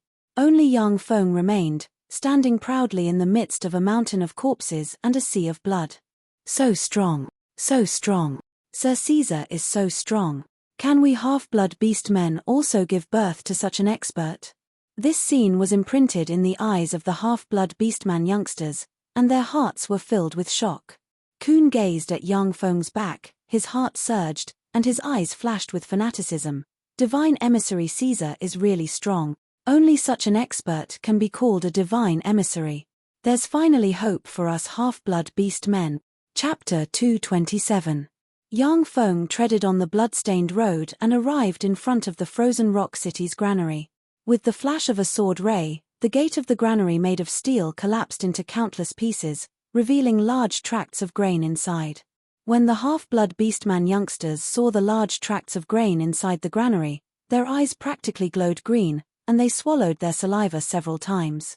The living environment in the Kasama region was extremely harsh. The half-blood beastman youngsters basically only had some sour berries, wild vegetables, and some edible roots to barely fill their stomachs. It was the first time they had seen so much grain. Kun said with some reluctance, somewhat respectful, Sir Caesar, can't we find a way to transport this grain back? Catherine's big, expressive eyes also stared straight at Yang Feng. Yes. Take it back. The half-blood beastman youngsters also spoke one after another. Yang Feng said faintly, No, we don't have that much time. Let me tell you another piece of bad news. According to the oracle of the mighty god Ian, the Bloody Lion monarch Lawrence is already on his way here with 20,000 elites of the Bloody Lion slave hunting group. Kun's complexion changed greatly, his eyes flashed with fear, and he said in a trembling voice, Lawrence, It's that fiend. Catherine's beautiful eyes were filled with endless anger. At the same time, fear shrouded the abyss of her beautiful eyes. Lawrence, that bastard. He's here. Lawrence. That fiend is here. It's actually that fiend. The faces of the half-blood beastman youngsters were drained of blood, their bodies trembled, and their eyes were filled with fear. The blood lion monarch Lawrence was the uncle of the current emperor of the Beastman Empire, and he was conferred the title of Grand Prince. He was extremely cruel and had presided over winter hunts against half-blood beastmen several times. Others presided over winter hunts and would release water to raise fish, so they wouldn't kill people indiscriminately in the Kasama region. As for the blood lion monarch Lawrence, he was extremely cruel and vicious. At that time, he slaughtered all the resistance forces in the Kasama district, including those who surrendered, and massacred the villages where the half-blood beastman resistance forces had been active. Even the beastman villages that did not participate in the rebellion were massacred indiscriminately, making the people of the Kasama district tremble in fear and hate them endlessly. Yang Feng said solemnly, "Only by burning the food can we stop their advance. Otherwise, they will only continue to hunt us down for food." Kathleen nodded silently. Yang Feng took out an oil can, poured kerosene on the grain in the granary, lit a torch, and threw it into the granary. The flames immediately rose up in the granary, and the tongue of fire quickly spread across the granary. "The granary is on fire. It's over. What should we do? Lord Ahriman seems to have been killed. What should we do now?" Within the frozen rock city, the werewolf troops fell into chaos. After Ahriman was killed, there was no one else in the Copper Wolf tribe who could convince the masses. When some ambitious experts of the Copper Wolf tribe saw the flames rising in the granary, they knew that they couldn't continue. They immediately led their troops to escape from the frozen rock city and fled towards the Copper Wolf tribe. Whoever could escape to the Copper Wolf tribe first would gain a huge advantage. Yang Feng took the hundreds of half-blood beastman youngsters to the armory and opened the door. After everyone picked up a few weapons, they swaggered out of the frozen rock city. In front of the nameless village where Catherine lived. Standing at the gate of the village, Dick looked in the direction of the frozen rock city from time to time, his eyes filled with anxiety.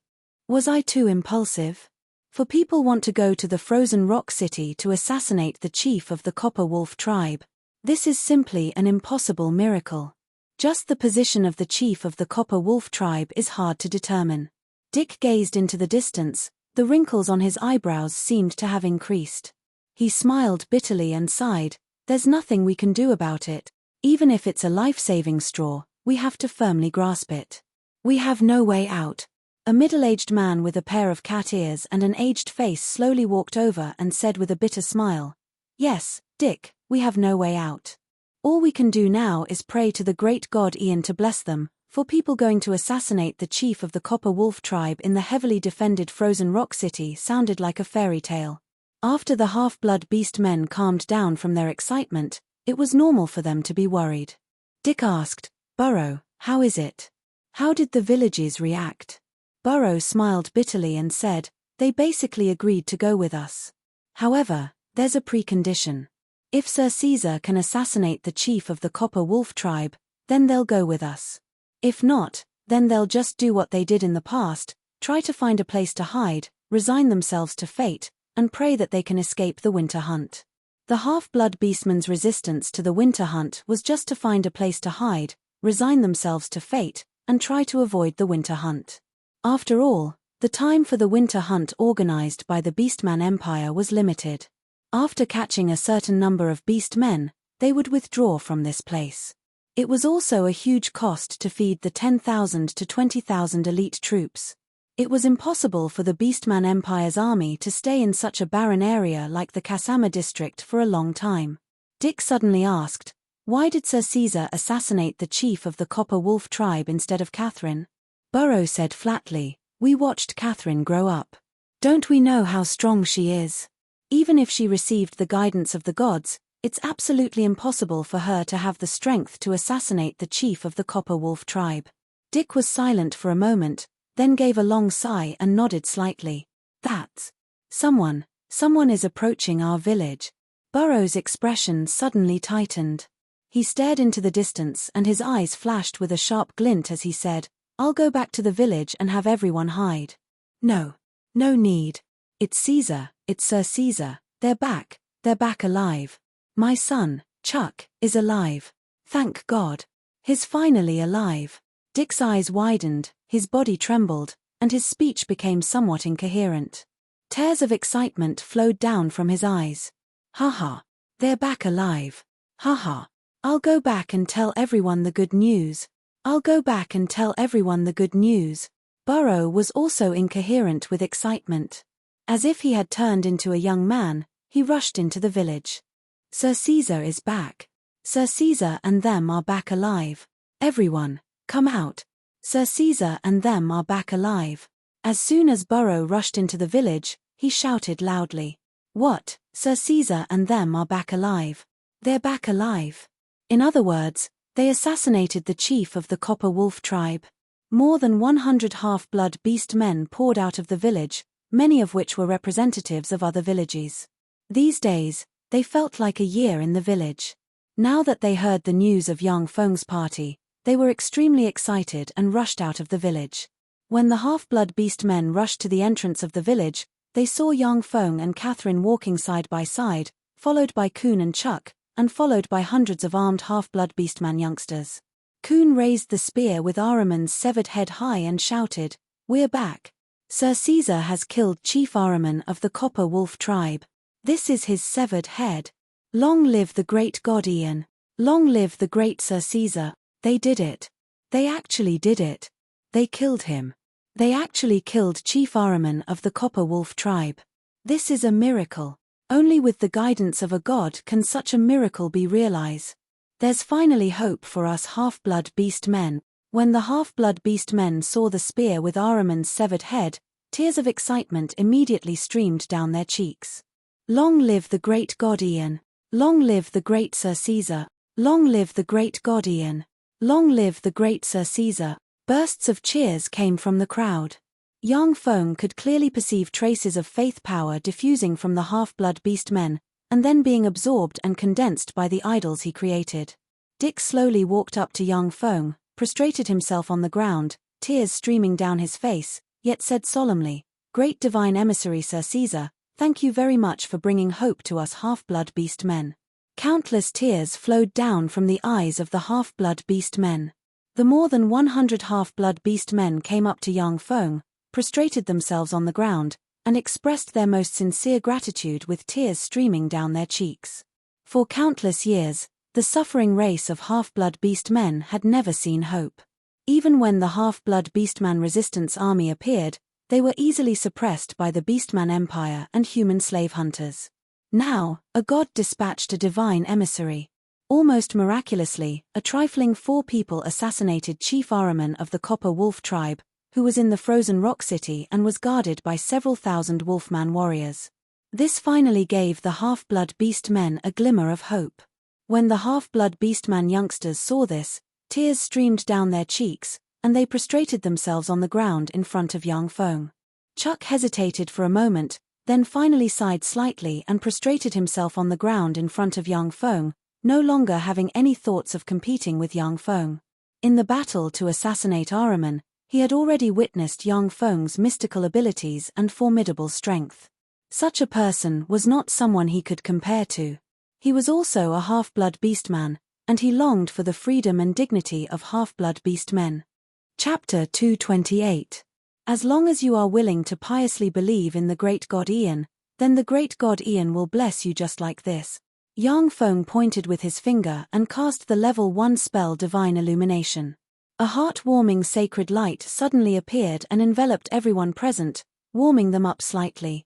Yang Feng then flicked his finger, and a large amount of super recovery elixirs made from a combination of alchemy and Shizu technology turned into a fine mist that mixed with the sacred light. Under the effect of the super recovery elixirs, the half-blood beast men only felt a burst of warmth, and then became more relaxed. Many people were pleasantly surprised to find that many of their internal injuries had disappeared. Healing divine spells were a must-have divine spells for churches to preach. Only with healing theurgy could churches develop rapidly and gain more believers. As Yang Feng wasn't a god, He could only simulate the effects of healing divine spells through the combination of alchemy and Shizu technology. Many half-blood beast men were shedding tears of happiness under the holy light. This was the first time they had been healed by a divine spell and the first time they felt the power of a god. Now, I will teach you the first tome of the radiant battle text that the god Ian wanted me to teach you. Shrouded in sacred light, Yang Feng began to explain the first tome of the radiant battle text to the half-blood beast men. Originally, Yang Feng intended to have Catherine teach him this martial art. But now that the opportunity was right, he naturally wouldn't let it slip by. The scene was silent. Apart from Yang Feng's voice, there was no other sound. Every half-blood beast man eagerly listened to Yang Feng's every word, full of piety. All half-blood beast men knew how precious martial art knowledge was. Any martial art was a secret of the major races and the foundation of their foothold. No one would teach martial arts to half-blood beast men. The error-ridden swordsmanship that Catherine practiced was something that a half-blood beastman slave paid a great price to secretly learn. Half-blood beast men, who had suffered countless hardships, had a thirst for knowledge that far surpassed that of other races. Yang Feng looked around, and his gaze fell on Kun. Okay, I'll stop here for today. Any half-blood beastman who is willing to believe in the great god Ian can practice this radiant battle text. Kang Ian, get up. Kun got up and said respectfully towards Yang Feng, "Yes, Caesar Daran." Yang Feng handed Kun a knowledge crystal with the radiant battle text recorded on it. "This is a knowledge crystal, it contains the next few levels of the radiant battle text. Crush it." Kun crushed the crystal, and the knowledge regarding the radiant battle grimoire entered his mind. After Kun opened his eyes, he became even more respectful and said, "Thank you, Sir Oracle, for teaching me this martial technique." Yang Feng said, "From now on, you and Catherine will master the complete radiant battle text cultivation method. As long as one's strength reaches a certain level and is willing to worship my lord, you can teach them the continuation of this martial skill." Kun's eyes flashed with unswerving determination as he said respectfully, "Yes, Sir Oracle."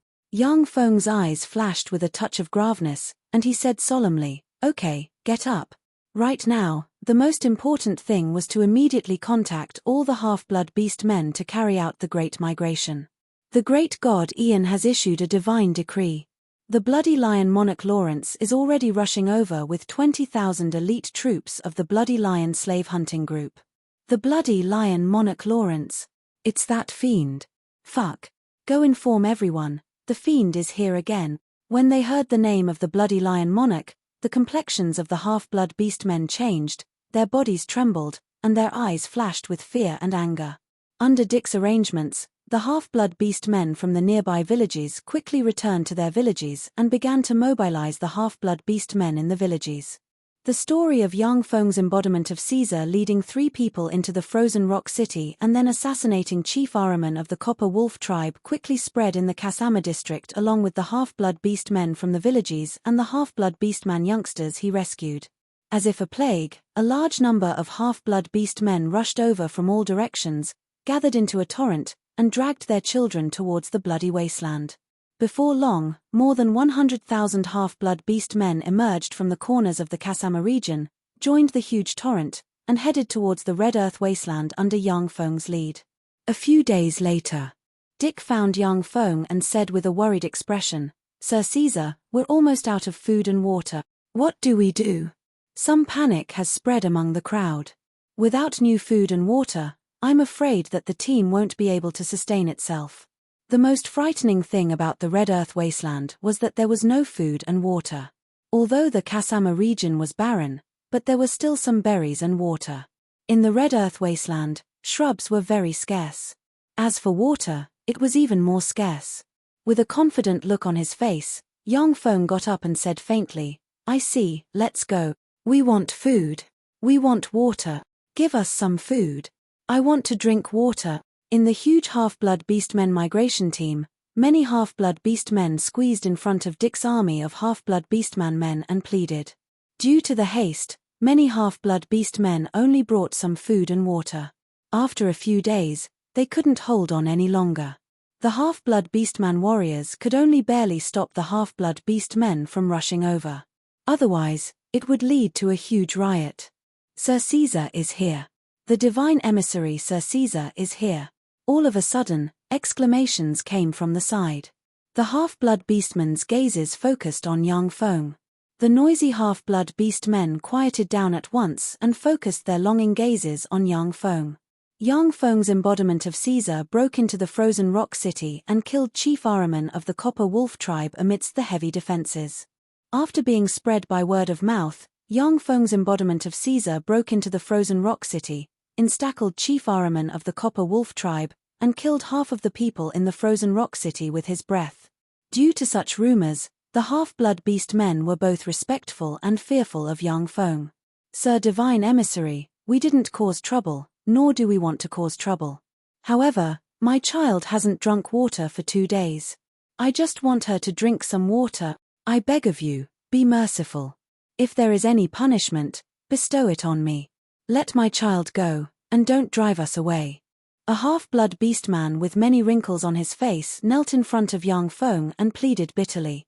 The half-blood beastman girl, who was about 13 or 14 years old and could be vaguely seen to be a beauty but whose lips were somewhat cracked due to the drought.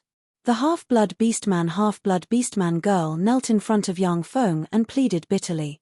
Now that the half-blood beast men were in the Red Earth wasteland, there was no way out. Once they were driven away from the main force, only death would await them. Sir Divine Emissary, we were wrong, don't drive us away. Sir Divine Emissary, we were wrong. Spare us this time. The half-blood beast men knelt on the ground and kowtowed to young Feng, imploring. Silence. Young Feng frowned slightly, then erupted with a frightening firmament night rank aura in a flash and barked, suppressing the voices of the half-blood beast men. You weren't wrong. I promised you that as long as you believed in my lord would give you preserved fruit, food, and clean water. If I didn't do it, then I would be the one at fault. I'm very sorry, I didn't realize that you were already in such a predicament. I'm sorry. As a divine emissary, I failed in my duty. Young Feng bowed slightly, saluted the half-blood beast men, and apologized.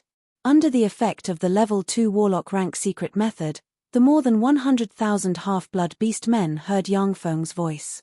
Now, please come with me. The mighty god Ian has responded to my plea and agreed to show us his power so that we no longer lack food and clean water. Shrouded in sacred light, young Feng treaded on air, deviated slightly from the main road, and headed southwest.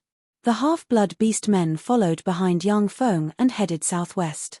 After walking for about 1 kilometer, young Feng pointed at the ground with the exquisite and luxurious scepter in his hand and said solemnly, the mighty god Ian said that a water source will appear here to quench the thirst of my believer. Young Feng's words had just fallen, when a large amount of red dust suddenly rose from the boundless red earth, revealing a huge pond full of water. Seeing this scene, the half-blood beast men were dumbstruck, unable to believe their eyes. Apart from the Rhine River, there was practically no other water source in the Red Earth wasteland.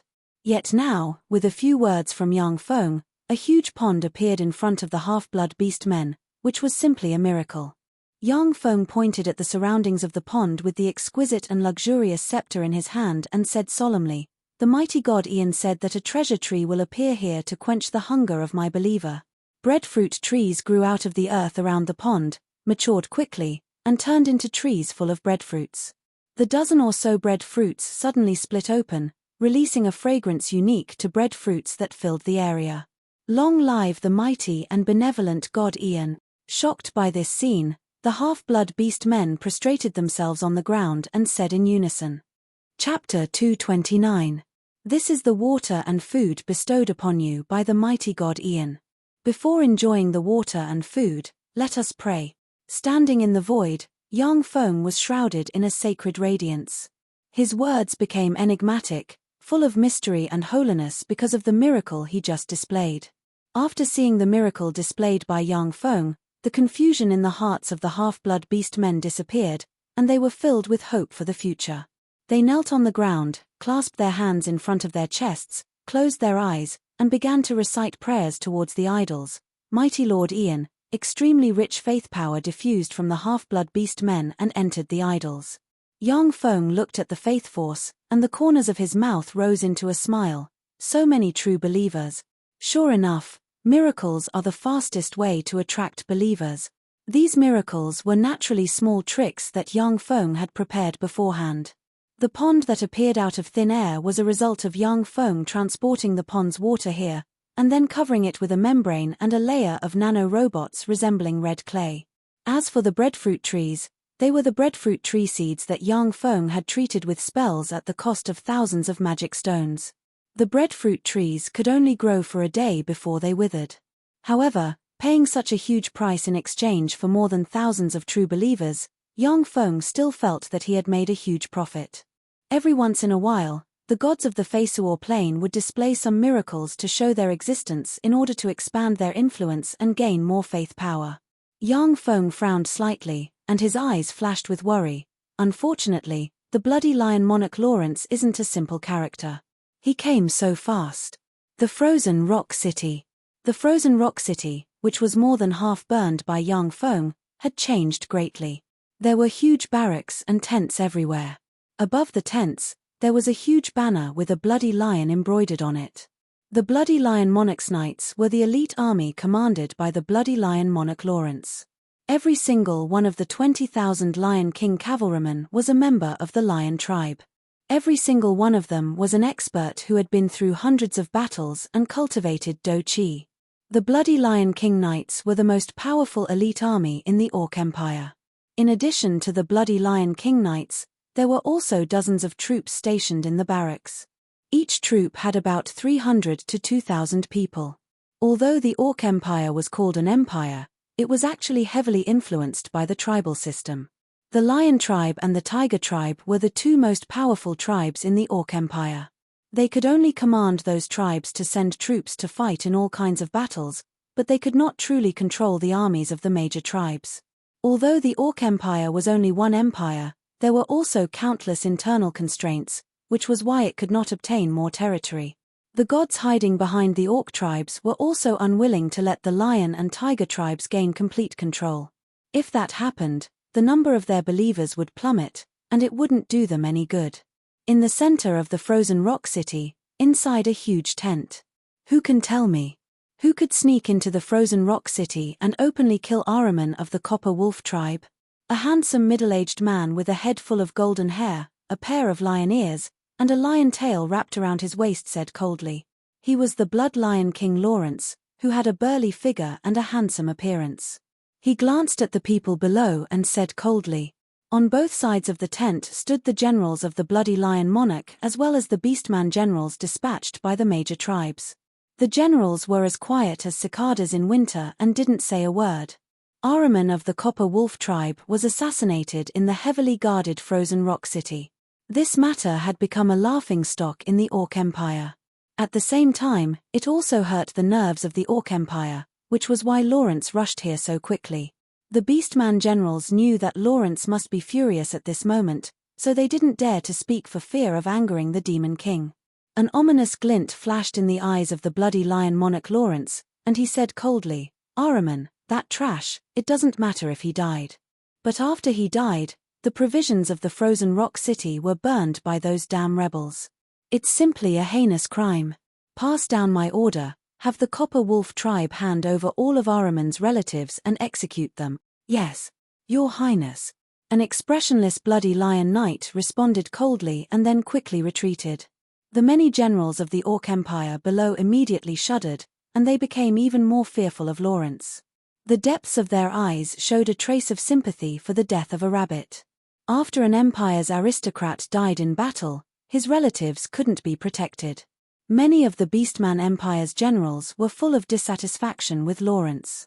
But Lawrence was the Empire's Grand Prince, cruel and bloodthirsty. He had a high status in the Beastman Empire, so naturally, no one dared to rashly offend him. Lawrence coldly swept a fat foxman Beastman with a glance and said coldly, Zaku, what's the current situation of the provisions? Zaku replied with some trepidation, Your Highness, the provisions we currently have are only enough for us for 5 days. The subsequent provisions are being transported from the Empire.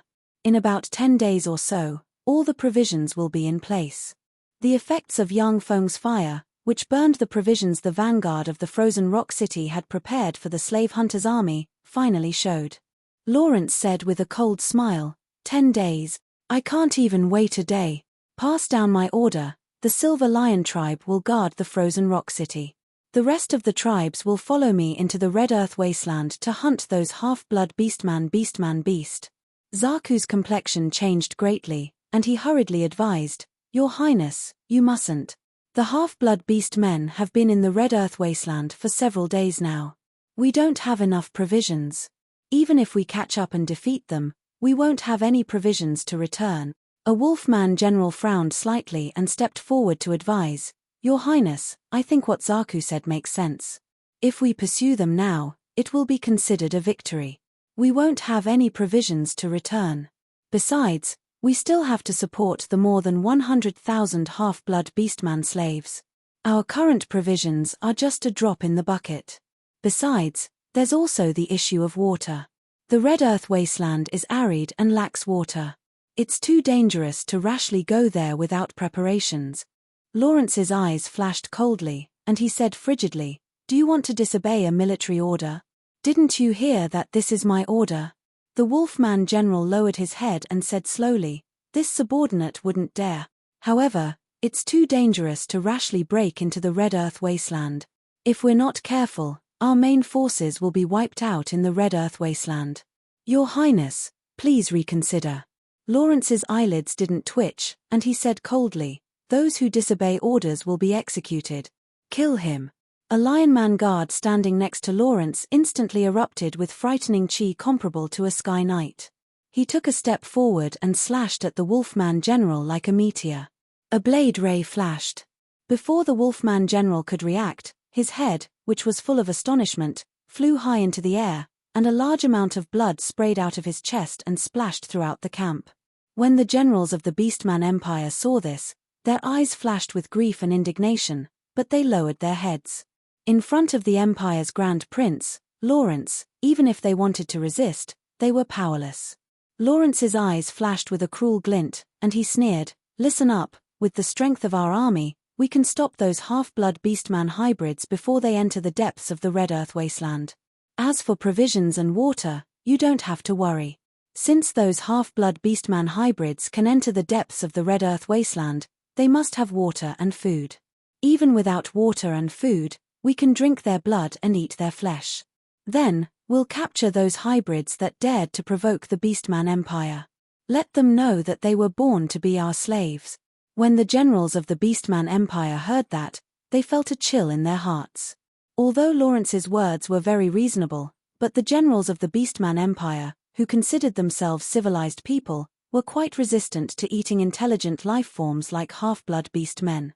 But being in the Beastman Empire, they had no choice. Lawrence said coldly, Do you understand? The generals of the Beastman Empire responded in unison, Understood. Lawrence waved his hand and said, Understood, go execute the order.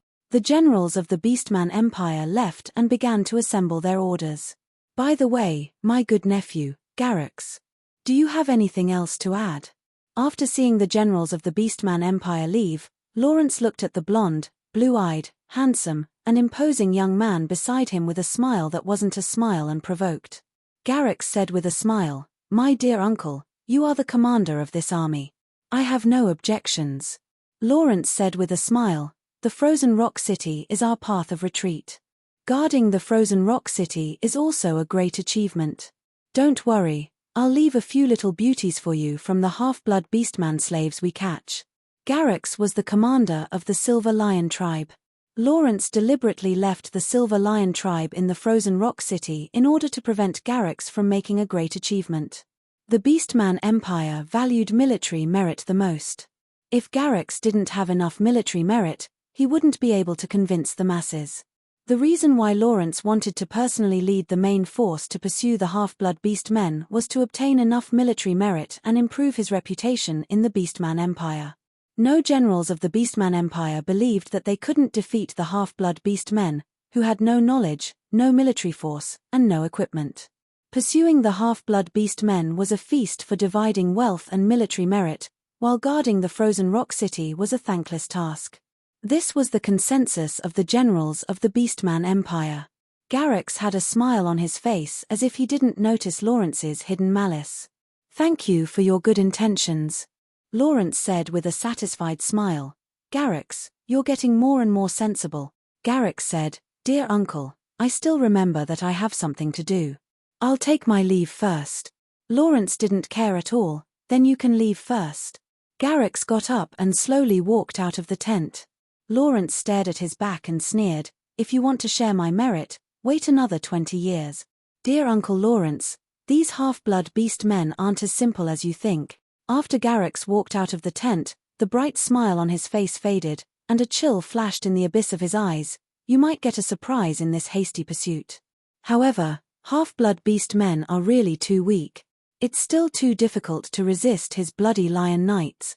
After pondering for a while, Garrix suddenly sighed deeply, looked in the direction of the Red Earth wasteland, and said inwardly, "Caesar, I hope you can give me a surprise.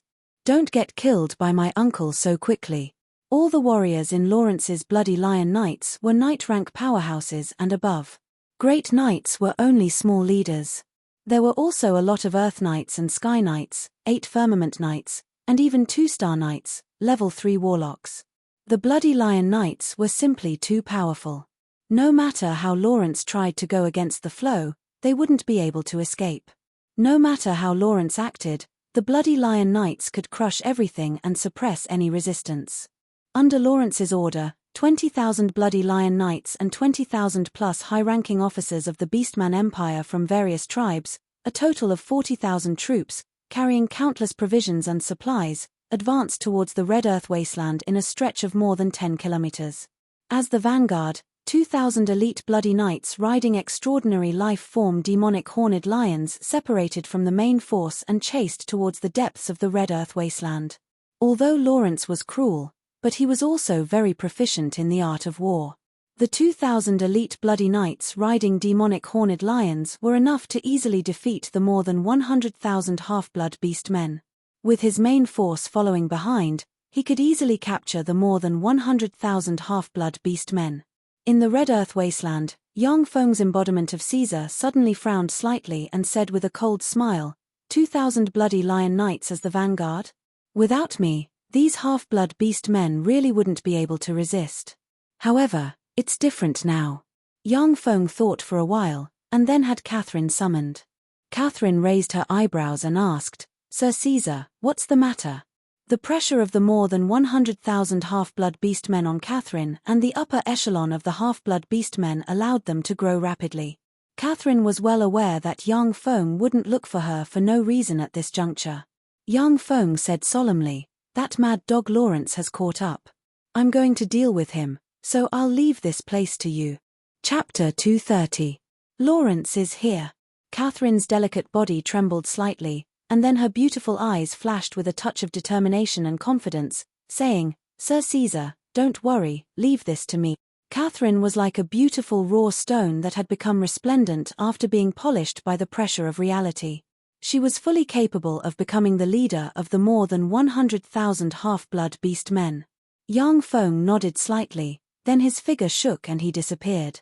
After leaving the half-blood beast men army for a few kilometers, Yang Feng restored Ian's appearance, jumped lightly onto the magic carpet, and flew towards the 2,000 bloody lion knights. Should I kill them all? Yang Feng pondered seriously as he sat on the magic carpet. With the various extraordinary plant seeds, the Morphin demonic polar bear, and other level 4 extraordinary life-form rank mechanical battle beasts at his disposal, he could wipe out the 2,000 bloody lion knights. After contemplating repeatedly, the corners of Yang Feng's mouth suddenly rose slightly. "No. I've got a good idea." In the Red Earth wasteland, 2 streaks of red soil rose and extended from afar. 2,000 elite bloody lion knights riding extraordinary life-form demonic horned lions chased after the half-blood beast men. Extraordinary life-form demonic horned lions were a kind of extraordinary life-form. They had a single horn, were a size larger than ordinary lions, and had no fur. Instead, they were covered in black scales. They were ferocious and belligerent extraordinary life-forms with fast bursts of speed and could run long distances. Demonic horned lions were extraordinary life forms cultivated by the lion god Arkath when he was still a demigod. He sought out many gods, learned countless knowledge, and then cultivated them. Once a demonic horned lion reached adulthood, it would possess frightening battle prowess comparable to that of a great knight. Naturally, demonic horned lions were far inferior to the many extraordinary life forms cultivated by the Hellions in the Turandot subcontinent. However, on the Fesuor plain, they were definitely the most tyrannical ground mounts. Many human cavalrymen would be timid when they saw the ferocious demonic horned lions. Before they could display 50% to 60% of their strength, they would be killed by the lionman cavalrymen riding the demonic horned lions. 2,000 demonic horned lion cavalrymen could charge at 10,000 human cavalrymen, and they had full confidence in defeating them. If the human empires didn't have many wizards and all kinds of weapons, they wouldn't be able to fight the Beastman Empire. The Elven Empire was number 1 in jungle warfare, the Beastmen Empire was number 1 in field warfare, and the human race was number 1 in siege warfare. This was a fact that was publicly acknowledged by the entire continent without any powerhouses above the demigod level participating in the battle. Suddenly, a hurricane rose from the red earth wasteland and swept towards the demonic horned lions. Countless grains of sand and stones rolled. At the same time, a thick fog suddenly appeared and enveloped the 2,000 demonic horned lion cavalrymen. In the fog, one couldn't even see their fingers in front of them. The two commanders of the demonic horned lion cavalry were shocked and shouted, "Charge! Hurry up and rush out!" The 2,000 demonic horned lion cavalrymen sped up again and charged forward. Every now and then, a 10-meter-tall boulder will appear in front of the demonic horned lion cavalrymen. When the demonic horned lion cavalrymen galloping at full speed hit the boulder, they will bleed and scream miserably.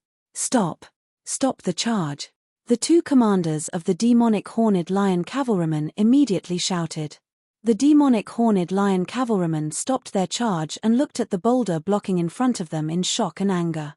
The commander of the demonic horned lion cavalry said in shock and anger, "Damn it, this is the power of wizard.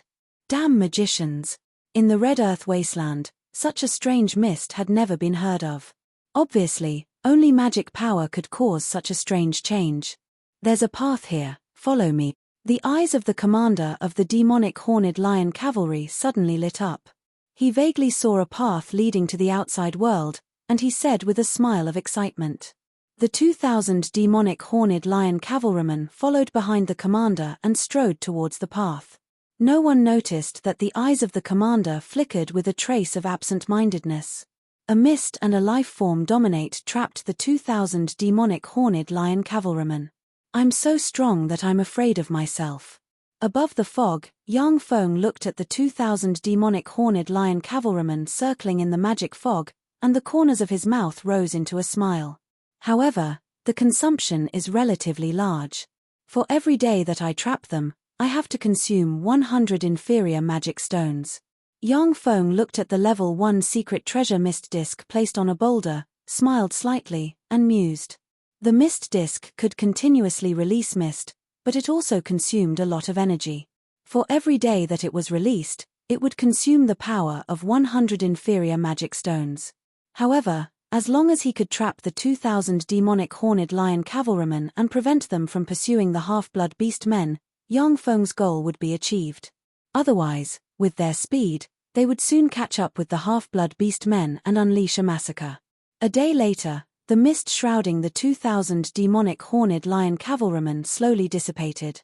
After the mist dissipated, the spirit of the 2,000 demonic horned lion cavalrymen collapsed, and they collapsed on the ground, gasped for breath, looked exhausted, and gulped down mouthfuls of water.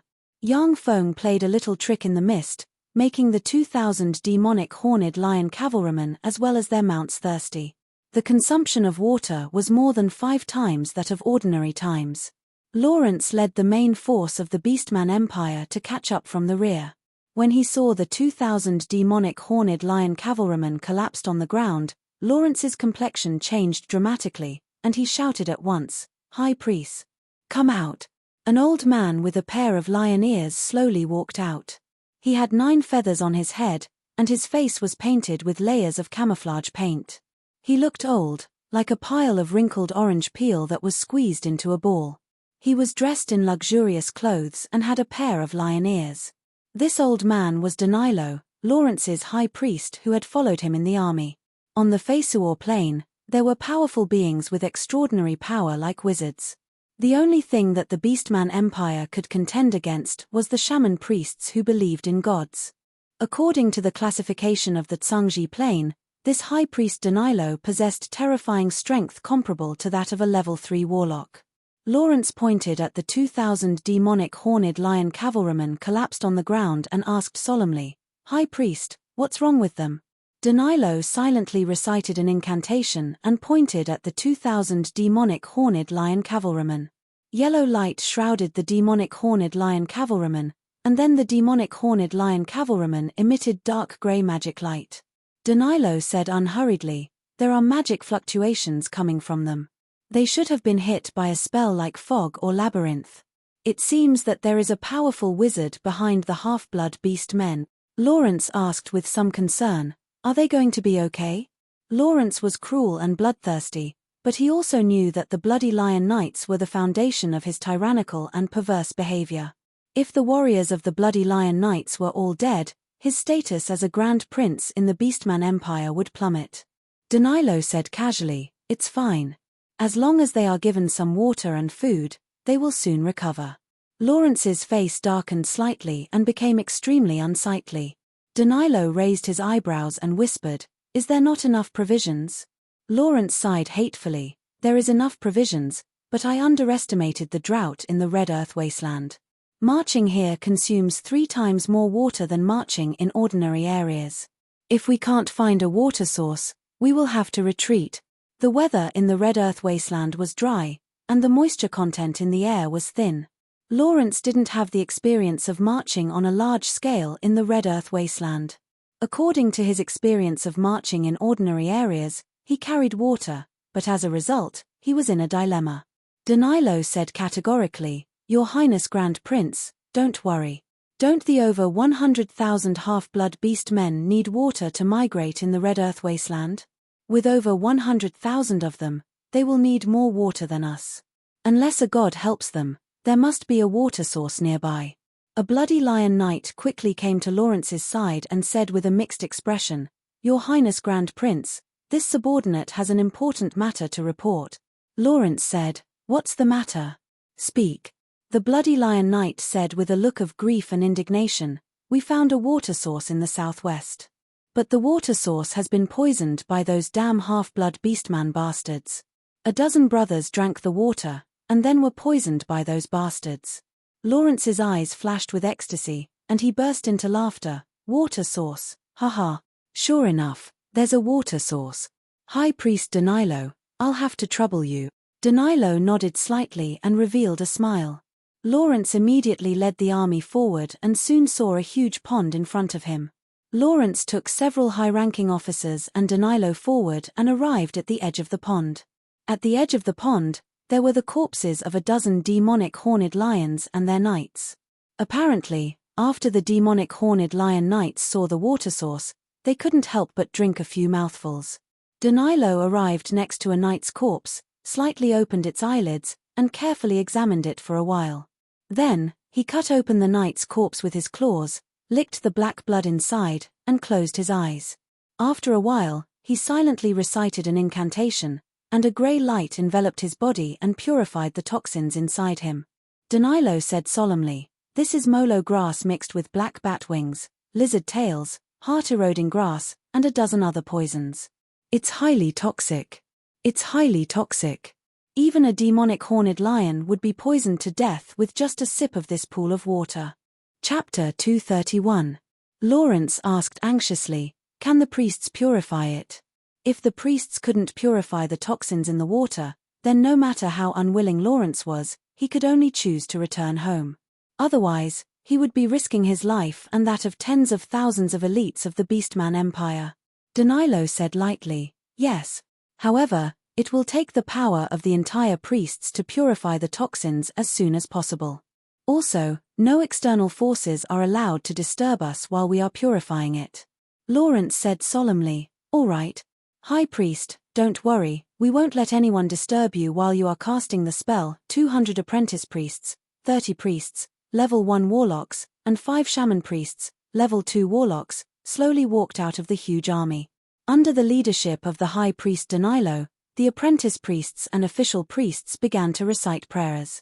This was a necessary ritual to cast a large-scale divine spell. Around the pond, 40,000 Beastman Empire's troops stood in front of the priests, guarding them. Just as the attention of the Beastman Empire's troops was focused on the priests, mechanical flying ants that looked almost identical to the red soil stealthily flew out of the red soil, flew to the buckets of clean water, bit through them, and drilled into them. When the mechanical flying ants drilled into the buckets, part of their bodies turned into wood, completely blocking the buckets. No abnormalities could be seen.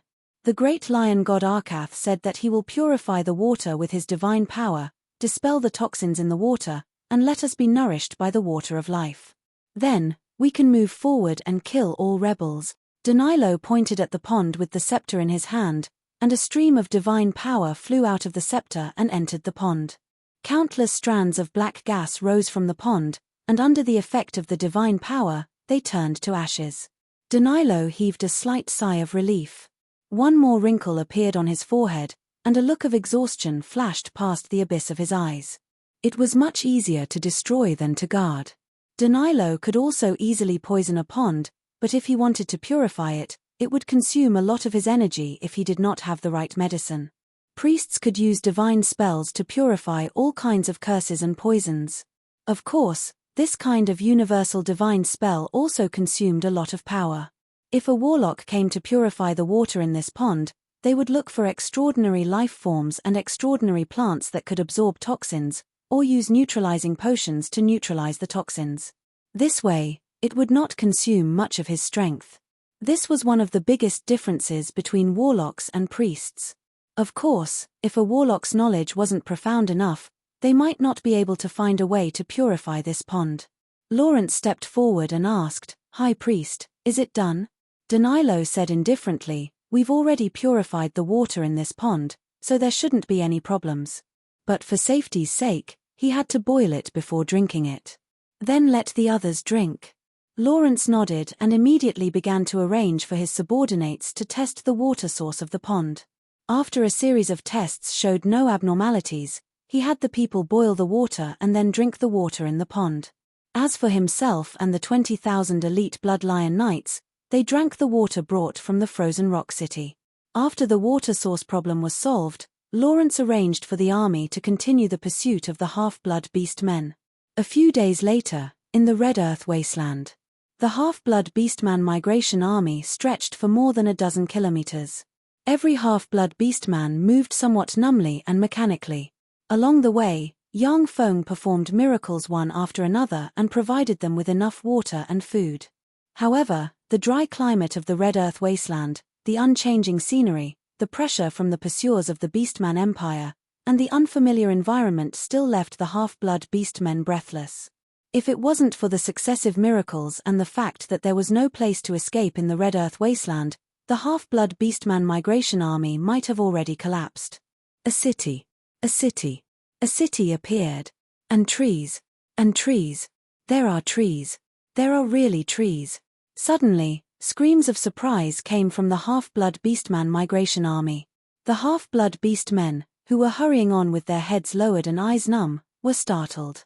They raised their heads and looked ahead. They saw a city wall more than a dozen meters tall with no end in sight appear in front of them. Purification trees were planted around the city. As if an oasis had appeared in the desert, it was a moving sight.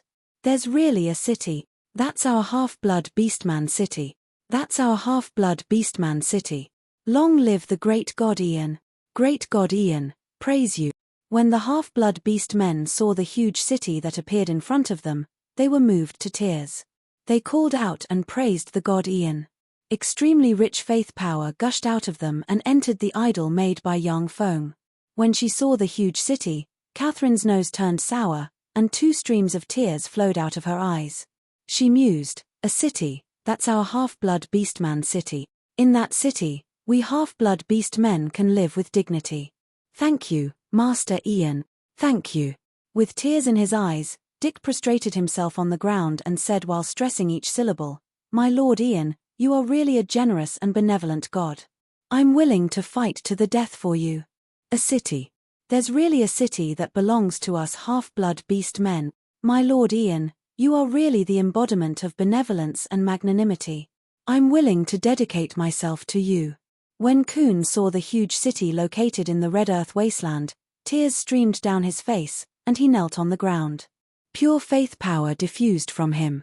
Half-blood beast men prostrated themselves on the ground with tears streaming down their faces. They recited prayers and praised the god Ian. Powerful and pure faith power diffused from them and entered the idol made by Yang Feng. The corners of Yang Feng's mouth rose slightly, tens of thousands of true believers, 100 fanatics, and one saint.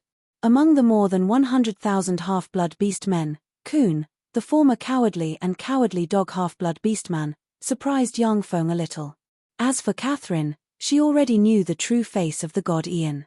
Although she still worshipped and was grateful to Yang Feng, but she was still just a shallow believer. One of the important reasons why gods lived high above the stars was to maintain a mysterious and powerful image. Otherwise, the faith of mortals would weaken. Tens of thousands of true believers, 100 fanatics, one saint, and about 100,000 shallow believers. The quality of these believers was already much higher than that of believers of some small churches. In the Turandot subcontinent, the reason why the Kindred monarch could ascend to godhood was that hundreds of thousands of Kindred fanatically worshipped him and prayed for nearly 100 years, gathering a tremendous amount of faith power. With such accumulation, he ignited his divine fire in one fell swoop and promoted to a demigod. While the half-blood beastman believers prayed devoutly, a banner with a bloody lion pattern appeared behind them. The bloody lion king, Lawrence, had finally caught up with them from the rear with 40,000 elite soldiers. When Lawrence saw the huge city, his eyes congealed slightly, a cold glint flashed in his eyes, and he said frigidly, "A city. I'm really surprised that there's such a city in a place like the Red Earth wasteland. These half-blood beastman bastards really have someone supporting them. No wonder they dare to resist us." Lawrence barked. "Cutie." A beastman general with the cultivation base of a firmament knight took a step forward and responded loudly, "This subordinate is here." Lawrence pointed at the half-blood beast men prostrating on the ground with his horsewhip and ordered coldly, "Take your troops and disperse those bastard." Cutie opened his mouth and said with a malevolent smile, "Yes, Your Highness Grand Prince, I will crush the resistance of those bastard." The Bloody Lion slave hunting group. "Lawrence, that fiend Lawrence is here. It's the Bloody Lion slave hunting group." Shortly after Lawrence appeared with the Beastman Empire's army, screams of horror came from the half-blood beast men. Panic spread among the half-blood beast men like a plague. "I'm Caesar. I'm here." Yang Feng stepped out of the crowd, rode his horse, and arrived among the half-blood beast men. He raised his voice and suppressed the screams of the half-blood beast men. Seeing Yang Feng arrive, the half-blood beast men automatically parted and stared at him as if he was the embodiment of a god walking in the secular world. These days, the miracles performed by the legendary god Ian were performed by the divine emissary Yang Feng, which gave Yang Feng a respected status second only to the god Ian among the half-blood beast men. Yang Feng raised his sword, a sacred radiance shone on him, and barked, "I will take people to attack the damn beastman army. Who is willing to go with me to attack the damn beastmen, cut off their ugly heads, and uphold the glory of the mighty god Ian? I am willing to go with you." Catherine spurred her horse to Yang Feng's side. She put on the gold armor, and her beautiful eyes flickered with determination. Kuhn spurred his horse over with a solemn expression, "I am willing to go with you." Chuck, who was also dressed in a bronze armor and holding a large blade, came to Yang Feng's side and said, "I am willing to go with you." Chapter 232. I'm willing to go with you. I'm willing to go with you. One after another, half-blood beast men stepped forward and looked at Yang Feng with solemn expressions. They were half-blood beast men who had just become true believers not long ago. Even some half-blood beast men who were just shallow believers silently walked out of the crowd and came to Yang Feng's side. "Dick, stay behind and preside over the situation. Now, everyone, charge with me, for the glory of the mighty god Ian, for the future of us half-blood beast men." Charge with me. Yang Feng pointed at the headquarters of Lawrence's army with his sword and barked. Catherine brandished the ruler's sword in her hand, and the spell Inspire Courage enveloped the thousands of half-blood beast men. The thousands of half-blood beast men suddenly felt their blood boil, as if there was nothing they couldn't overcome. They were filled with courage. Then, together with Yang Feng, they madly rushed towards Lawrence's main army. A bunch of mobs. They're just throwing away their lives. I thought that they had some skill, but I overestimated them. In the end, they're just a bunch of ignorant bastards. When Lawrence saw Yang Feng charge towards him with thousands of half-blood beast men, his eyes revealed a look of contempt, and he sneered and ridiculed. The half-blood beastman generals, who were originally on guard, also revealed looks of contempt at this moment. The priests of the beastman race also showed disdainful smiles. They were battle priests who had fought alongside the army. At a glance, they could tell that the half-blood beastman mobs commanded by Yang Feng could not defeat the beastman elite army. A dog tribe general hurriedly flattered, "Your Highness, a single charge from me would be enough to defeat this motley crew. General Cudi's strength is more than 10 times that of my army. He'll definitely win a great victory and cut off the heads of those rebellious bastards." Lawrence laughed heartily and said, "Ha ha, well said. If Cudi can't even get rid of these good-for-nothings, then I'll twist off his head myself." When the entire Beastman Empire saw Yang Feng lead the half-blood beastmen to charge, they thought that victory was in their grasp. Cudi's eyes flickered with a bloodthirsty glint, and he said with a smile of excitement, "A bunch of mobs came to throw away their lives. Let me chop off your heads and earn my military merit." The Orc Empire placed great importance on military achievements. That was why the Orc generals were scrambling to find opportunities for war. In this way, the Orc Empire would naturally have as many experts as there are clouds in the sky. If it weren't for the fact that the human race had powerful mags and that they were extremely strong in defending their cities, they would have long been pressured to the point of suffocation by the Orcs. Yang Feng looked at the 5,000 Lionman cavalrymen riding demonic horned lions coming at him, smiled coldly, took out a magic pouch, and pulled on a rope, and a copious amount of purple powder sprayed from the magic pouch, which drifted with the wind and entered the Lionman cavalrymen. When the Lionman cavalrymen came into contact with the purple powder, they felt dizzy and fell from the demonic horned lion's body as if they were drunk with several hundred kilograms of alcohol. The demonic horned lions also swayed slightly and fell limply to the ground. "What is this? How could this be? I'm a heavenly knight. How is this possible?" Cudi also felt dizzy. His vision blurred and he could no longer see anything clearly. "Enemy general, die!" Yang Feng gave a fierce roar, took a step forward, and beheaded Cudi with a sword strike.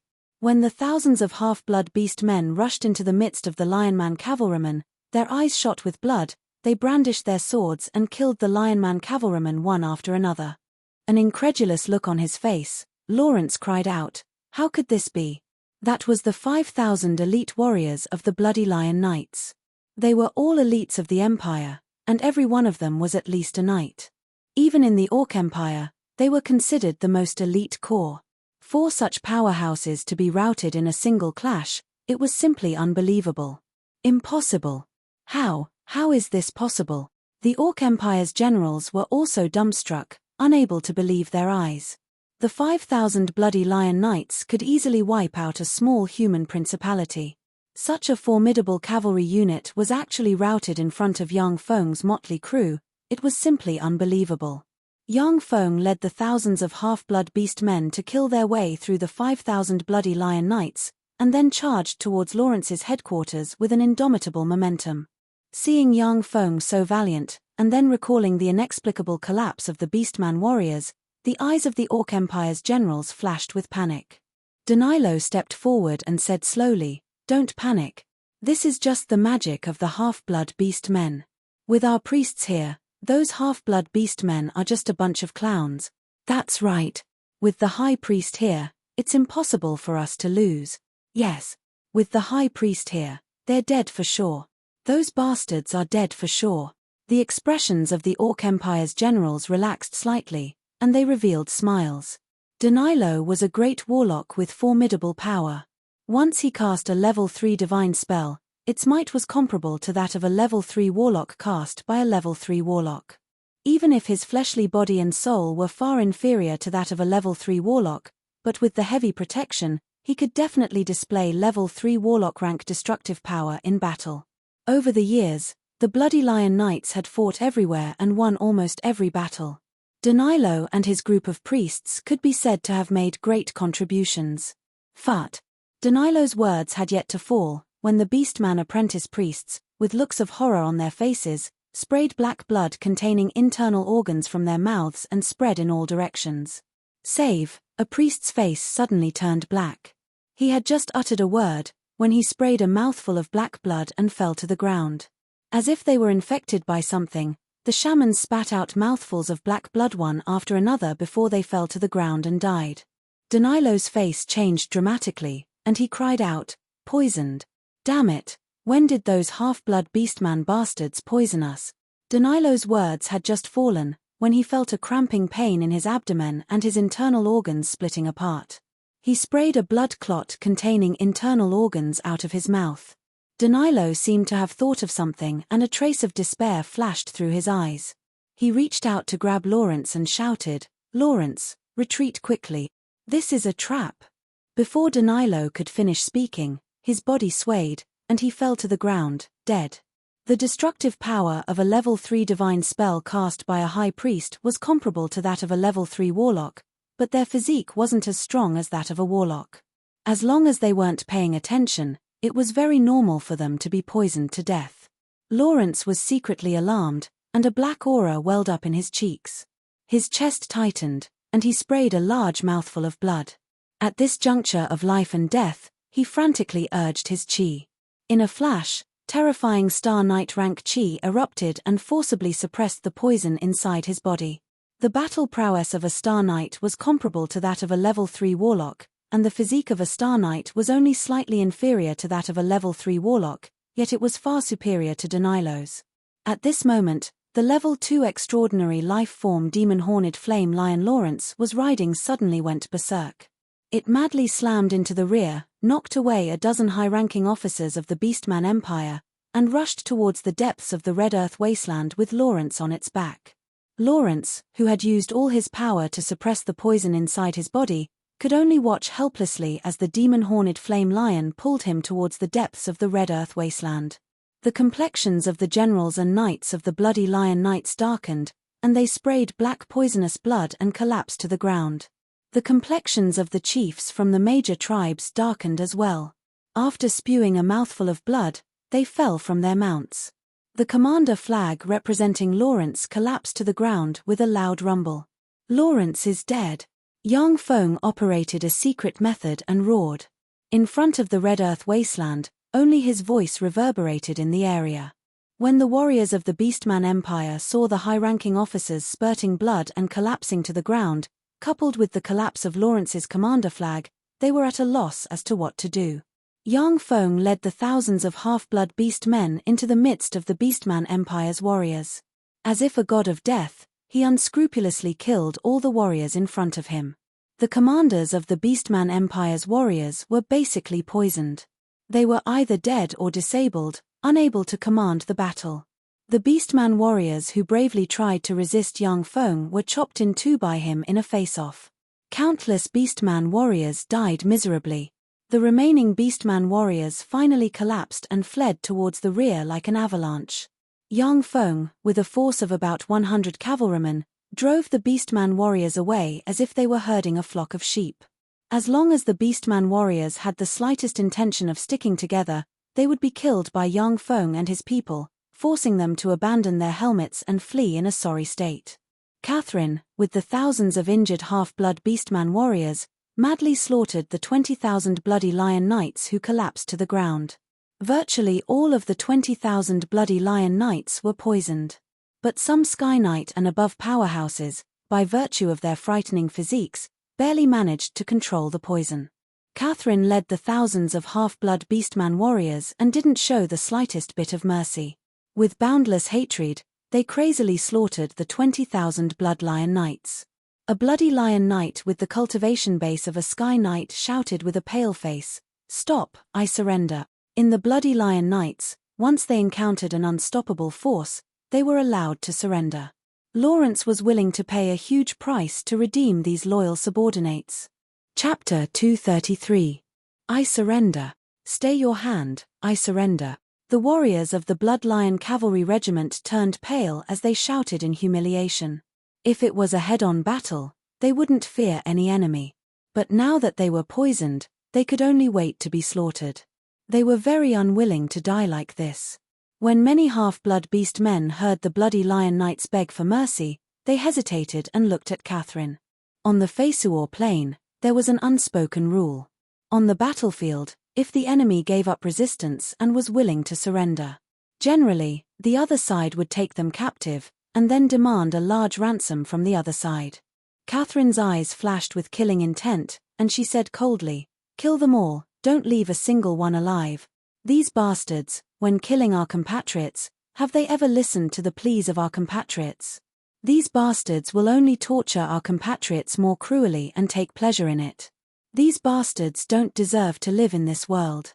When the half-blood beast men thought of their miserable past, their eyes turned bloodshot, and they continued to brandish their blades and slashed at the Bloody Lion Knights.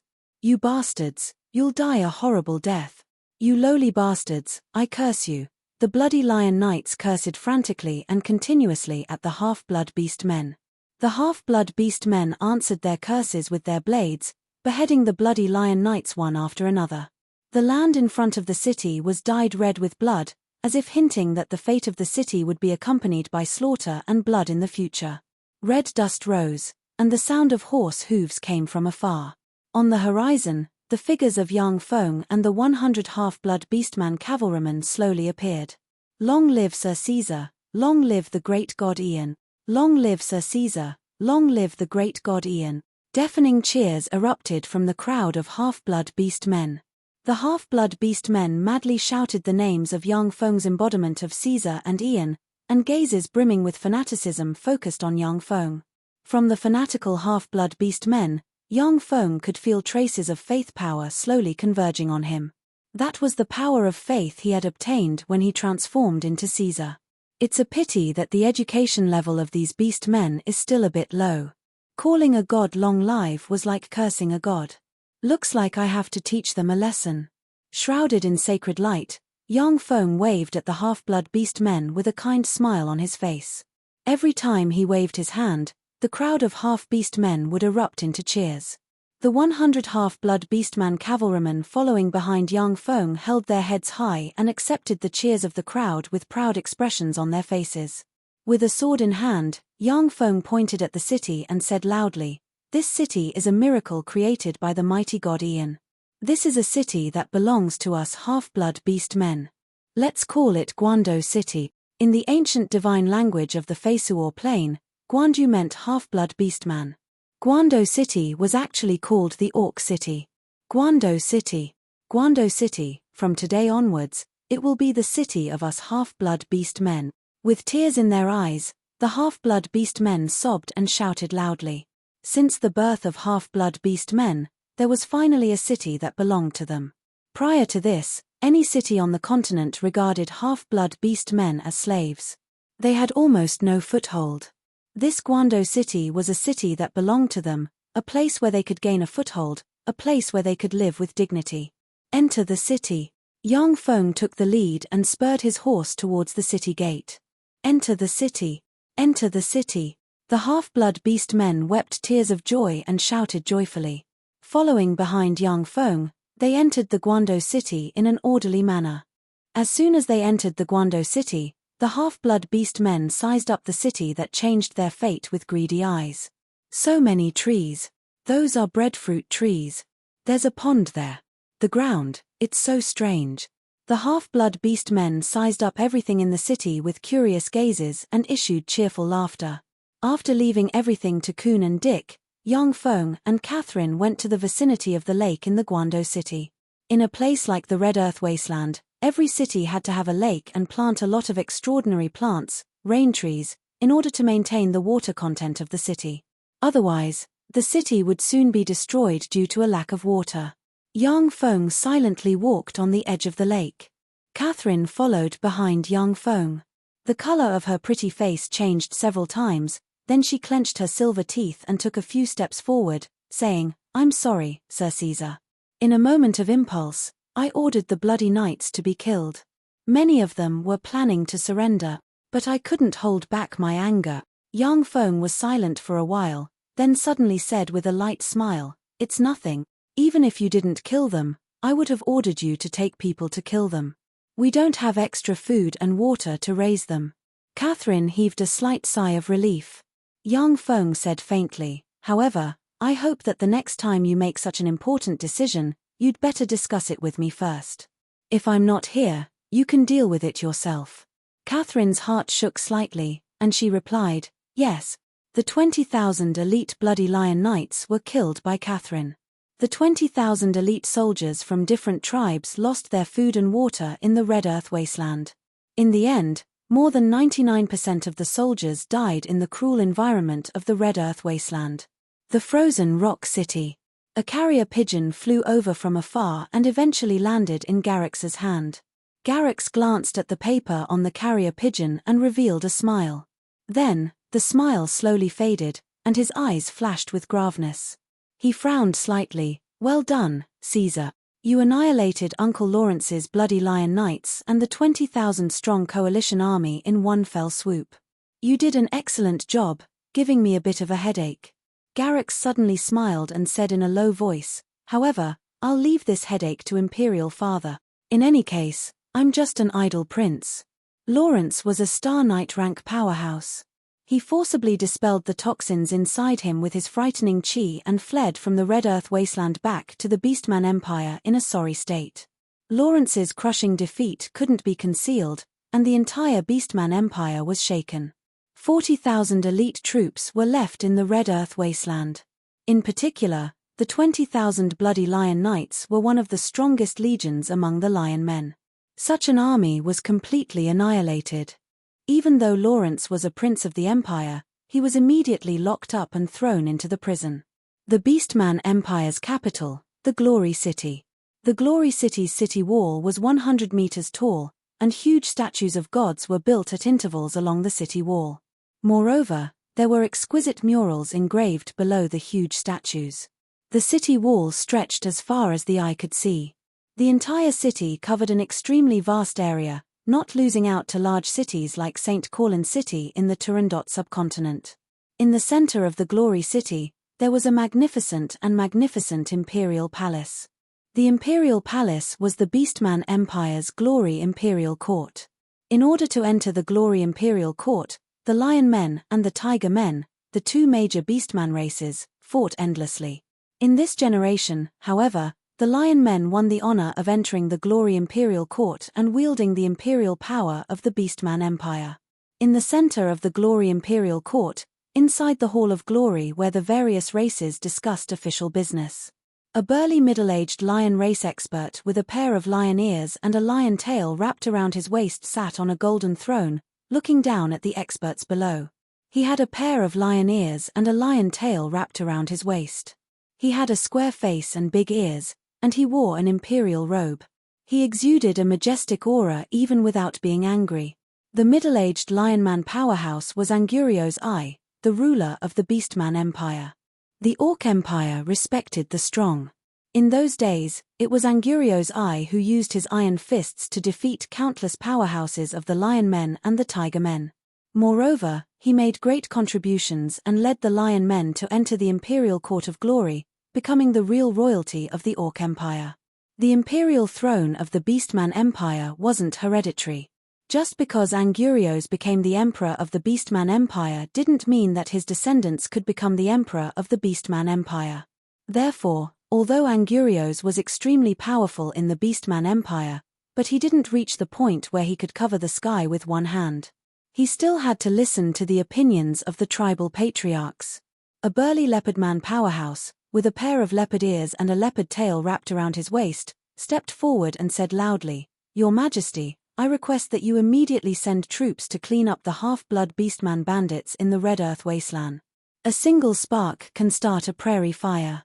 The half-blood Beastman bandits must not be allowed to grow stronger. Otherwise, They will only be more difficult to deal with.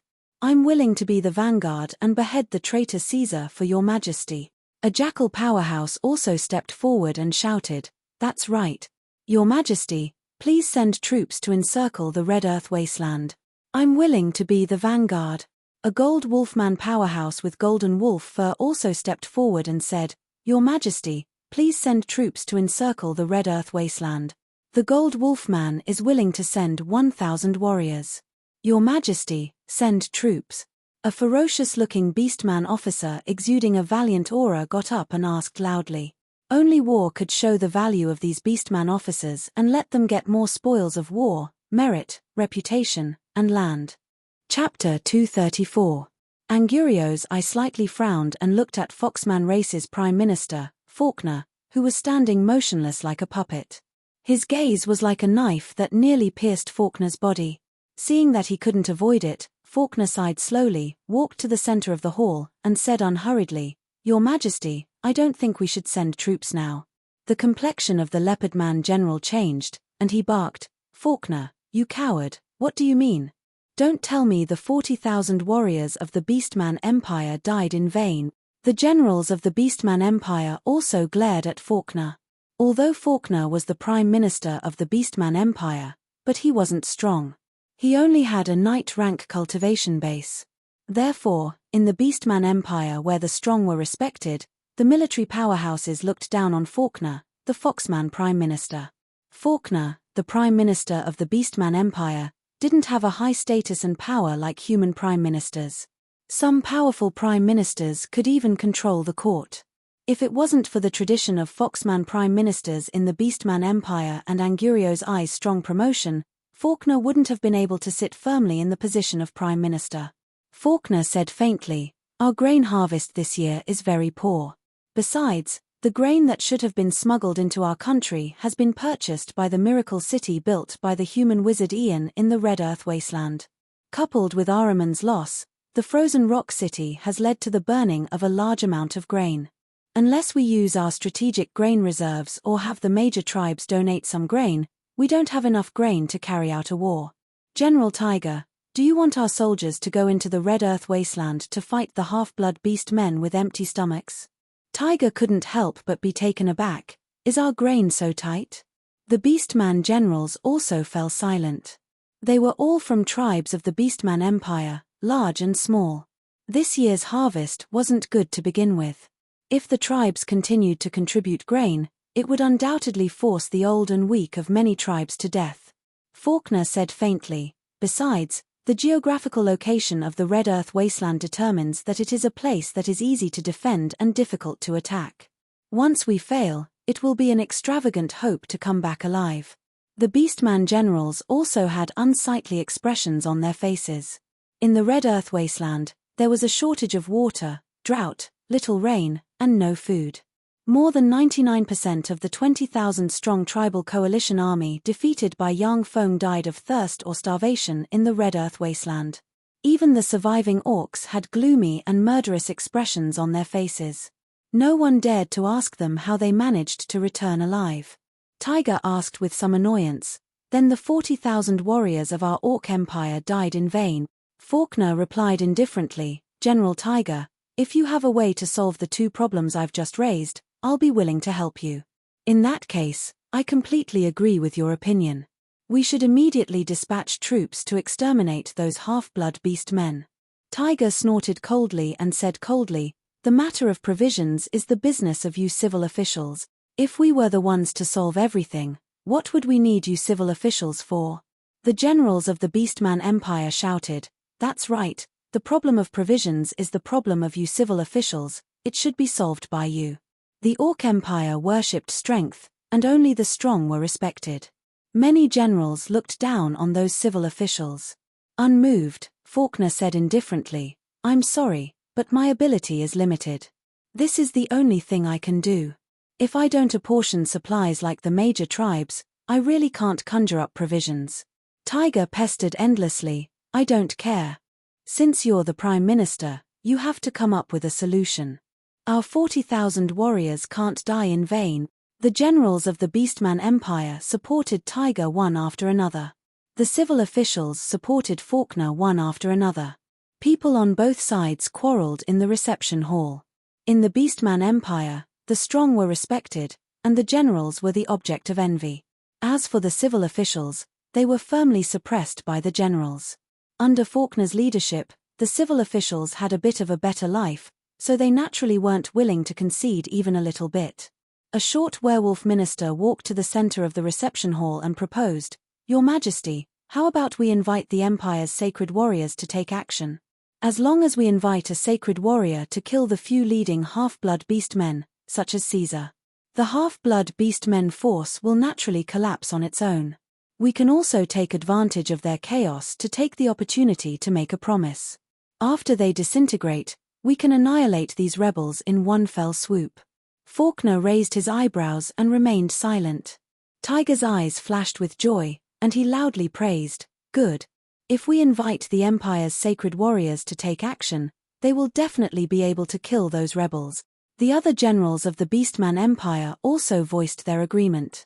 Sacred warriors were peerless experts of the Beastman Empire who had cultivated to the legend rank. Each sacred warrior was extremely powerful and had the terrifying strength to take the head of a general in the midst of an army of 10,000. Angurio's eye glanced at Faulkner and slightly frowned.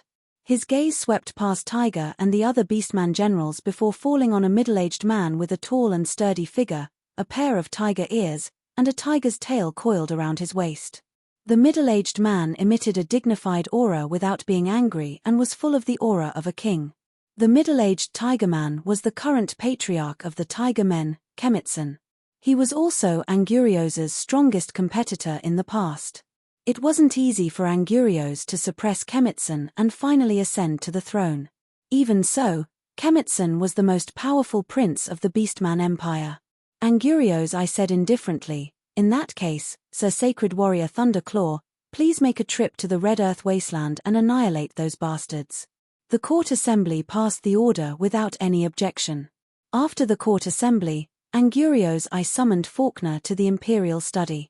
Angurios I asked directly, "Faulkner, what are your concerns in the court assembly today?" Faulkner replied respectfully, "Your Majesty, since Caesar was able to defeat His Highness Prince Lawrence and annihilate 40,000 elites of the Beastman Empire, he's definitely not a simple figure. He was definitely not a simple character. The martial sage Lord Thunderclaw might not be able to kill this mysterious Caesar. However, as General Tiger said, if the half-blood beast men are allowed to grow, they will definitely pose a huge threat to our race." Angurios I was silent for a while, then suddenly said in a low voice, "Can't half-blood beast men be our compatriots?" Faulkner's complexion changed greatly.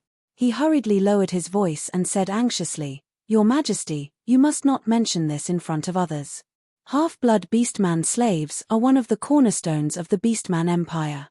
Once you show a hint of intention, that person will never let go of this opportunity." The Beastman Empire was full of half-blood beastman slaves. Almost many families had half-blood beastman slaves. The entire beastman class enjoyed the benefits of half-blood beastman slaves. Even though Angurios was the emperor of the Beastman Empire and had a lofty status, but once he touched this volcanic crater, he might be overturned and blown to pieces. Angurios I was silent for a while, then nodded slightly. His eyes flickered with a bright light. There was no longer a trace of confusion, but a domineering expression. "I understand. All existences that pose a threat to our race must be eradicated. Since Caesar is very mysterious, then send Thunderclaw, Tyrannical Blade, and King Kong, the three sacred warriors, to the Red Earth Wasteland. With three sacred warriors joining forces, even if Caesar is also a sacred warrior, he will still die." Faulkner said with a gratified smile, "Your Majesty is wise." In the territory of the Beastman Empire, under a huge waterfall sat a burly man with a head full of blonde hair, a pair of lion ears, and a lion tail wrapped around his waist. Suddenly, the blonde lion man opened his eyes in an instant. With a fierce roar, countless lightning bolts revolved around him, and he punched the waterfall. Boom! Surrounded by lightning bolts, the 100-meter-tall waterfall instantly flowed in reverse. Due to the formidable force, countless splashes of water rolled back and exposed the rock walls. 5 seconds later, the the reverse flow of the waterfall finally came crashing down. A wave of battle chi erupted from the golden-haired lionman's body, forming a battle chi barrier. When the countercurrent waterfall smashed against the battle chi barrier, it bounced off. A lionman powerhouse quickly arrived in front of Thunderclaw, knelt on one knee, and said respectfully, "Sir Thunderclaw, His Majesty has ordered you to go to the Red Earth Wasteland with Sir Tyrannical Blade and Sir King Kong to kill the rebel Caesar and the upper echelon of the half-blood beast men." Sacred warriors were legend-rank powerhouses. In many planes, legend-rank powerhouses were among the strongest powerhouses, and were practically unfettered. However, it was different on the Feisuor plane. On the Feisuor plane, apart from the aloof gods, even legend-rank powerhouses were basically under the control of powerful empires. Of course, every powerful empire would enshrine legend-rank powerhouses and give them a special status. Only at certain critical times would they be asked to take action. However, there were also some legend-rank powerhouses who, for the sake of power and wealth, would become hired thugs of powerful forces. After all, even legend-rank powerhouses might not be able to resist the temptation of power and wealth. Thunderclaw was one of the legend-rank powerhouses enshrined in the Beastman Empire. He had a certain amount of freedom. Of course, his power naturally couldn't compare to that of the legend-rank powerhouses who fully surrendered to the Beastman Empire. Thunderclaw frowned slightly and asked, "Caesar, who is he? Why haven't I heard of him? Is he a newly born human legend-rank powerhouse? What's his profession?"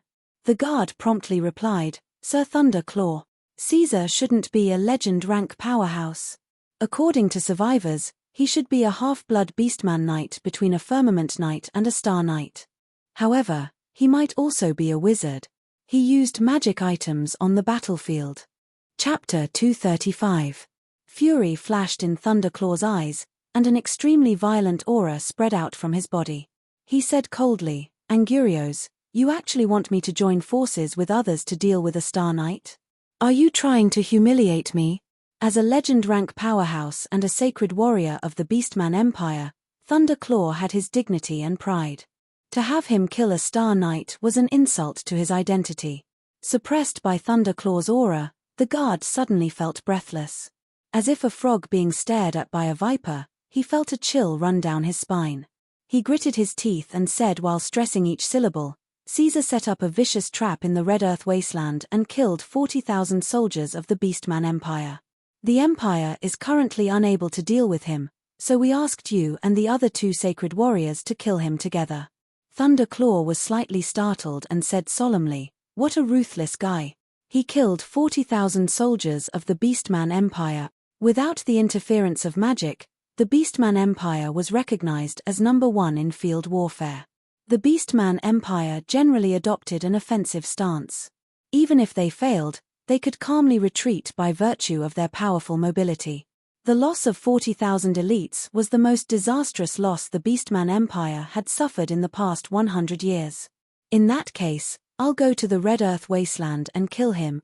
As for Tyrannical Blade and King Kong, there's no need for them." Thunderclaw snorted coldly. His figure shook, and he flew out of the waterfall and strode outside. The Red Earth Wasteland. As Thunderclaw walked in the Red Earth Wasteland, the scorching sun fell from the sky and shone on him, making him feel a little irritable. Thunderclaw glanced at the surroundings and sighed, feeling a little irritated. "Damn the Red Earth Wasteland, the climate here is really irritating. The scenery is also the same. For someone to be able to build a city in the Red Earth Wasteland, that's really amazing." Thunderclaw had been in the Red Earth Wasteland for several days. Instead of rushing to the half-blood Beastman city, he advanced unhurriedly, maintaining his strongest state at all times. Although Thunderclaw was arrogant, but he wasn't a fool. He naturally knew that if he rushed to the Guando city, he would be exhausted, and he might fail miserably and be ambushed by Yang Feng. After all, Thunderclaw was only a legendary warrior and did not have as many tricks as a warlock. Extraordinary life forms, extraordinary plants, formidable spells, poisons, potions, secret treasures, golems, tyrannical physical constitution, and frightening spirit force. All of these made up the might of a warlock, far surpassing those of the same rank, and even possessing the power to kill those of a higher rank. Thunderclaw didn't notice that when he passed through an area, a small red stone moved slightly after he left and opened a small hole in it, capturing all his movements. Warning. Warning. Currently, there was a level 4 transcendent being moving towards Guando City. According to the biological characteristics of this lifeform is a sacred warrior of the Feisuor Plains Lionman race, and its melee combat strength is extremely formidable. Hiding in the Guando City, Yang Feng studied the knowledge regarding the promotion to a level 2 warlock to a level 3 warlock. Suddenly, his forehead trembled slightly and the intelligent microchip implanted on his forehead issued a warning. So fast, so decisive. Yang Feng pressed a button beside him, and rays of light shot out from a holographic projector and formed a holographic projection of Thunderclaw's location midair. Yang Feng looked at the sacred warrior Thunderclaw and sighed somewhat regretfully. A sacred warrior of the Beastman Empire. Unfortunately, with my current strength, it's basically impossible for me to defeat him by relying on my own ability. After I promote to a level 3 warlock, I can try out the strength of this world's sacred warriors. No matter what spells a level 2 warlock used, it was practically impossible for them to be the opponent of a sacred warrior in a head-on fight. Yang Feng could use the power of spells to kill a Star Knight, but it was basically impossible to injure a powerful sacred warrior. Once a sacred warrior of the Beastman Empire got close, then even many academic and research-type great warlocks of the Tsangji Plain would be instackled by him. The life force field of a great warlock couldn't withstand the bombardment of a sacred warrior rank expert. Yang Feng pondered for a while, and then said faintly, "Since he's of no value, then let's kill him." The mechanical black dragon hidden under the Guando City opened its eyes. Its eyes shone with a brilliant light, and it exuded an aura of life. Traces of ancient black dragon aura slowly diffused from its body, becoming different from before. This was the mysterious power of a high-grade soul stone. Powerful souls were the favorite treasures of many formidable beings of the major planes. Only with a soul could there be unlimited evolution possibilities. A copious amount of red soil sputtered. The mechanical black dragon flapped its wings, rode a gust of wind, flew out of the ground, turned into a black ray, and flew in the direction of the sacred warrior Thunderclaw. "There's a powerful being flying this way." Thunderclaw suddenly looked up at the sky, and his eyes flashed with a dignified glint. Sacred warrior rank powerhouses were equivalent to human great warlock rank powerhouses. Their perception far surpassed that of ordinary people, and was extremely terrifying. When Thunderclaw looked up and saw the mechanical black dragon in the sky, his complexion suddenly changed dramatically, and he exclaimed, "Black dragon? How come there's a black dragon in the Red Earth wasteland?" Dragons also existed on the Feisuor Plain. They established a country of dragons. The ones who ruled the dragon country were the giant dragons. In the country of dragons, in addition to dragons, there were countless descendants of dragons and various life forms, such as dragonborn, dragon beasts, dragon demons, and other formidable beings. The dragon divine system was an extremely powerful divine system on the Feisuor Plain. Although the number of gods in the dragon divine system was relatively small, but each of them possessed astonishing battle prowess. As for dragons, every adult dragon possessed battle prowess far exceeding that of ordinary legend rank powerhouses. Therefore, even though every dragon was a treasure and possessed tremendous wealth, but no one dared to go to the country of dragons to slay dragons. However, on the continent, the country of dragons didn't care if the evil dragons expelled by the country of dragons were slaughtered. Therefore, from time to time, there were rumors of dragons being slaughtered on the continent. Thunderclaw looked at the mechanical black dragon flying in the sky, his eyes flashed with a scorching glint, and he licked his lips excitedly. It seems that the fellow behind the half-blood beastmen isn't simple, he can even command a black dragon. However, since I promoted to a sacred warrior, I haven't met an opponent for a long time. This big fellow is just right for me to hone my martial art.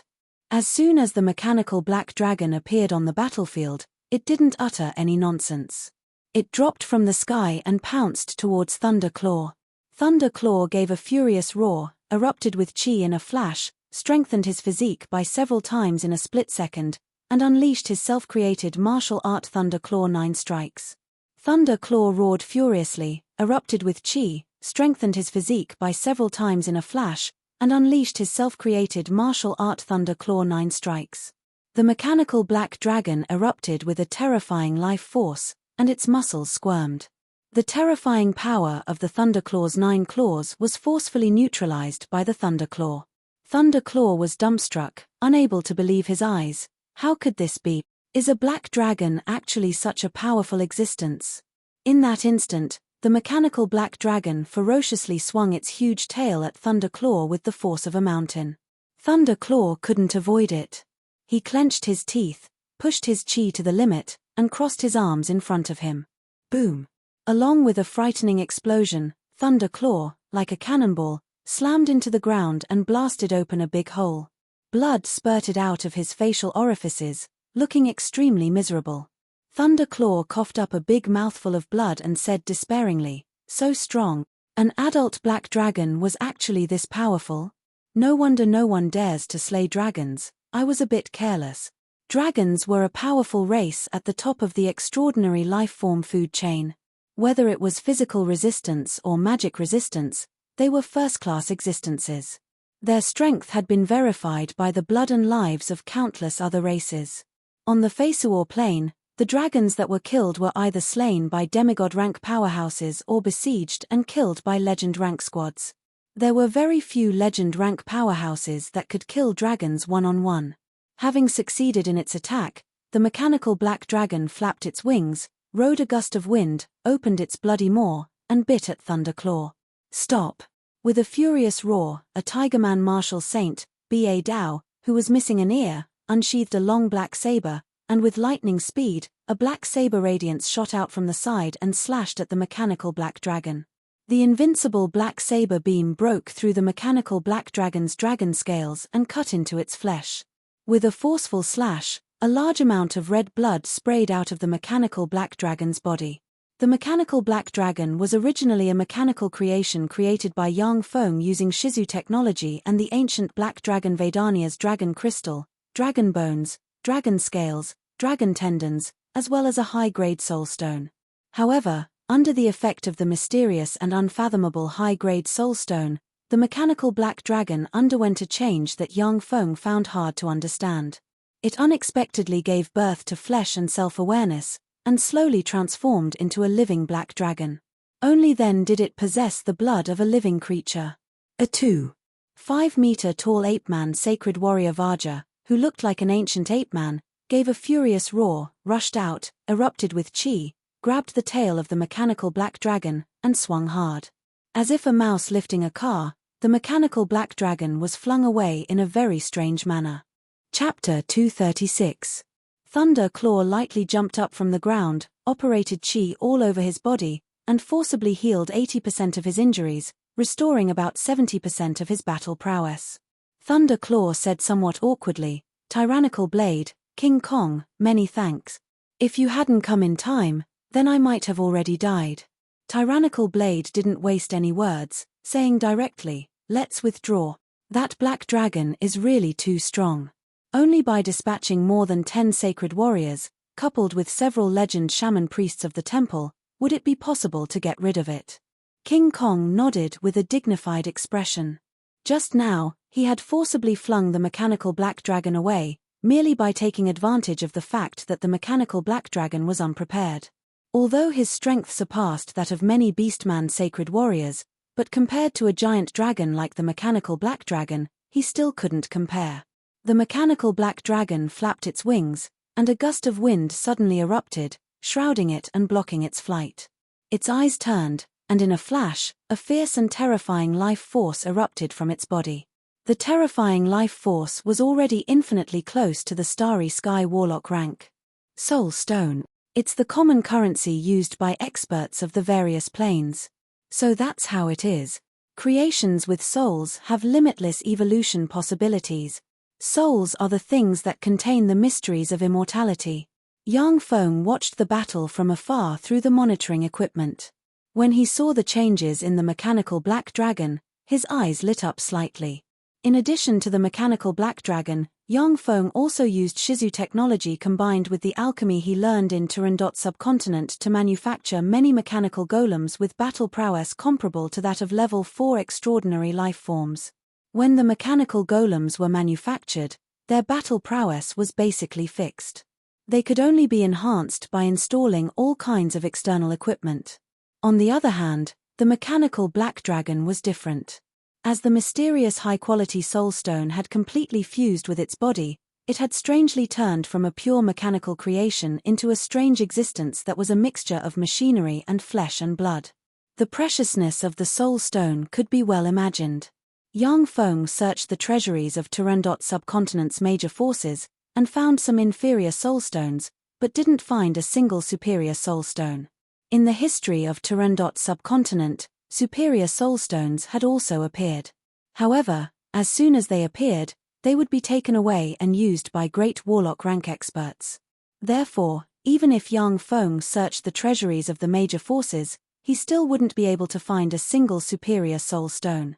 The mechanical black dragon's eyes flashed with a fierce light as it stared at the three martial saints of the Beastman Empire below.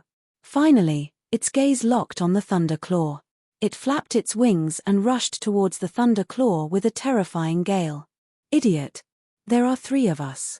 Even if it's a giant dragon, it's still just a beast. Thunder Claw roared furiously, erupted with chi all over his body, and lightning revolved around him. He took strange steps, turned into afterimages, and rushed towards the mechanical black dragon. His eyes congealed, and he unsheathed the black blade, poured all his chi into it, and forced out a half-meter-long blade ray that chopped at the wings of the mechanical black dragon. If they cut off the wings of the mechanical black dragon that could fly, they might still have the strength to fight. King Kong roared, erupted with terrifying chi, and sent a fist bearing the weight of a mountain slamming towards the neck of the mechanical black dragon. This fist with all his strength could smash the gate of a city. The mechanical black dragon didn't evade in the slightest. It opened its ferocious maw and bit Thunder Claw lightning fast. Countless sharp teeth pierced Thunder Claw's body, and Thunder Claw was turned into minced meat. At that moment, Tyrant Blade chopped at the wings of the mechanical black dragon, forcibly cutting open a huge gash on the wings, and blood gushed out. At the same time, King Kong's fist slammed into the neck of the mechanical black dragon, causing its neck to tilt slightly. After withstanding the all-out blows of the two sacred warriors, the mechanical black dragon flapped its other wing and slammed into Tyrant Blade, breaking his bones and knocking him into the ground. He spat out a large mouthful of blood, seriously injured. Vajra break! The ape-man sacred warrior King Kong roared furiously, urged his chi to the limit, tensed his body, and slammed his fist into the mechanical black dragon. Boom! King Kong's fist smashed the scales of the mechanical black dragon and blasted open a 30-centimeter-long bloody hole on the mechanical black dragon. The mechanical black dragon didn't pay any attention to Vajra. It opened its ferocious maw and bit down on the Tigerman sacred warrior Ba Dao. With a slap, a copious amount of blood sputtered out of its ferocious maw. A sacred warrior of the Beastman Empire died just like that. After the mechanical black dragon swallowed the sacred warrior Tyrant Blade, its eyes swiveled and shimmered with ridicule. In a flash, a formidable life force erupted, and the wound caused by King Kong's attack healed at a speed visible to the naked eye. Freak! You freak! Damn dragons, you freaks! Face deathly pale, King Kong's figure shook, and he fled frantically. Although his attack could injure the mechanical black dragon, but that was all. It couldn't seriously injure the mechanical black dragon with its freakish recovery ability. The mechanical black dragon flapped its wings, a gust of wind enveloped it, and turned into a gust of wind. It pounced on King Kong, bit down with its ferocious maw, and swallowed King Kong in one gulp. With a slap, the Beastman Empire's third sacred warrior King Kong was bitten to pieces by the mechanical black dragon, and a copious amount of blood splashed about. Dragons are indeed formidable existences at the top of the food chain. Each of the Beastman Empire's three sacred warriors is a legend-rank powerhouse. Unfortunately, in front of dragons, they are still somewhat vulnerable. If it wasn't for the low reproductive ability of dragons, then the Feisuor plane might have already become a plane dominated by dragons. Yang Feng mused as he watched the mechanical black dragon easily devour the three sacred warriors of the Beastman Empire. Each of the Beastman Empire's three sacred warriors was a peerless powerhouse. With Yang Feng's current strength, he could only choose to flee, or else die. Yet the mechanical black dragon easily devoured the 3 sacred warriors of the Beastman Empire. The strength of dragons could be well imagined. Of course, this was also greatly related to the fact that the mechanical black dragon was infinitely close to the Starry Sky Warlock rank. Ordinary dragons definitely weren't as powerful as the mechanical black dragon. After the mechanical black dragon devoured the 3 sacred warriors, its soul suddenly throbbed, and an extremely terrifying life force erupted from its body. Its scales shattered inch by inch, and drops of red blood dripped down from its body.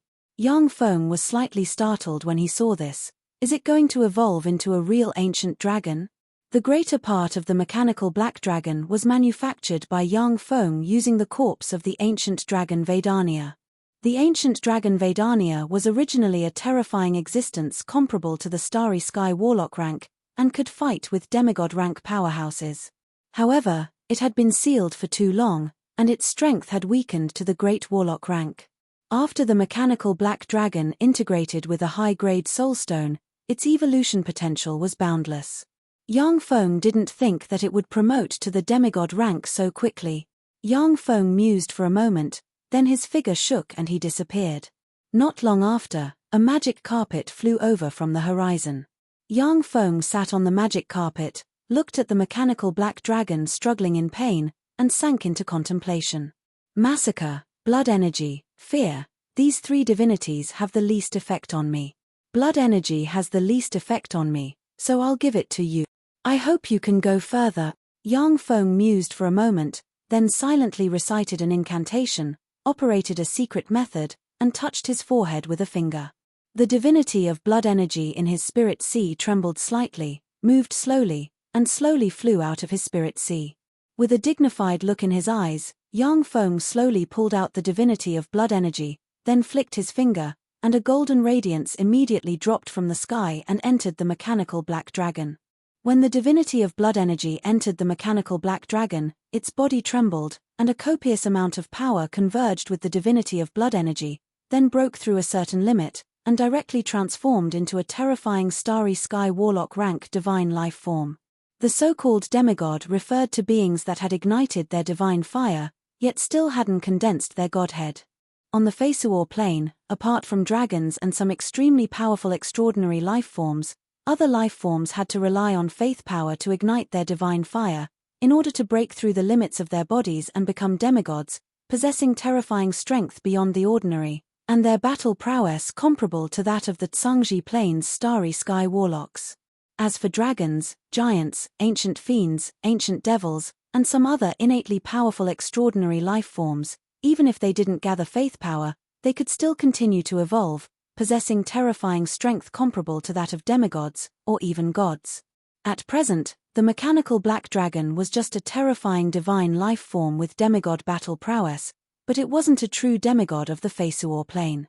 Yang Feng looked at the mechanical black dragon with kindred fangs, and the corners of his mouth rose slightly. It should be a vampire black dragon now. Interesting. I'm looking forward to seeing what you can evolve into in the future. Suddenly, the mechanical black dragon turned its eyes, locked on Yang Feng in the sky, and whispered, "Master, I want to have a name. Please bestow me a name." Chapter 237. Yang Feng was slightly taken aback. He didn't expect the mechanical black dragon to ask him for a name. Yang Feng thought for a while, and then said unhurriedly, "Your name is Aesop." The mechanical black dragon grinned, and its voice revealed indescribable carefreeness. "Yes, Master, from today on, I am Aesop."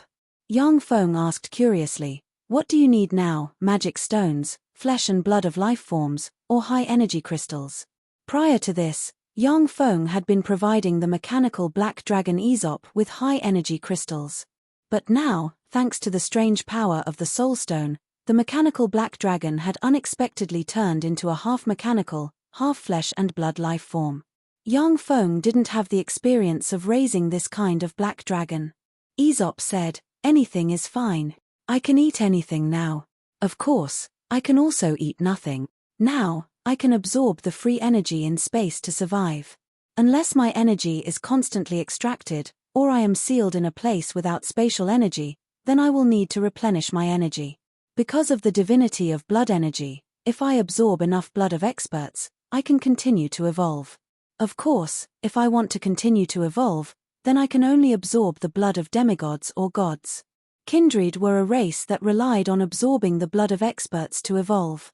After they couldn't absorb the blood of experts, they had no choice but to go into hibernation as a means to upgrade themselves. In the Turandot subcontinent, kindred were hunted like dogs by human warlocks, yet they could still survive and accumulate enough power to ascend to godhood.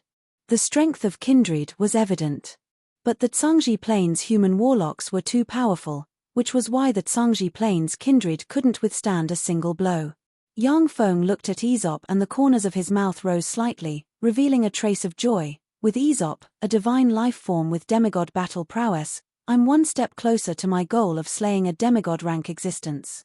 Aesop's evolution into a demigod rank existence gave Yang Feng one more trump card. Even if he encountered a demigod rank expert, he could still choose to escape even if he wasn't a match for them. Yang Feng let Aesop move about freely, while he returned to the Guando city and continued to study the knowledge needed to promote to a level 3 warlock from a level 2 warlock. 1 month later. Inside the Imperial Study Room of Glory, Angurio's eye raised his head from the countless memorials and stretched. Suddenly, he asked a foxman guard beside him, "How many days has it been since the Thunder Claw Martial Saint and the others set off?" The foxman race guard said respectfully, "Your Majesty, the Thunder Claw Martial Saint and the other two have already set off for 43 days. Angurio's eye's face was gloomy as he said in a low voice, "It seems that they have met with misfortune." The foxman guard didn't dare to say anything and lowered his head. Accompanying a king was like accompanying a tiger. Although Angurio's eye was a rare wise king in the Beastman Empire, he also had times when he was furious. Angurio's the first let out a long sigh and said indifferently, "We still underestimated the enemy too much. Pass down my order, summon Faulkner." "Yes, Your Majesty." That foxman race guard immediately accepted the order and retreated. 2 hours later, Faulkner stepped into the Imperial study. Faulkner gave a respectful salute that no one could find fault with and said, "Greetings, Your Majesty." Angurio's eye said faintly, "Thunderclaw and the other two have been to the Red Earth Wasteland for 43 days. Faulkner smiled bitterly in his heart. After weighing the pros and cons for a while, he comforted, "Your Majesty, the Thunderclaw Martial Saint and the others might have been delayed by something, so they didn't have time to return." Angurio's eyes gaze congealed and pierced Faulkner like two sharp knives, and he said expressionlessly, "Prime Minister, do you really think so?" Faulkner broke out in a cold sweat. After a moment of silence, he said unhurriedly, "Your Majesty, this humble servant thinks that the Thunderclaw Martial Saint and the other two should have met with misfortune. Although the three of them are somewhat unruly, but they are still willing to do their best to complete the Empire's orders. If everything went well, they should have returned 13 days ago. For there to be no news of them for so long, and at the same time, they were either killed or captured by the Red Earth Wasteland." Angurio's eye nodded slightly and said, "Yes, I think so too. Faulkner, immediately send someone to investigate. I want to know the ins and outs of the half-blood beast men as soon as possible." "Yes, Your Majesty." Faulkner responded respectfully, and then took his leave. Under Angurio's eye's order, the Beastman Empire's huge intelligence agency was mobilized, and countless spies moved towards the Red Earth Wasteland. 3 months later, a huge convoy of more than 8,000 people traveled in the Red Earth Wasteland. Ever since the news that there was a miracle city in the Red Earth Wasteland spread, merchants from various states went to the miracle city after confirming the news. After replenishing their supplies of food and water, they went to the 4 empires to trade. With the increase of merchants, the number of bandits also increased. Although Yang Feng sent troops to wipe out a dozen bandits, cut off their heads, and planted them on both sides of the road, but he still couldn't stop the bandits that kept appearing. Forced to do so, the merchant groups could only unite and form a huge escort team. In this way, the bandits wouldn't dare to attack such an escort team. Here we are, the Miracle City. But compared to the last time I came, the Miracle City looks more prosperous and beautiful. Jim rode to the front of the caravan, looked into the distance, and revealed a smile. At this time, purification trees were planted everywhere outside the Miracle City. Due to the purification of the purification trees, large tracts of black land appeared. An extremely spacious cement road that could accommodate 10 carriages side by side extended from the Miracle City to the outside, making the merchants who suffered from the bumpy road feel very gratified. Walking on such a cement road was a kind of enjoyment. On both sides of the cement road, a large number of purification trees were planted. Behind the purification trees, there were plots of farmland, in which breadfruit trees and various edible foods that could grow at the same time as breadfruit trees were planted. Flowers bloomed one after another. They were bright purple and red, extremely beautiful. Furthermore, they exuded bursts of fragrance, making people feel refreshed and relaxed. How beautiful! So this is the Miracle City established by Master Ian. It's really beautiful. When the merchants who came to the Miracle City for the first time saw the neat streets and beautiful scenery, they couldn't help but exclaim in admiration. In the middle of the caravan, a luxurious carriage with dozens of night-rank guards standing next to it suddenly opened, and a handsome man with a golden ponytail and a long sword at his waist alighted from the carriage. He was so handsome that people couldn't take their eyes off him. The handsome man with blonde hair and blue eyes walked down from the carriage and looked at the Miracle City from afar. The corners of his mouth rose slightly, revealing a trace of a smile. This is the Miracle City that Master Ian built. Not bad, this city is more to my liking. After a slight pause, the huge caravan continued forward and entered the Miracle City. As soon as Jim entered the Miracle City, he couldn't believe his eyes. At this time, in the Miracle City, houses of various sizes had been built, each house at least 3 stories high, and the streets were bustling with people. It was far from being as desolate as it was when Jim first came here, with only slaves. Along the way, the extremely handsome man looked around and revealed a smile. Interesting. It seems that Master Ian of the Miracle City is really a talent. As soon as the huge caravan entered the Miracle City, it dispersed. Jim came to the handsome man and asked respectfully, "Sir Edith, can we go to the city master's mansion now?" Edith said faintly, "I still want to stroll around, let's talk about it later." Jim responded and quickly retreated to the side. "Yes, sir." When Edith arrived at the center of the Miracle City, he looked at the lake from afar and exclaimed sincerely, "A lake? To be able to create such a lake in the Red Earth wasteland, he really has some skill." After strolling around the Miracle City, Edith was satisfied. He followed Jim to the city master's mansion. The city master's mansion, inside the conference hall. "Jim, my good friend, what surprise did you bring me this time?" As soon as young Feng arrived at the conference hall, he greeted Jim enthusiastically. In the past few months, although Jim didn't come in person, but he still worked very hard to organize the supply of more than 5,000 slaves for young Feng's Miracle City. Young Feng had to give such a big merchant some face. Jim smiled bitterly and made the introductions. "Master Ian, let me introduce you. This is Sir Edith, the sole heir of the Duke of Izir. He is an emissary sent by the Morince Empire to discuss something with you." Whether it was the Duke of Izir or the Morince Empire's imperial court, they weren't existences that Jim, the manager of the Ridgex City branch of the Rose Merchant Group, could contend against. In the end, it still came. Young Feng's heart sank slightly and he sighed. The Red Earth Wasteland was a place with a rather superior geographical location and a vast area. It had always been coveted. However, it had always been difficult to develop, which was why it was abandoned by the 4 empires. But now, young Feng built a Miracle City in the Red Earth Wasteland, attracting most of the merchants of the Morince Empire and the Titan Empire, turning the Miracle City into a big fat cake.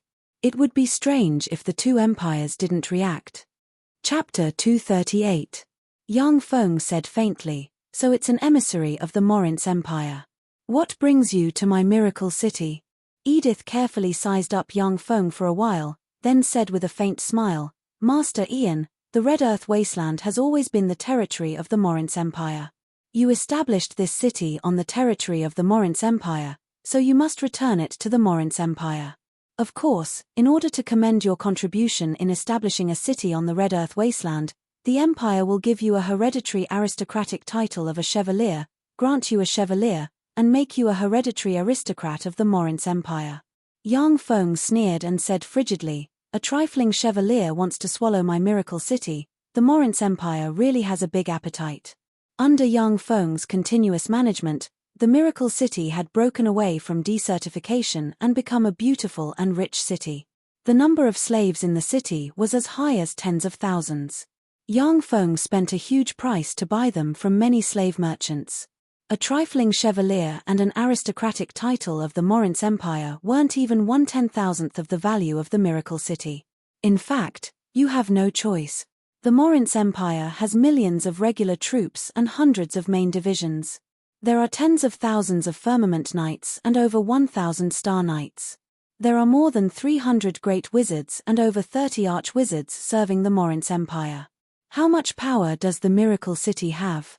According to the intelligence, there are only 2,000 human warriors and 800 half-blood beastman warriors in the miracle city. Among the 2,800 warriors, only the 200 imperial guards of the Iman Principality can be considered elites. Only the core of the Iman Principality's 200 imperial guards can be regarded as elites, the rest are just a motley crew. Master Ian, you're a trifling great wizard. However, do you, a trifling great wizard, want to contend against the 300 great wizards and 30 arch-wizards of the Morince Empire? Now, join the Morince Empire, serve the Empire, and become a respectable aristocrat, and a hereditary great wizard is your best option. Otherwise, once the army of the Morince Empire arrives, you'll only have two choices: flee for your life or become a prisoner. Edith smiled gracefully and threatened Yang Feng flatly. The powerful Morince Empire was Edith's backer. There were millions of regular troops, tens of thousands of firmament knights, over 1,000 star knights, 300 great wizards, and over 30 arch-wizards. This was the underlying strength of the Morince Empire. Additionally, what Edith didn't say was that there were many powerhouses in the temples of the Morince Empire, both large and small. If the guardian knights, archbishops, cardinals, and popes were included, then the number of experts would be more than double. Besides, there were countless greater aristocrats in the Morince Empire, who had their own private armies and supported numerous experts. If the forces of the greater aristocrats were counted in the Morince Empire, then the Morince Empire would only be stronger. The Morince Empire has millions of regular troops and hundreds of main divisions. There were tens of thousands of heavenly knights and thousands of star knights. There were more than 300 great wizards and more than 30 arch-wizards serving the Morince Empire. However, how many of them could really be mobilized to the Red Earth wasteland? The Morince Empire has a vast territory. The main divisions are scattered all over the place to deter other races and the small fries. I'm afraid that there are less than 30,000 mobile troops that can be mobilized here. As for wizards, I'm from the Temple of the Weave Goddess. I think that legend rank wizards shouldn't make a move against me. Most of the other wizards aren't willing to fight me either. Although the Morince Empire is extremely powerful, but as long as your warriors enter the Red Earth wasteland, they won't be able to return. After a few defeats and the deaths of more than 100,000 soldiers, the Morince Empire will no longer have any ideas about my miracle city, said Yang Feng with a faint smile. Edith asked curiously, more than 100,000 soldiers? Are you sure that your miracle city can withstand the offensive of the Morince Empire? Why? Yang Feng said with a smile, with me here, unless the gods personally take action, the miracle city can't be breached. Although the gods of the Feisuor Plain didn't often take action. However, there were also cases of forces that angered the gods and were destroyed by divine punishment. Yang Feng had already built the Temple of the Weave Goddess in the miracle city. Under the protection of the Weave Goddess, as long as he didn't do anything that angered the gods or blasphemed against them, it was basically impossible for the gods to directly send divine punishment and destroy the miracle city. Of course, if the Morince Empire sent an army to attack the miracle city, the Weave Goddess wouldn't intervene to save Yang Feng. Secular matters were left to the secular world and churches. This was one of the covenants of the gods signed by the gods of the Feisuor Plain more than 100,000 years ago. More than 100,000 years ago, during the War of the Gods, the true bodies and avatars of the gods took action and wantonly slaughtered the believers of their enemies. Practically most of the races of the Feisuor Plain were massacred. Ordinary life forms couldn't withstand a blow from the gods. Even legend rank powerhouses were just slightly more powerful cannon fodder in a war of gods. Seeing the tragic state of the Fesuor plane, the gods, who were already weakened from the fighting, reached a series of covenants, restraining the gods from taking action at will. After the gods stopped taking action, although the Fesuor plane was still in a state of war, but the population of the races recovered quickly. Because of the treaty of the gods, very few gods perished. This made the covenant of the gods even more secure. Yang Feng knew that the gods generally wouldn't take action in person, so he boldly established the miracle city in the Red Earth wasteland. Edith said with a smile, "Interesting, Master Ian, I'll be looking forward to your performance. I'm just representing the Morince Empire, so I had to make a trip here. I admire you quite a bit. After all, to be able to build such a city in the Red Earth wasteland is indeed a miracle. If you are defeated by the Empire, you can come to the Hansen family and seek refuge with me. I can build you a magic tower and let you continue to study magic inside." The functions of the Fesuor Plains magic towers and the Tsangji Plains warlock towers were very similar. Of course, in terms of power, the Tsangji Plains warlock towers were more powerful. On the Tsangji Plain, a starry sky warlock could even rely on a powerful warlock tower to suppress a god. On the Fesuor Plain, magic towers didn't have such formidable power. Yang Feng said with a faint smile, "Thank you, but I don't think there will be such a day." At this moment, Lena came in. When she saw Edith, she was slightly taken aback. It was the first time she had seen such a handsome, almost flawless man. Lena came to Yang Feng's side and said in a low voice, "Master, an emissary of the Titan Empire has come to see you." Yang Feng raised his eyebrows slightly and said with a faint smile, "An emissary of the Titan Empire has also come? Then let him come see me." Lena retreated respectfully. "Yes, Master." Not long after, a peerless beauty wearing a silver dress walked in with a smile. She had a head of dazzling golden hair, a tall figure, skin as white as jade, exquisite facial features, and a pair of beautiful eyes that seemed to be able to speak, as if she had walked out of a painting. As soon as the pitilessly beautiful girl in the silver dress walked into the room, the entire room seemed to become brighter, and all eyes were focused on her. "Edith, so you're the emissary of the Morince Empire. That's great, I really want to see you." When the peerless beauty dressed in a silver dress saw Edith, her beautiful eyes blossomed with an enigmatic light, and she threw herself into Edith's arms and smiled sweetly, without the slightest scruple about the people present. "Faldina, my sweetheart, my darling. To be able to meet you here is really the power of fate. It's fate that brought us together again. I will never let go of my hands and let you leave me again." While uttering pleasant words of love, Edith kissed the face of the peerless beauty dressed in a silver dress deeply. Yang Feng coughed lightly and said faintly, "Miss Faldina, may I ask what brought you here this time?" Faldina played it down and said carelessly, "It's nothing. It's just that the Titan Empire wants you, Ian, to hand over the Miracle City. This is the territory of the Miracle City. Since you're building a city here, it'll belong to the Titan Empire. If you hand it over, you can live. If you don't, you will die. I've told you what I want to say. Whatever decision you want to make, it's up to you." Yang Feng secretly sighed. This is the arrogance of a great state. The Titan Empire was even more overbearing than the Morince Empire. Without giving Yang Feng any benefits, it wanted to annex the Miracle City. In the end, it was still because Yang Feng was too weak and his background was too weak. Whether it was the Titan Empire or the Morince Empire, they didn't care about Yang Feng's small force. Edith put his arm around Faldina and said with a chuckle, "It seems that the Morince Empire's offer is higher. Master Ian, won't you consider it?" Yang Feng said without batting an eyelid, "Please let me think about it for a few more months." Edith slightly shook his head and smiled. "Are you trying to stall for time?" It was useless. "If you don't reply within 10 days, I'll leave. The Hunting Fang Corps of the Morince Empire will enter the Red Earth wasteland and attack your Miracle City."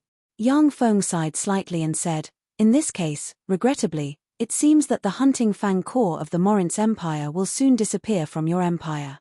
Edith said with a chuckle, "Then I'll wait and see how you make the Hunting Fang Corps disappear." Chapter 239. After receiving the ultimatum from the Morince Empire, Yang Feng immediately carried out a general mobilization of troops in the Miracle City. In the Miracle City, there were 2,800 standing troops. Among them, the most elite troops were the 1,000 human cavalrymen formed from the Iman Principality's royal guards. Yang Feng imparted the martial skill Star Qi, which could be practiced until the legend rank, to the 2,800 warriors without being stingy. The strength of the 2,800 warriors who had cultivated the star energy had increased tremendously. However, the number of powerhouses who truly broke through to the night rank was less than 300. In addition to the 2,800 warriors, Yang Feng also recruited 10,000 slave warriors, who were responsible for some auxiliary work, completely liberating the 2,800 warriors. The Morince Empire claimed to have millions of regular troops, but in fact, auxiliary troops accounted for at least half of them. The true warriors were only about 2 million. The 2 million warriors were to be distributed everywhere to deter the greater aristocrats. The army that could be used in a certain aspect was only tens of thousands of warriors. The preparations are done. Now it's time to take care of the wizards of the Hunting Fang Corps. After Yang Feng finished his preparations for war, he stood atop the city wall of the Miracle City, took a deep look in the direction of the Morince Empire, and then blurred into motion and disappeared. The Red Earth City was located at the junction of the Morince Empire and the Red Earth Wasteland.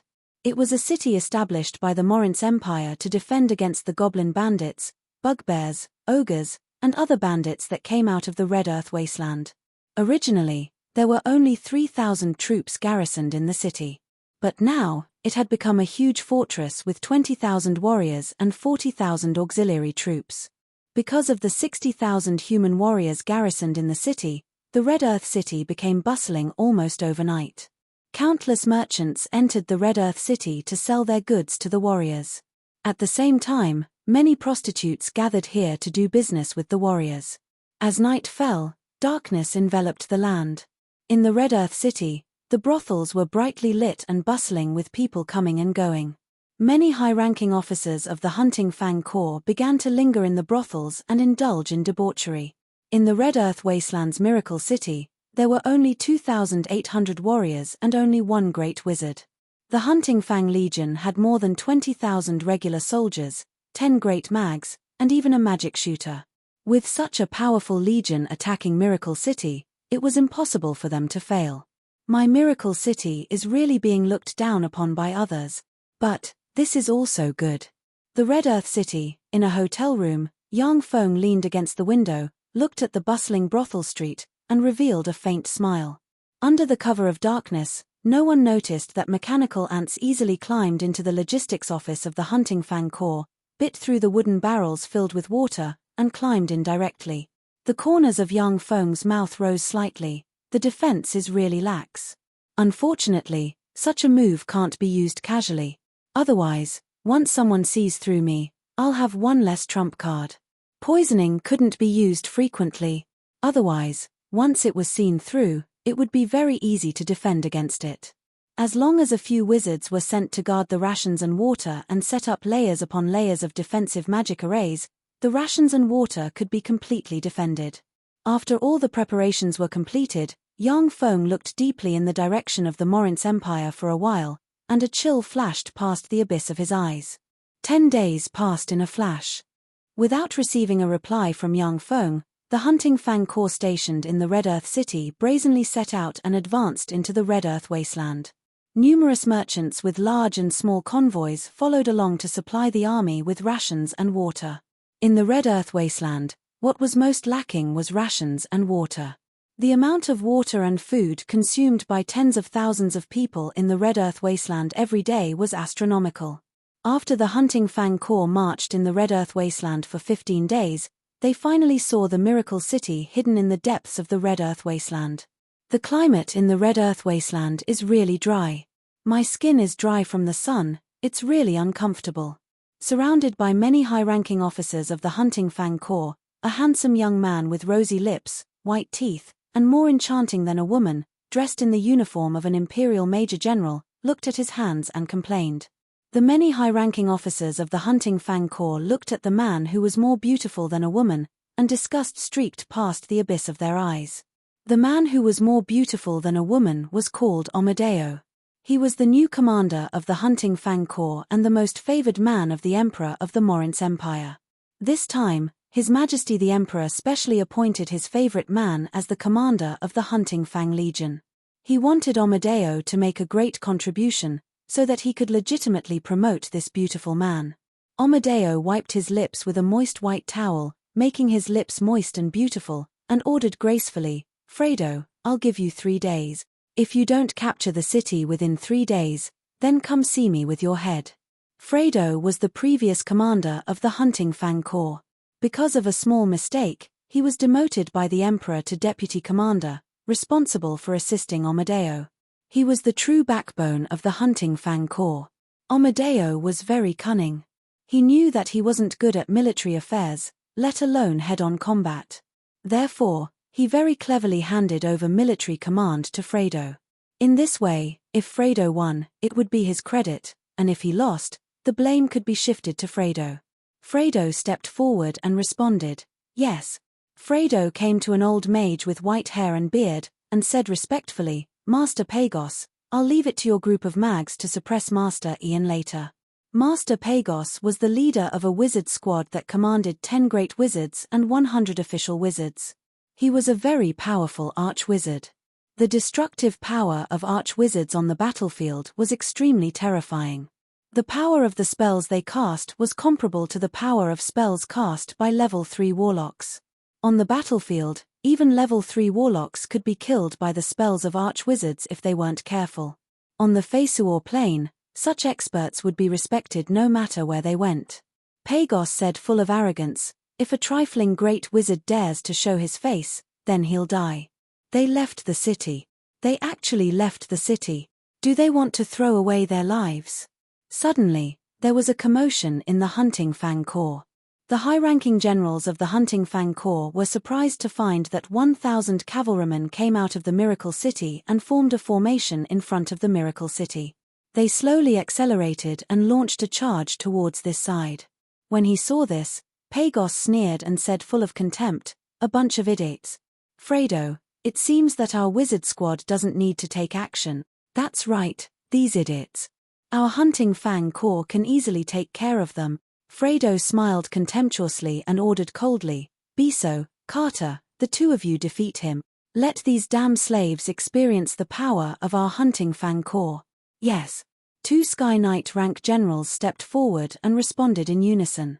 Before long, the 2 generals each led 1,000 cavalrymen and charged at the 1,000 cavalrymen commanded by Yang Feng from 2 different directions. Biso and Carter watched as Yang Feng and the cavalrymen commanded by him got closer and closer, and their faces revealed malevolent smiles, as if they could already see Yang Feng's head being cut off.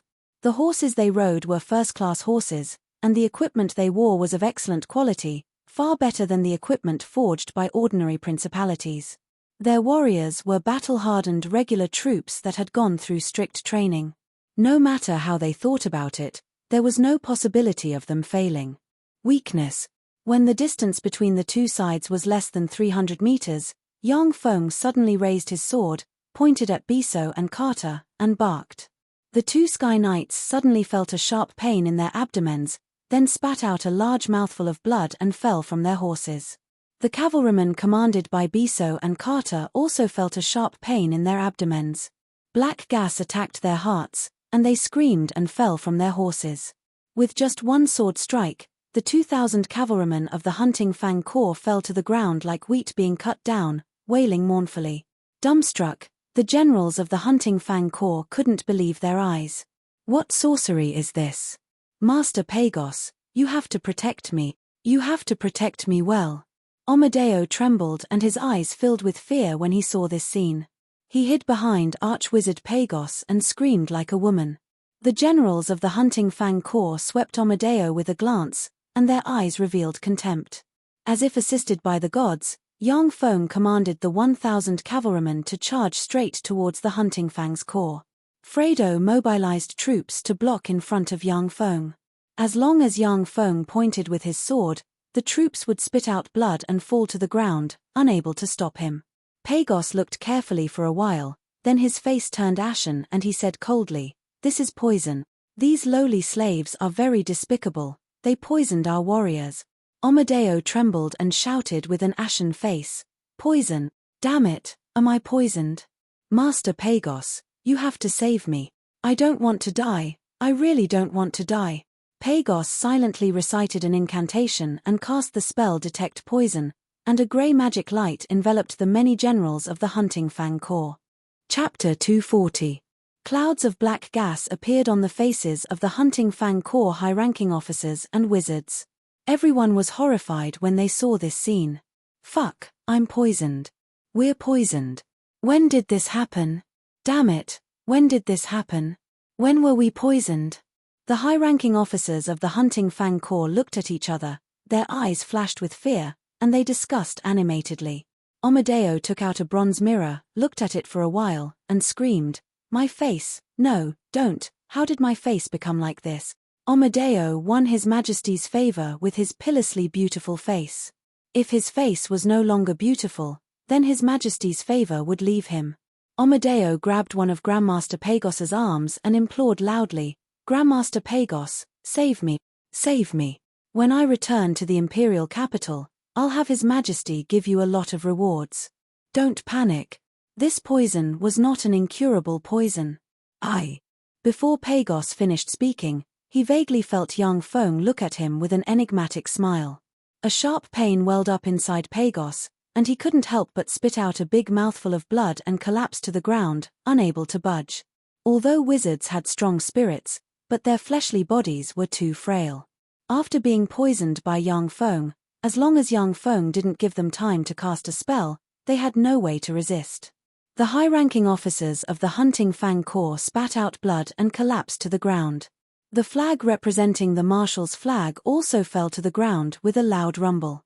The Hunting Fang Corps collapsed, and tens of thousands of warriors fled in all directions. Many warriors spat out blood and collapsed to the ground, unable to budge. 8,000 slave warriors poured out of the Miracle City and rushed towards the remnants of the Hunting Fang Corps. Although the 8,000 slave warriors weren't good at fighting head-on battles, but they were good at capturing prisoners. Except for some warriors who desperately escaped into the depths of the Red Earth wasteland, the rest of the Hunting Fang Corps warriors were captured by the slave warriors. A few hours later, young Feng led the 1,000 cavalrymen into the Miracle City. On both sides of the road of the Miracle City stood the slaves young Feng bought. Justice shall prevail. Miracle City will win. As soon as young Feng entered the Miracle City, he raised his sword and shouted. Justice shall prevail. Miracle City will win. Long live Master Ian. Long live Master Ian. Earth-shaking cheers came from the Miracle City. The slaves looked at young Feng with adoration in their eyes. With the strength of 1,000 cavalrymen, they directly pierced through the tens of thousands of soldiers of the Hunting Fang Legion, causing the Hunting Fang Legion to collapse. This kind of thing could only be done by legendary heroes who were blessed by the gods and possessed peerless bravery. From the fanatical cheers, young Feng sensed traces of faith power converging on him. It was obvious that after this battle, his reputation in Miracle City had increased by a large margin. At night. Inside the prison of Miracle City. In a huge prison, there were more than 100 magicians. These 100 or so magicians were a terrifying force. Just by using magic, they could easily destroy an army of 2,000 people. Unfortunately, because they were poisoned by young Feng, they couldn't display any of their strength and were captured alive. Young Feng slowly walked into the prison, followed by Babu and 10 Oxman half-blood beastman experts. When they saw young Feng walk in, the more than 100 wizards showed looks of hatred.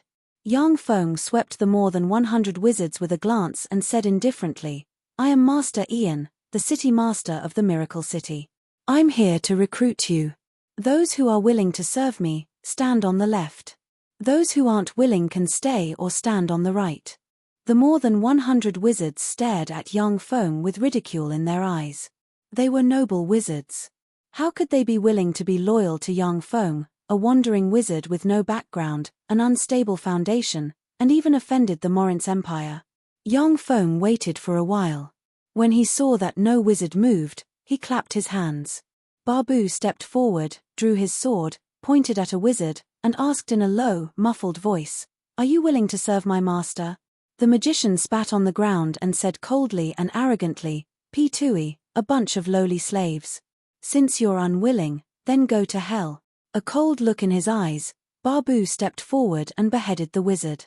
Blood sprayed out of the cell and sprinkled on the ground. When the more than 100 wizards saw this, they were slightly taken aback, and then their eyes surged with endless fear. They were noble wizards. No matter where they went, they would be respected by countless people. Even if they became captives, many people would entertain them with good food and drink, and wait for their master to ransom them. But now, a noble wizard was beheaded by a lowly half-blood beastman slave. This was simply inconceivable. The complexion of a wizard changed dramatically, and he roared, "Ian, are you crazy? We are noble wizards, yet you let a half-blood beastman slave kill Camacho.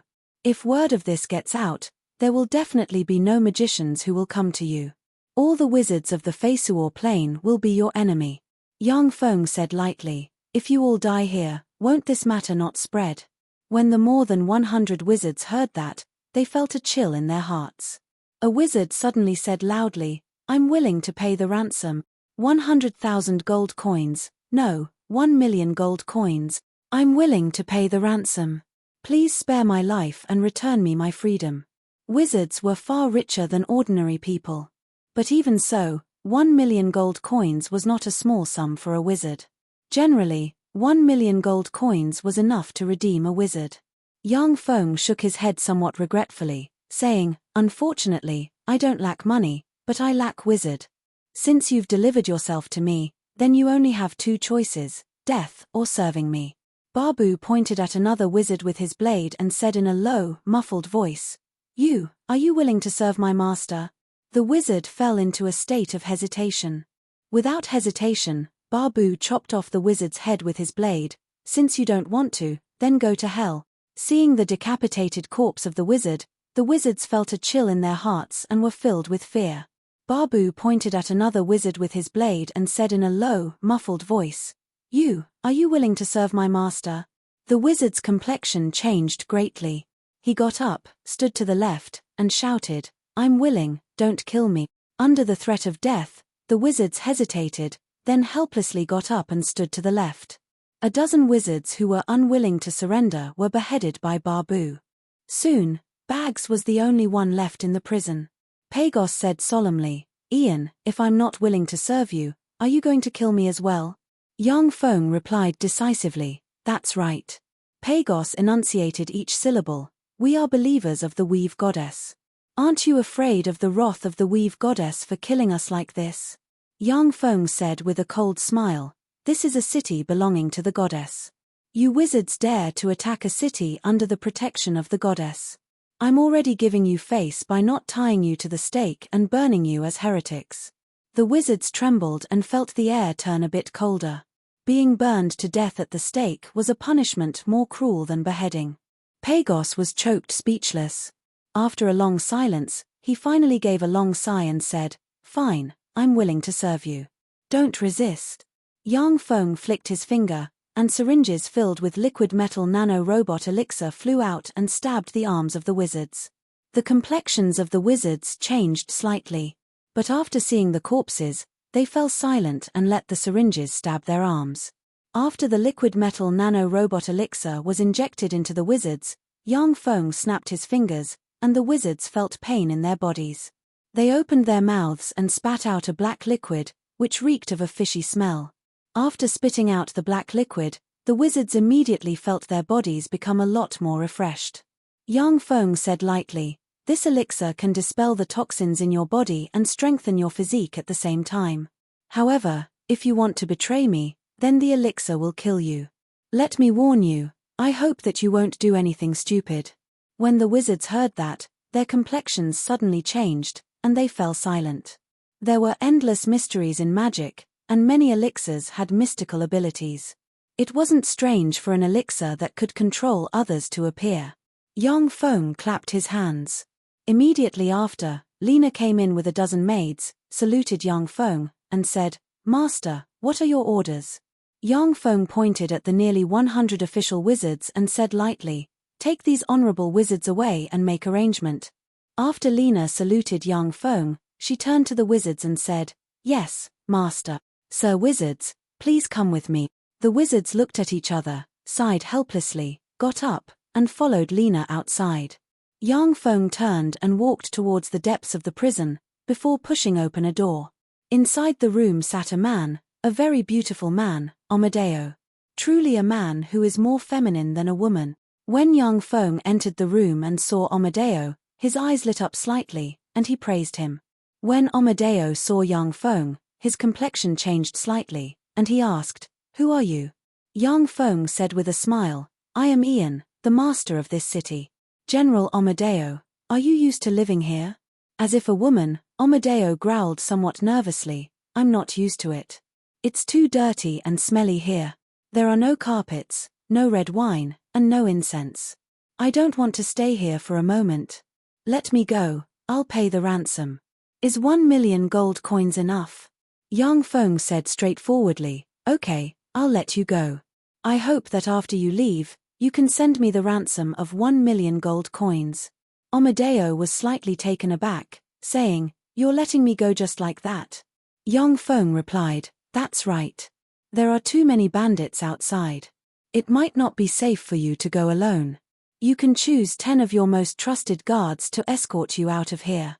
We'll prepare enough water and food for you. I'm going to command an army to attack the Red Earth City. Please detour as much as possible." Amadeo asked suspiciously, "What are you trying to do?" Yang Feng said lightly, "The Morince Empire is powerful. The Miracle City can only win and not lose. Maybe one day, Sir Amadeo, I'll need you to put in a good word for me in front of His Majesty the Emperor." Amadeo's eyes flickered and he revealed a smile. "Okay. I still have some weight in front of His Majesty the Emperor. At that time, I'll definitely put in a good word for you." After the discussion, Yang Feng immediately released Amadeo and the dozen guards selected by Amadeo and gave Amadeo enough water and food. Clive looked at Amadeo's departing back, hesitated for a moment, and then asked Yang Feng, "Sir, there's something I don't understand. Amadeo is the commander of the Hunting Fang Corps that we caught with great difficulty, yet we let him go just like that. Isn't it too easy for him?" Yang Feng suddenly asked, "What do you think of Amadeo?" Clive said contemptuously, "He's a good-for-nothing. Emperor Morince was blind to let him be the commander of the Legion." Yang Feng said with a faint smile, "He's not a good-for-nothing. A total of 13 men were fancied by His Majesty the Emperor along with him. In the end, he was the only one who survived. Within 5 years, the courtiers who attacked him fell one by one.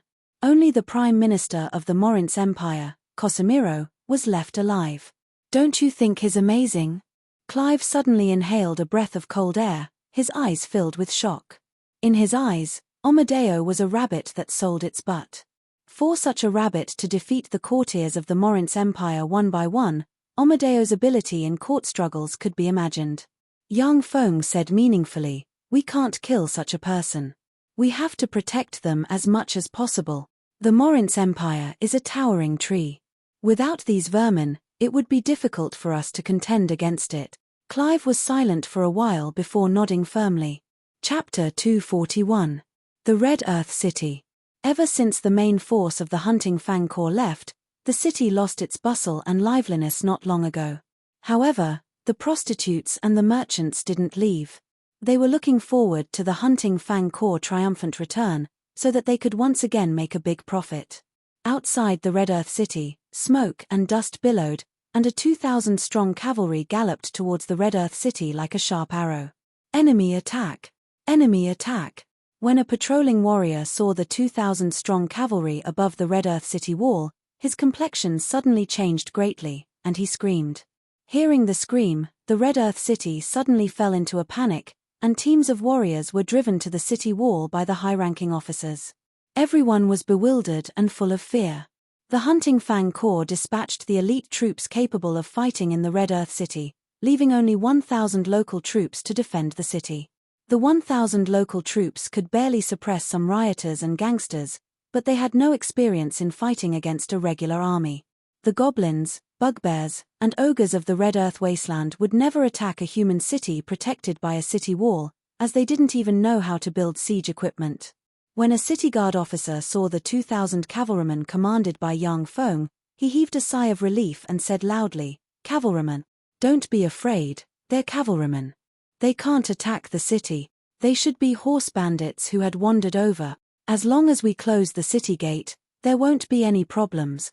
Yang Feng smiled coldly, silently recited an incantation, pointed at the city gate, and conjured the level 2 spell Flame Blast. A flaming arrow flew out and blasted against the city gate. With a loud bang, the Red Earth City's city gate was torn apart and splashed in all directions. On the Feisuor plain, city gates were divided into ordinary city gates and special city gates. Ordinary city gates couldn't withstand the bombardment of level 2 spells. Of course, if it was a special city gate like the one in the Morinth Empire, then even a legend rank spell couldn't shatter it. The city guard officer was suddenly dumbfounded. Standing on the city wall, his eyes filled with fear, he said in a trembling voice, "Wizard. There are wizards among them. Breach the city. Those who surrender will not be killed, those who don't will die." Yang Feng pointed at the Red Earth City with his sword and barked, "Breach the city. Those who surrender will not be killed, those who don't will die. Breach the city. Those who surrender will not be killed, those who don't will die." Behind Yang Feng, the uniform roars of the 2,000 cavalrymen soared into the sky, frightening the Red Earth City's city guards. "Follow me." Yang Feng pulled the reins, barked, and took the lead to rush towards the Red Earth City. The 2,000 cavalrymen surged towards Red Soil City like a torrent. Awed by the momentum of Yang Feng and his party, the defenders atop the Red Earth City didn't react at all.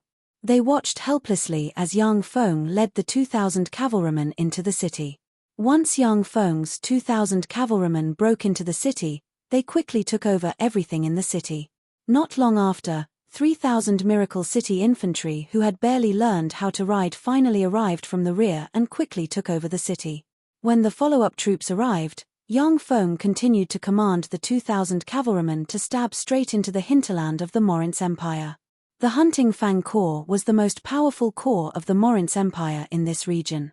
Now that it was completely wiped out, a huge hole was torn in the Red Earth wasteland. Yang Feng led the 2,000 cavalrymen to charge through the huge hole. Within 13 days, they breached 10 cities in succession and looted a large amount of people, goods, and wealth, which were then transported to the Miracle City. The Molinson province had a total of 44 cities. After the 10 cities were captured, nearly a quarter of the Molinson province fell into Yang Feng's hands. The entire Morinth Empire was shaken. The governor of the Molinson province sent 10 letters in blood in a row, asking for help from the center of the empire. The Molinson province wasn't a border city to begin with. The strongest force in the province was the Hunting Fang Corps. Now that the Hunting Fang Corps was wiped out, the Molinson province was very empty, with only 100,000 local troops scattered in various cities. The 100,000 local troops were specially used to maintain law and order and suppress rebellions in the Molinson province. Their fighting strength couldn't be mentioned in the same breath as that of a field corps like the Hunting Fang Corps. Coupled with the fact that the Molinson province had been at peace for a long time, the 100,000 local troops were completely rotten. In fact, there were less than 60,000 local troops. Besides, most of them were relatives and friends of military officers, so they had no fighting strength to speak of. Under such circumstances, the Molinson province was like an undefended cake. With a light poke, Yang Feng poked a huge hole in it and took a big bite out of it. The only thing the governor of the Molinson province could do was to shrink his forces and frantically recruit soldiers. He holed up in the Baroman city, the capital of the Molinson province. The Silver Sword Corps stationed in the Zaro province near the Molinson province also received a transfer order from the Morinth Empire and set off for the Molinson province. The Hunting Fang Corps was defeated by Ian. That's amazing. Amadado is one thing, but Fredo is a battle-hardened veteran. How could he be defeated so easily? Dressed in the uniform of a major general of the Morinth Empire, a rather handsome 35 to 36-year-old Silver Sword Corps commander, Magonna, muttered to himself. The Hunting Fang Corps was the strongest corps in the Molinson province. Furthermore, the Morince Empire had mobilized an arch-wizard, 10 great wizards, over 100 wizards, and over 1,000 apprentice wizards to form a huge wizard group, which was assigned to the Hunting Fang Corps. No matter how one thought about it, the Hunting Fang Corps couldn't lose to a small force like the Miracle City that was established not long ago and had less than 10,000 soldiers. A scout quickly came to report, "Sir Commander, we found the cavalry of the Miracle City." Morgana frowned and asked solemnly, "Where are they?" The scout hurriedly said, "They are about 10 kilometers southwest of us. They seem to have just looted a city and are heading towards the Anchor City with countless treasures." Morgana's gaze congealed and he said coldly, "That direction is the Rubaka City. These damn bandits must have just looted the Rubaka City. Pass down my order. Everyone, advance at once. Our target is the Anchor City. Let's go fuck those damn bandits' retreat route." The 20,000 warriors of the Silver Sword Corps suddenly sped up and moved towards the Anchor City. When they were halfway to the Anchor City, the Silver Sword Corps main force saw the 2,000 cavalrymen dressed in gold and silver and carrying large and small bags on their backs. At the same time, the 2,000 cavalrymen were followed by thousands of horses, each of which carried a huge bag. The tremendous wealth pressured the 2,000 cavalrymen, who were originally moving as fast as the wind, to the point that they were even slower than infantrymen. When the Silver Sword Corps main force saw the 2,000 cavalrymen commanded by Yang Feng, their eyes turned bloodshot and revealed greed. Morgana's gaze congealed, then he pointed at Yang Feng and his party with his saber and shouted, "Brothers, those are rebels. Kill them all and their wealth will be yours. I don't want a single cent. Kill. Kill. Kill them all. Kill them all and their wealth will be ours."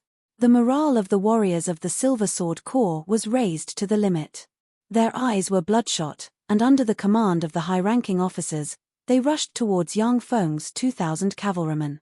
"Drop the things." Yang Feng swept the warriors of the Silver Sword Corps with a glance, sneered, and ordered. The 2,000 cavalrymen tore off the bags and threw them on the ground. Countless gold, silver, and jewelry scattered on the ground from the bags, dazzling everyone.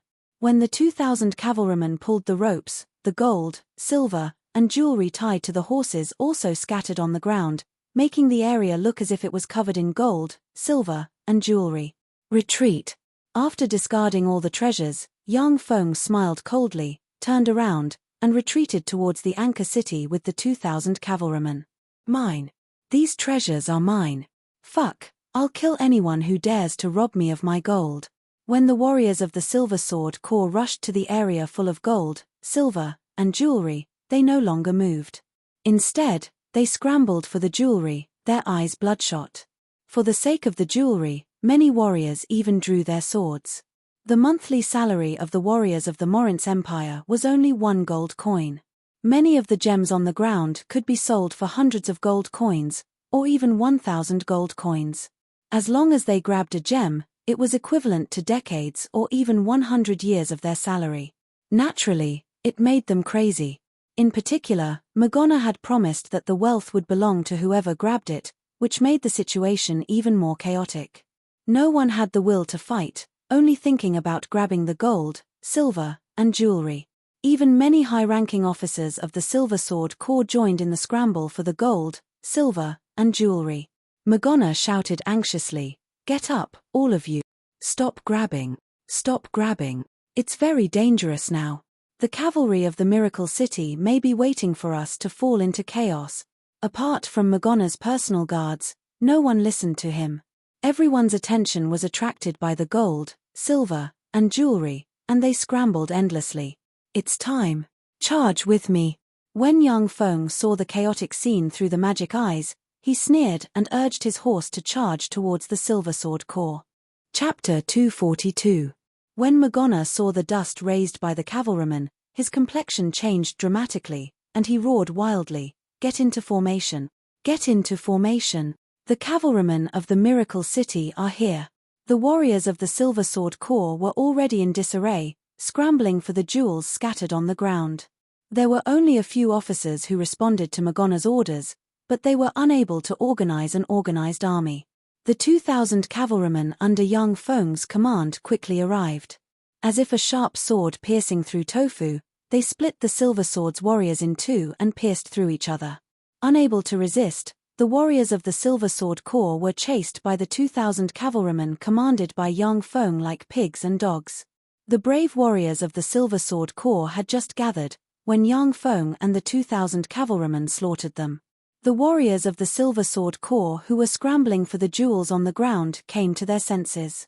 By the time they came back to their senses, they were no longer surrounded by their comrades and officers, but by strangers who had been scrambling for gold, silver, and jewels with them not long ago. The warriors of the Silver Sword Corps collapsed and scrambled to escape in all directions, no longer able to organize themselves. Damn bastard! Go to hell!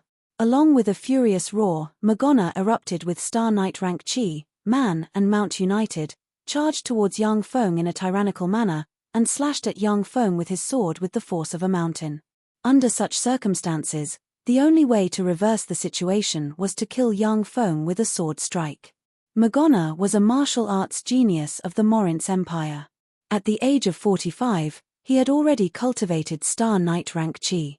With his frightening Star Knight rank Chi, he had slain countless powerhouses and assessed numerous rebellions. In desperate situations, Magona relied on his peerless courage to slay the enemy's generals and reverse the situation.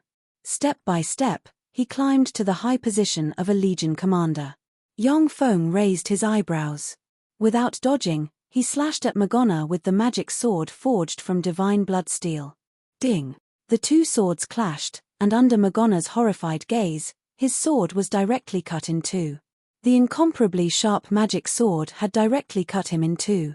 Virtually at the same time, Yang Feng was also sent flying by Magona's frightening Chi, fell from his horse, rolled aside, and coughed up a large mouthful of blood.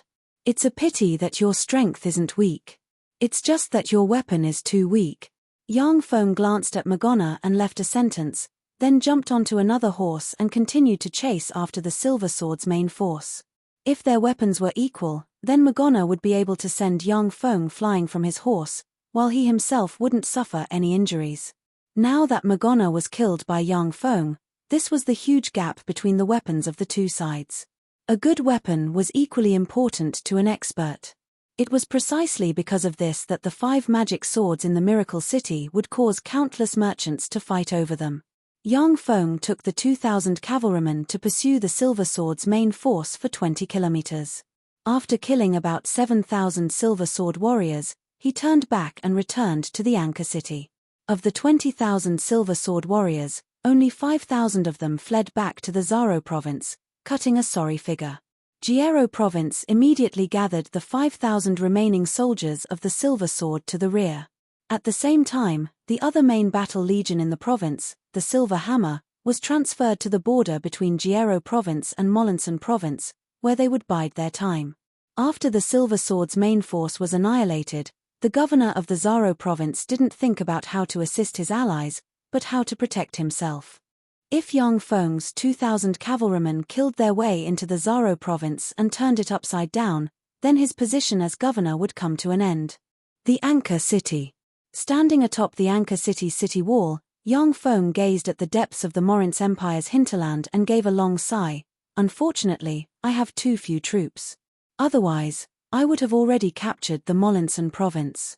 Yang Feng had the 2,000 cavalrymen carefully trained by Clive break through 10 cities within 13 days, and then set up an ambush to defeat the Silver Sword's main force. After days of fierce fighting, the 2,000 cavalrymen were exhausted, and Yang Feng had no choice but to stop advancing. After all, humans weren't like robots, who could fight 24/7.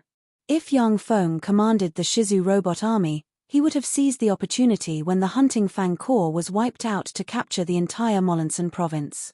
As for the 10,000 slave warriors behind Yang Feng, their fighting strength wasn't even as good as that of the Molinson province's local guards. Driving them to the battlefield would just be sending them to their deaths in vain. In such a large-scale war, the weakness of the Miracle City's shallow foundation was exposed. Even if the Morince Empire was defeated a dozen times, its vitality wouldn't be affected. As long as Yang Feng was defeated once, the entire Miracle City would be easily swallowed up.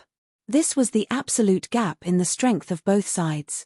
Amazing, Master Ian. You're really amazing. To have defeated the Hunting Fang Corps and the Silver Sword Corps in succession, you're really an outstanding talent.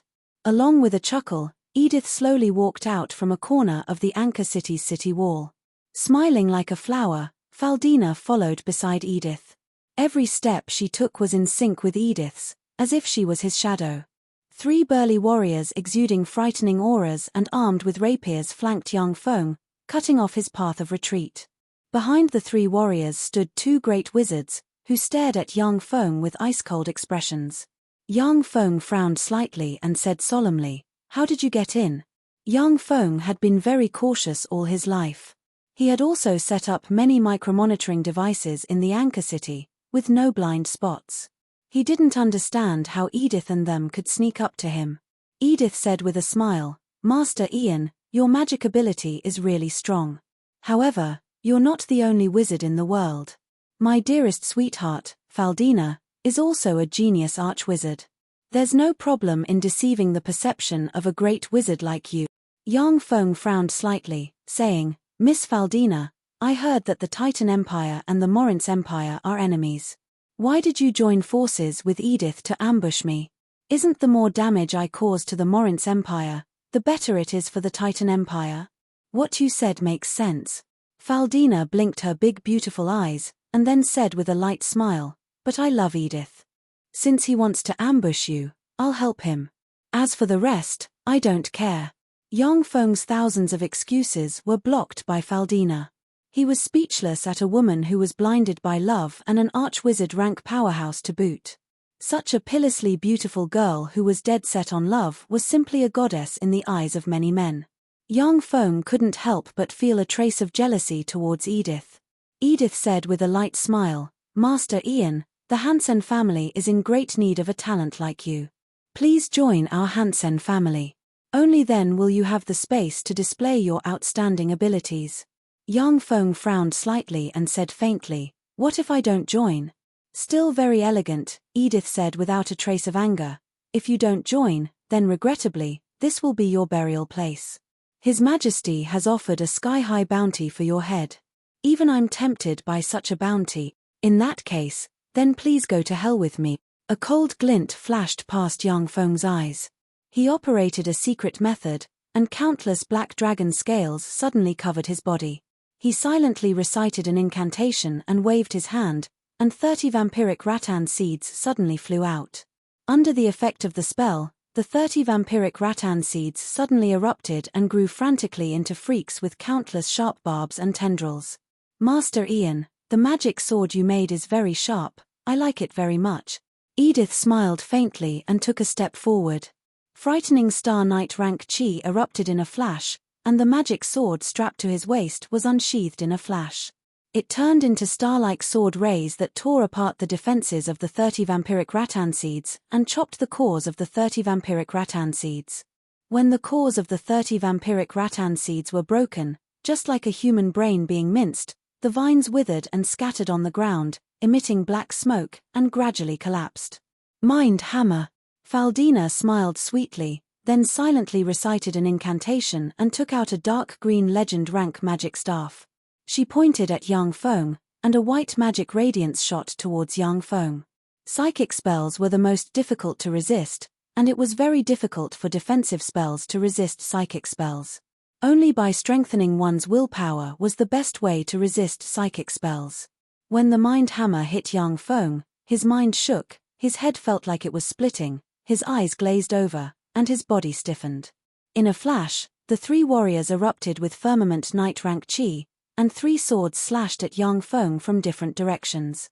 At the moment of imminent peril, the divinity of fear in Yang Feng's spirit sea trembled, and a demonic energy of fear covered his whole body in a flash, pulling him out of the shock of his mind. Yang Feng's eyes congealed in an instant, divine energy of fear erupted, and he issued a heaven-shaking roar. Under the eruption of divine energy of fear, everyone on the scene seemed to come to a standstill for a moment. A sword was unsheathed, and a resplendent sword ray turned into a mysterious arc that twisted around the 3 firmament knights. Chapter 243. The 3 firmament knights were instantly cut in half, and blood splattered everywhere. The two great wizards behind the three firmament knights finished casting in a split second. They pointed at Yang Feng and cast the level 1 spell Fireball, which was the fastest to cast. Two fireballs carrying extremely scorching flames slammed into Yang Feng, and the terrifying heat and flames engulfed him in an instant. Although Fireball had a simple name, but it was one of the most powerful single-target destruction level 1 spells. If a level 2 warlock didn't cast a corresponding defensive spell to resist, they would be seriously injured, or even killed.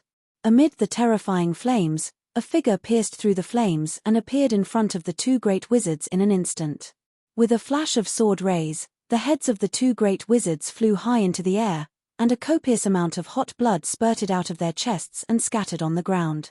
They couldn't believe that someone could withstand the bombardment of Fireball and still launch an attack against them. Seeing this scene, Faldina wrinkled her eyebrows slightly. With a wave of her lily-white hand, 36 rhombus magic crystals suddenly revolved around her and formed a huge magic crystal shield. At the same time, she floated into the air and floated backwards. The ground was the domain of warriors, while the sky was the domain of wizards. It was precisely because wizards had the ability to fly that they could beat up warrior experts. Their status was far above that of warriors. Magic and martial dual cultivation. Great Wizard Ian, I underestimated you. Edith took a step to the left and held his sword horizontally in front of Faldina, a dignified look in his eyes. Besieged by a Star Knight and an Arch-Wizard, Yang Feng was still able to kill 3 Firmament Knights and 2 Great Wizards. This kind of fighting strength was simply terrifying. You dare to assassinate me? Today, this will be your burial ground. Covered in dragon scales, Yang Feng looked like a humanoid black dragon. His eyes were ice-cold, and a fierce killing intent soared into the sky. He spoke frigidly. Edith pointed at Yang Feng with a magic sword forged by the Miracle City and said solemnly, Edith, a disciple of the star-sacred swordsman Banks, is here to experience your swordsmanship. Faldina's beautiful eyes constricted slightly, and she erupted with powerful spirit force fluctuations. With the magic staff in her hand, she could cast level 2 spells and below at any time. Then let's fight. With a roar, Yang Feng's figure shook, and he jumped off the Anchor City's city wall and fled into the city. If it was a one-on-one, then Yang Feng would still have the confidence to fight Edith. But with Edith and Faldina, even a level 3 warlock might not be their match. Yang Feng didn't have the confidence to defeat them. When Edith heard Yang Feng's bellow, his spirit congealed and the sword in his hand assumed a defensive stance. The scene of Yang Feng slaying 3 Firmament Knights and 2 wizards with a sword strike was too amazing, so he couldn't help but choose to play it safe. After all, if he and Faldina joined forces, even a great wizard who cultivated both magic and martial arts would definitely not be a match for them. Seeing Yang Feng choose to escape, Edith and Faldina were taken aback. They didn't expect that Yang Feng, who was acting like a hero a moment ago, would choose to escape. Shameless bastard. Go to hell. Faldina's pretty face changed slightly. She clenched her silver teeth and waved her lily-white hand. Ice cones, fireballs, earth thorns, wind blades, and other level 1 destructive elemental spells instantly shot towards Yang Feng. Under the bombardment of Faldina's level 1 destructive elemental spells, Yang Feng was forced to urge his life force field and brandish his sword to chop apart the destructive elemental spells. As for the spells that couldn't be chopped apart, he could only rely on the defense of the Black Dragon's scales to resist them. Faldina's spirit force seemed to be endless. The densely packed level 1 spells bombarded Yang Feng. Before long, he was covered in blood and the Black Dragon's scales were torn apart, dripping with blood. In addition to elemental spells, Faldina also cast various curse spells such as Splitting Headache, Weakness, and Perception Disruption on Yang Feng. Even though Yang Feng's level 2 warlock rank life force dispelled some low-level curses and weakened the power of a lot of strong curses, but he still felt dizzy from time to time, weak, and almost fell to the ground. Once Faldina acted, Yang Feng could no longer escape. He could only stand in place and desperately resist the various spells, unable to fight back. Edith's figure shook and, like a bolt of lightning, shot towards Yang Feng. Yang Feng suddenly barked, Pagos, you're still not going to act. If I die, You'll all be buried with me. Gravity bind. Dark rays. Fear. Mind shock. Fireball. Web. In a room, more than 100 spells were suddenly cast and bombarded towards Edith in a frenzy. The more than 100 spells covered all fields of magic. Even if it was a star night, only death awaited them. Level 3 warlocks didn't dare to resist the bombardment of more than 100 spells. No. Faldina let out an incomparably mournful shriek, then watched in despair as the 100 spells completely swallowed Edith. With a flash of white light, Edith strangely escaped from the bombardment of more than 100 spells and appeared atop the city wall, his face pale and his back drenched in cold sweat. If he hadn't had a one-time life-saving magic item, he would have been blasted to pieces by the more than 100 spells. Edith watched the more than 100 wizards slowly walk out of the room with shock in his eyes. Master Pagos, how come it's you? How come you're working for him? Young Feng ordered coldly. Kill them. Yes, sir. Pagos smiled bitterly, raised his magic staff, pointed at Edith, and silently recited the incantation of a level 3 spell. The 20 mags quickly chanted incantations and cast all kinds of powerful defensive spells on the group of mags. Offensive wizards were responsible for offense and defensive wizards were responsible for defense. Wizard squads that combined offense and defense were the most powerful fighting force of the human race. Retreat. Edith's complexion changed. His figure blurred, and he quickly fled outside the anchor city. Faldina, who was in the air, also cast all kinds of spells and turned into a stream of light that fell from the sky and escaped with Edith. For a magic shooter and a star knight to fight against a team of mags with a magic shooter was simply courting death. Yang Feng frowned slightly as he watched Edith and Faldina escape. How troublesome. It really isn't that easy to kill these top powerhouses. There were many level 4 extraordinary life form rank mechanical battle beasts in Yang Feng's dimensional crest. If he released those mechanical battle beasts, he might be able to kill Edith and Faldina. However, in that case, the Morince Empire would once again attach more importance to Yang Feng. The next time they came to kill him, it would probably be a large group of legend rank powerhouses. Yang Feng suddenly said, Pagos. Pagos responded, I'm here. Yang Feng said lightly, since your wizard squad is here, then attack the Toes City with the second corps. The first corps was composed of 2,000 cavalrymen carefully trained by Clive. Most of the experts of the Miracle City were gathered in the first corps. The second corps was a new corps composed of 5,000 slaves. The fighting strength of the second corps was extremely low. Even though it was equipped with a large number of weapons and equipment seized from the Hunting Fang Corps, its fighting strength was still much worse than that of the local garrison forces of the Molinson province. No matter how inferior the second corps was, with the support of the formidable fighting strength of the human wizard squad, there was basically no force in the Molinson province that could contend against it. If the tactics of more than 100 official wizards led by an arch-wizard were proper, they might even be able to kill a legend-rank sacred swordsman. This was the terror of human wizard squads.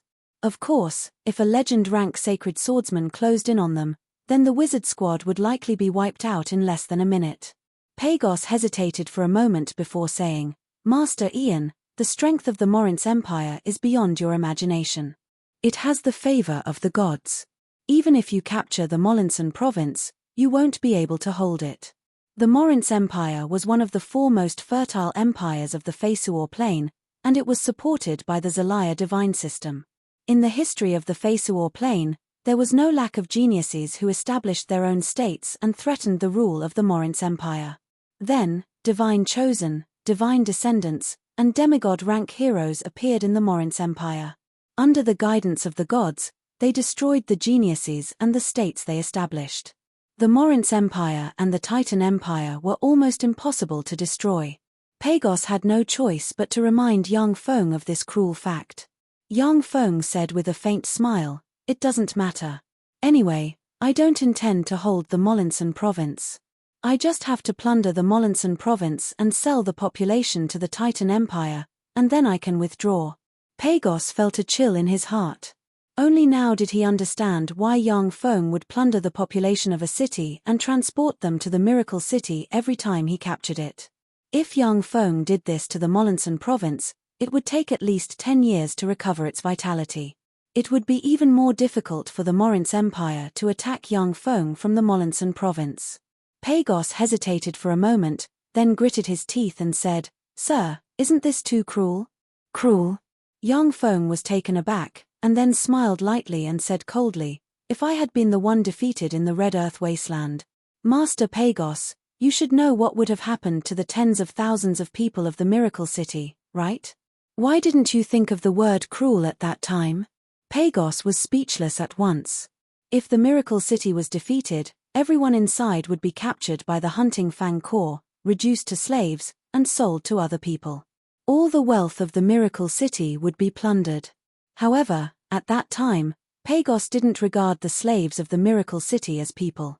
He didn't even care about Master Ian, Young Feng. When he was proud of his success, how could he take the word cruel to heart? Young Feng said lightly, "Okay, Master Pagos. You are now a member of the Miracle City. Your life, death, honor, and disgrace are linked to the Miracle City. If you perform well in the future, I can tell you the method to promote to a Legend Wizard and let you become a powerful Legend Wizard." Legend Wizard. When Pagos heard that, his eyes blossomed with the light of expectation. On the Fesuor Plain, the ultimate goal of all wizards was to promote to a Legend Wizard. Once a wizard promoted to a Legend Wizard, they could master legend spells, level 4 spells. Among legend spells, there were many spells that could strengthen one's physique and prolong one's lifespan. On the Fesuor Plain, only after advancing to a Legend Wizard would a wizard's lifespan reach more than 200 years. This was one of the biggest weaknesses of wizards on the Fesuor Plain. It should be noted that on the Tsangji Plain, an official level 1 warlock had a lifespan of 200 years. If they collected some lifespan-prolonging elixirs, living to 300 years wouldn't be an issue. On the Fesuor Plain, the lifespan of an official wizard was no different from that of an ordinary person. With a flick of his wrist, Young Feng threw a stack of magic notes towards Pagos. When Pagos received the stack of magic notes, his expression trembled and his eyes flashed with excitement. The stack of magic notes in his hands described how a magic shooter could advance to a legendary mage. This kind of magic notes about a magic shooter becoming a legendary mage was priceless. They were generally controlled by greater aristocrats, imperial royal families, churches, and other powerful forces. Only by working for the imperial royal family could a commoner archwizard like Pagos obtain the corresponding magic knowledge. This was a trick used by the imperial royal family to control wizards. Pagos was already a genius in magic to be able to promote to an archwizard. However, due to being ostracized, he hadn't been able to get his hands on magic information on how to advance to a Legend Wizard. Now that Young Feng gave him the magic notes on how to advance to a Legend Wizard, he was overjoyed. Pagos bowed slightly towards Young Feng and said, "Sir Ian, rest assured, I will follow your orders. I will lead the wizard squads to capture all the cities of the Molinson province." Young Feng said lightly, "Go." 2 days later, the Toes City. In the entire Toes City, there were only 2,000 local guards. Due to the actions of the military upper echelon, there should have been 2,000 local guards, but in fact, there were only 1,300 local guards.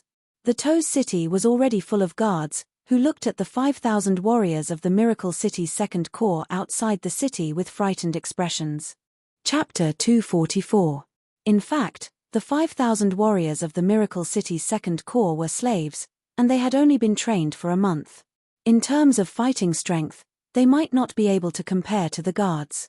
However, they were wearing the weapons and equipment seized from the Hunting Fang Corps. From the outside, they looked very fierce and terrifying. Clive spurred his horse forward, pointed at the city wall with a sword in hand, and shouted, "I am Clive, the commander of the Second Corps of the Miracle City. Open the gate and surrender at once. Otherwise, after the city is breached, everyone in the city will be reduced to slave." A city guard officer encouraged loudly, "Don't listen to him. This motley crew doesn't even have siege equipment. How can they capture the Toes City? This Clive is a nobody. He's not the Devil Ian. It's impossible for him to breach the Toes City. As long as we hold the Toes City, we'll enjoy endless glory and wealth in the future. Everyone will be an aristocrat." Yang Feng first destroyed the Hunting Fang Corps, and then defeated the Silver Sword Corps. He slaughtered his way into the Molinsan province and plundered countless riches. The people of the Morince Empire called him the Devil Ian, and his name struck fear in people's hearts. After hearing the city guard officer's words, the warriors regained some morale. Because the Second Corps led by Clive really didn't have any siege equipment. Master Pagos, I'll have to trouble you. Clive returned to the Second Corps and asked Pagos very politely. On the Feisuor plain, the status of wizards was extremely high. Even if Pagos was forced to surrender to Yang Feng, he didn't want to offend Pagos, who was an arch-wizard. Pagos nodded and slowly walked out with the more than 100 official wizards. 500 soldiers of the Second Legion stood in front of the magicians with large shields in their hands. Their only mission was to protect the wizards with their lives.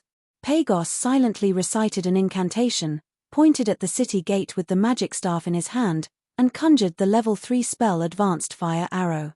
As if a meteor, an arrow formed from flames shot towards the city gate. Boom! Accompanied by an earth-shattering explosion, the city gate was blasted into pieces, revealing a large hole. Wizards! The city guard officer shouted in despair. Fireball! Shadow Ray! Corrosive Ray! The magicians silently chanted incantations and pointed at the city wall. Countless spells bombarded the city wall like raindrops. A burst of incomparably mournful screams came from the walls of To's city. With just one blow, more than 100 soldiers died under the bombardment of various magic spells. Clive pointed to the city of To's and shouted, "Charge!" 2 Earth Knight level commanders immediately led 2,000 soldiers of the Second Corps towards To's city. With the city gate broken and the wizard squad suppressing Yang Feng's side, the resistance of the To's city was quickly suppressed. The entire To's city fell into Yang Feng's hands. As soon as the To's key city fell into Yang Feng's hands, Lina organized a slave transport team to loot the To's key city in an orderly manner like worker ants, looting everything of value in the To's key city, and then transporting everything in the direction of the Miracle City. These days, Yang Feng has obtained tens of thousands of slaves from other places through various means in order to deal with this sudden war. 10,000 slaves had already been organized into the Second and Third Corps. Another 10,000 slaves had been organized into a transport team under the command of Lina, which was responsible for transporting supplies. The entire Miracle City was mobilized. As if a clockwork war machine, it operated frantically. If it won all the time, this machine could continue to operate. But once it failed, this clockwork war machine would completely collapse. After capturing the To's key city, the Second Corps rested for several days before setting out to attack another city, the Dia City. Without any suspense, the powerful wizard squad destroyed the resistance of the Dia City, allowing the Second Corps to occupy the city. On the other side, Yang Feng, who had rested, continued to attack the Molinsan province with the 2,000 cavalrymen of the First Corps. Wherever the cavalrymen went, one city after another fell into his hands without any room for resistance. The governor of the Molinsan province sent letters in blood to the imperial capital and the governor of the nearby Jiero province, begging for support. The governor of the Jiero province firmly implemented the principle of remaining unmoved in the face of difficulties for friendly forces. Instead of dispatching a single soldier, he constantly recruited soldiers from the province to fill the Silver Sword Corps, training them, and restoring the strength of the Silver Sword Corps. The Morince Empire didn't expect that the Silver Sword Corps would be defeated by Yang Feng. It greatly increased the importance it attached to Yang Feng, and began to mobilize the main corps of the several provinces behind the Molinsan province, and then slowly advanced towards the Molinsan province. When an army moved, it needed a lot of provisions. The Morince Empire wasn't ready to fight a war, and couldn't coordinate in such a hurry. According to the original plan of the Morince Empire, the Hunting Fang Corps was enough to take care of the Miracle City. It never thought of the possibility of failure. The stockpiling of provisions was simply insufficient.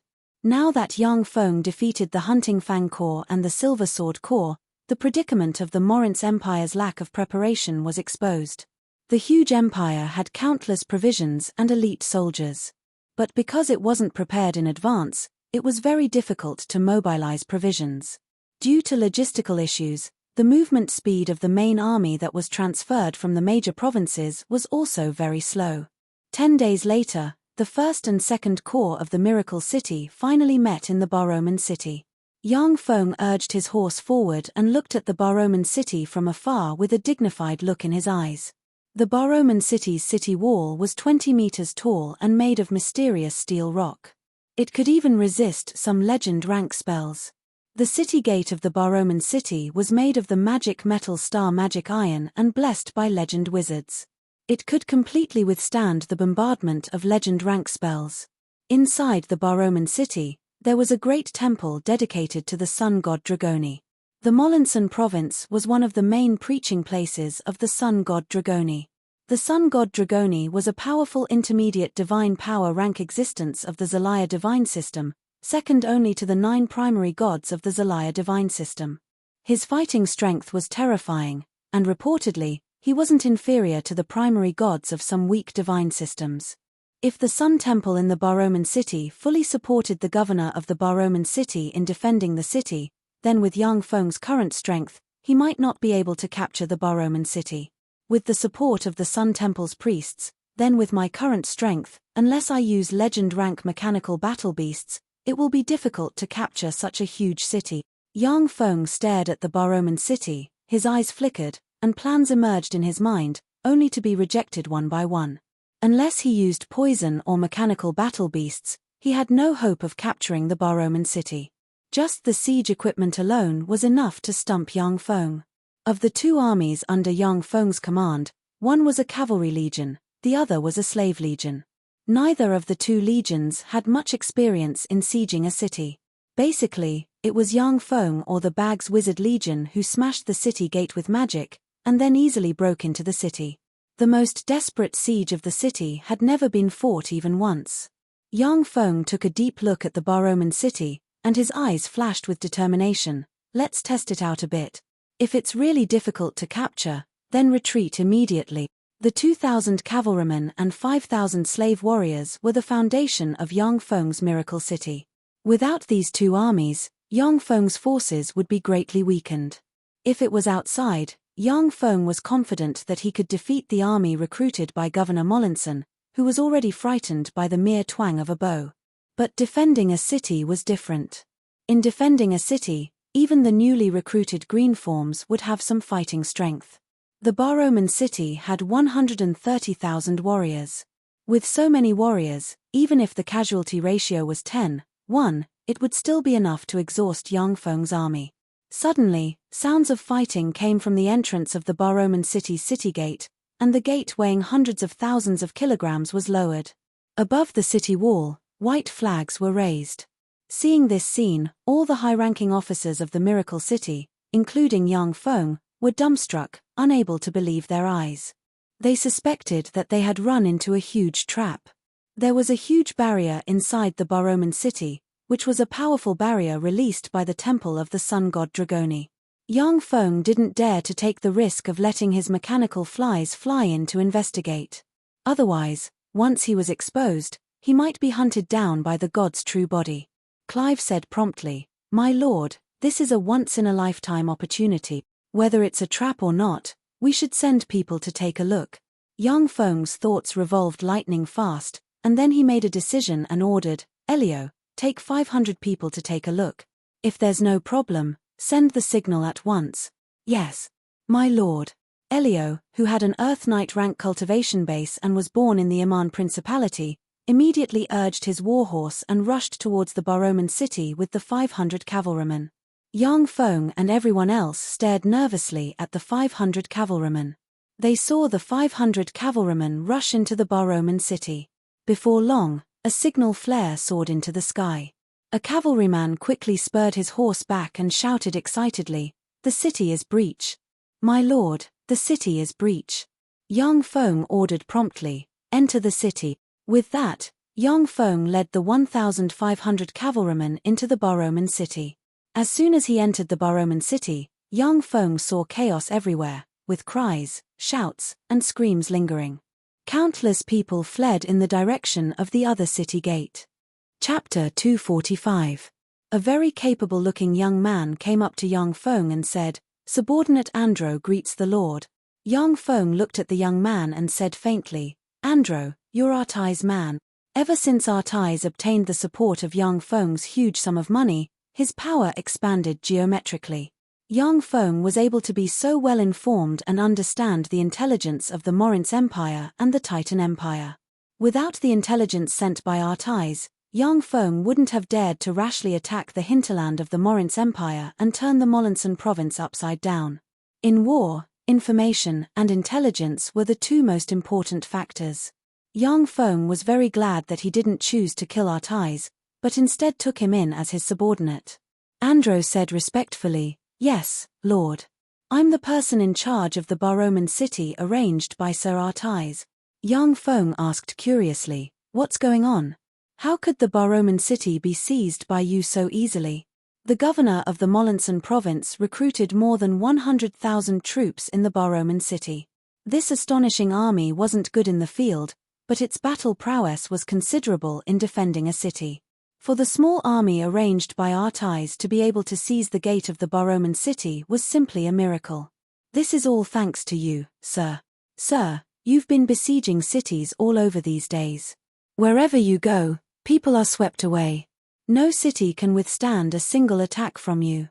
The governor of the Molinson province is already frightened. When he heard that you were coming, he quickly transferred his wealth and family members to the East Dantian province. He also dispatched an army to protect them. When the greater aristocrats of the Baroman city saw the governor of the Molinson province's actions, they lost their will to fight and quickly organized their men to evacuate the Baroman city. Rumors were already spreading in the army, yet the governor of the Molinson province did nothing. When you arrived in the vicinity of the Baroman city today, the governor of the Molinson province fled with 20,000 guards. When they saw the governor of the Molinson province flee, the warriors he recruited scattered in confusion. No one was willing to defend the city.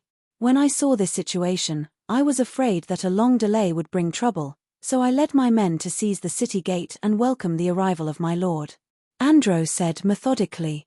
Yang Feng couldn't help but ask, "The governor of the Molinson province is such a waste, how did he become the governor?"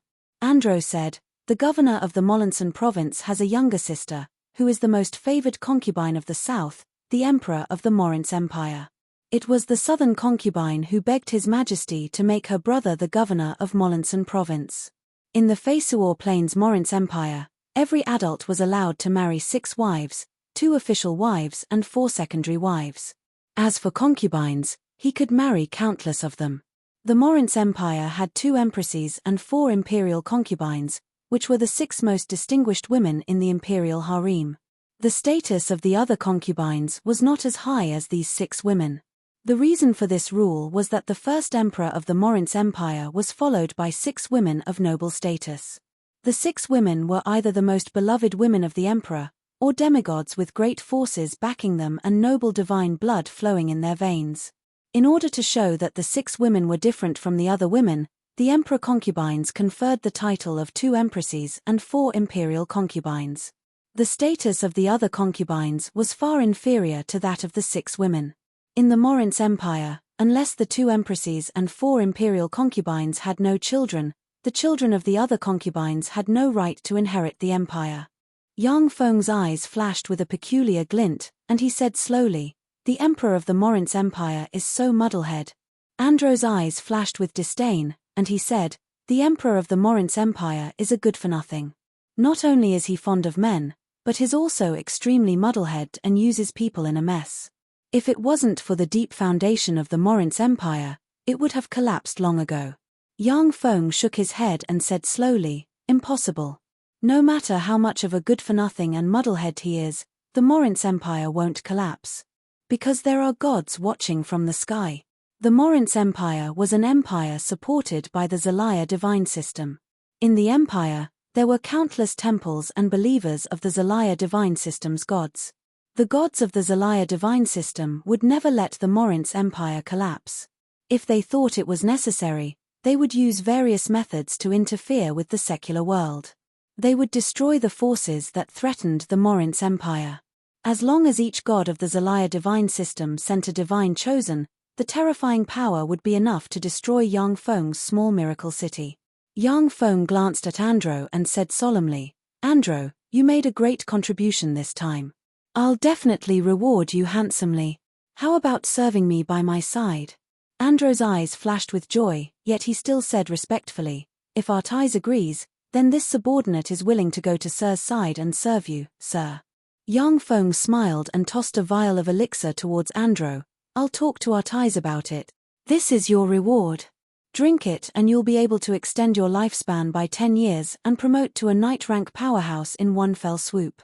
"Thank you, sir." Andro was currently just an advanced warrior. After he received the vial of elixir, he immediately had a look of ecstasy on his face and said respectfully to Yang Feng. Yang Feng, who had built a portable fortified stronghold not far from the Miracle City, could synthesize elixirs that could promote people to the knight rank in bulk. However, if Yang Feng took out the elixirs for the slave warriors to use for no reason, then it would seem that the elixirs were too cheap. It might even arouse people's suspicions. In this war, the slave warriors also made great contributions. Therefore, Yang Feng could justifiably use the elixirs to enhance the strength of the slaves and remove their status as slaves. A warrior walked up to Yang Feng and said, "My lord, Archbishop Esteban of the Sun Temple invites you to see him. He's finally here." Yang Feng frowned slightly, then relaxed his eyebrows. He contemplated for a while, and then said unhurriedly, "Take me to see him." In the center of Baroman City, there was a magnificent group of divine halls. Among the countless divine halls, there was the most sacred and noble one. There was a sun engraved on top of the divine hall, and in the sun stood a young man with blonde hair and blue eyes, holding a golden holy sword. The huge temple released formidable fluctuations of power at all times, shrouding and guarding the entire Baroman City. This huge temple was the Sun Temple of the Baroman City. When Yang Feng arrived in front of the Sun Temple, he operated a secret method and looked at the temple. He saw a layer of extremely rich faith power shrouding the Sun Temple and exuding formidable fluctuations of power. On the Feisuor Plain, basically every city had a temple. However, the size of the temples varied, and the power they possessed varied as well. Along the way, Yang Feng didn't encounter any decent resistance because the clergymen of the temples in the cities didn't put up any resistance. Of course, in exchange, Yang Feng didn't touch any of the clergymen in the cities. On the Feisuor Plain, every clergyman was a servant of a god. If it wasn't necessary, Yang Feng wouldn't lightly touch the clergymen. A middle-aged bishop dressed in a bishop's robe with an arrogant expression walked out of the Sun Temple. Behind the middle-aged bishop were a dozen or so beautiful nuns dressed in nun robes. The middle-aged bishop looked condescendingly at Yang Feng and asked coldly, "Are you Ian?" Yang Feng frowned slightly, and then said indifferently, "I am Ian." Act said arrogantly and contemptuously, "I am the bishop of the Sun Temple, Act. The Baroman City belongs to the mighty sun god Dragoni. It's not a city that you barbarians can desecrate. Get out. You're not welcome here." Yang Feng smiled faintly, his eyes flashed with a cold glint, and he took a step forward and punched Act in the face. A few of Act's teeth were knocked out, his face was covered in blood, and he was sent flying several meters away. When he fell to the ground, he twitched and fainted. As a bishop rank expert, the might of Act's offensive divine spells was comparable to that of level 2 warlocks. However, his fleshly body was also extremely frail, unable to withstand a single blow. "What are you doing, barbarian? Do you want to blaspheme the mighty sun god Dragoni?" The complexions of the dozen nuns following behind Act changed dramatically, and they issued shrill screams. The Sun Temple had always been aloof in the Baroman City. Even the governor of the Molenson province had to be polite when he saw the nuns, not daring to act recklessly.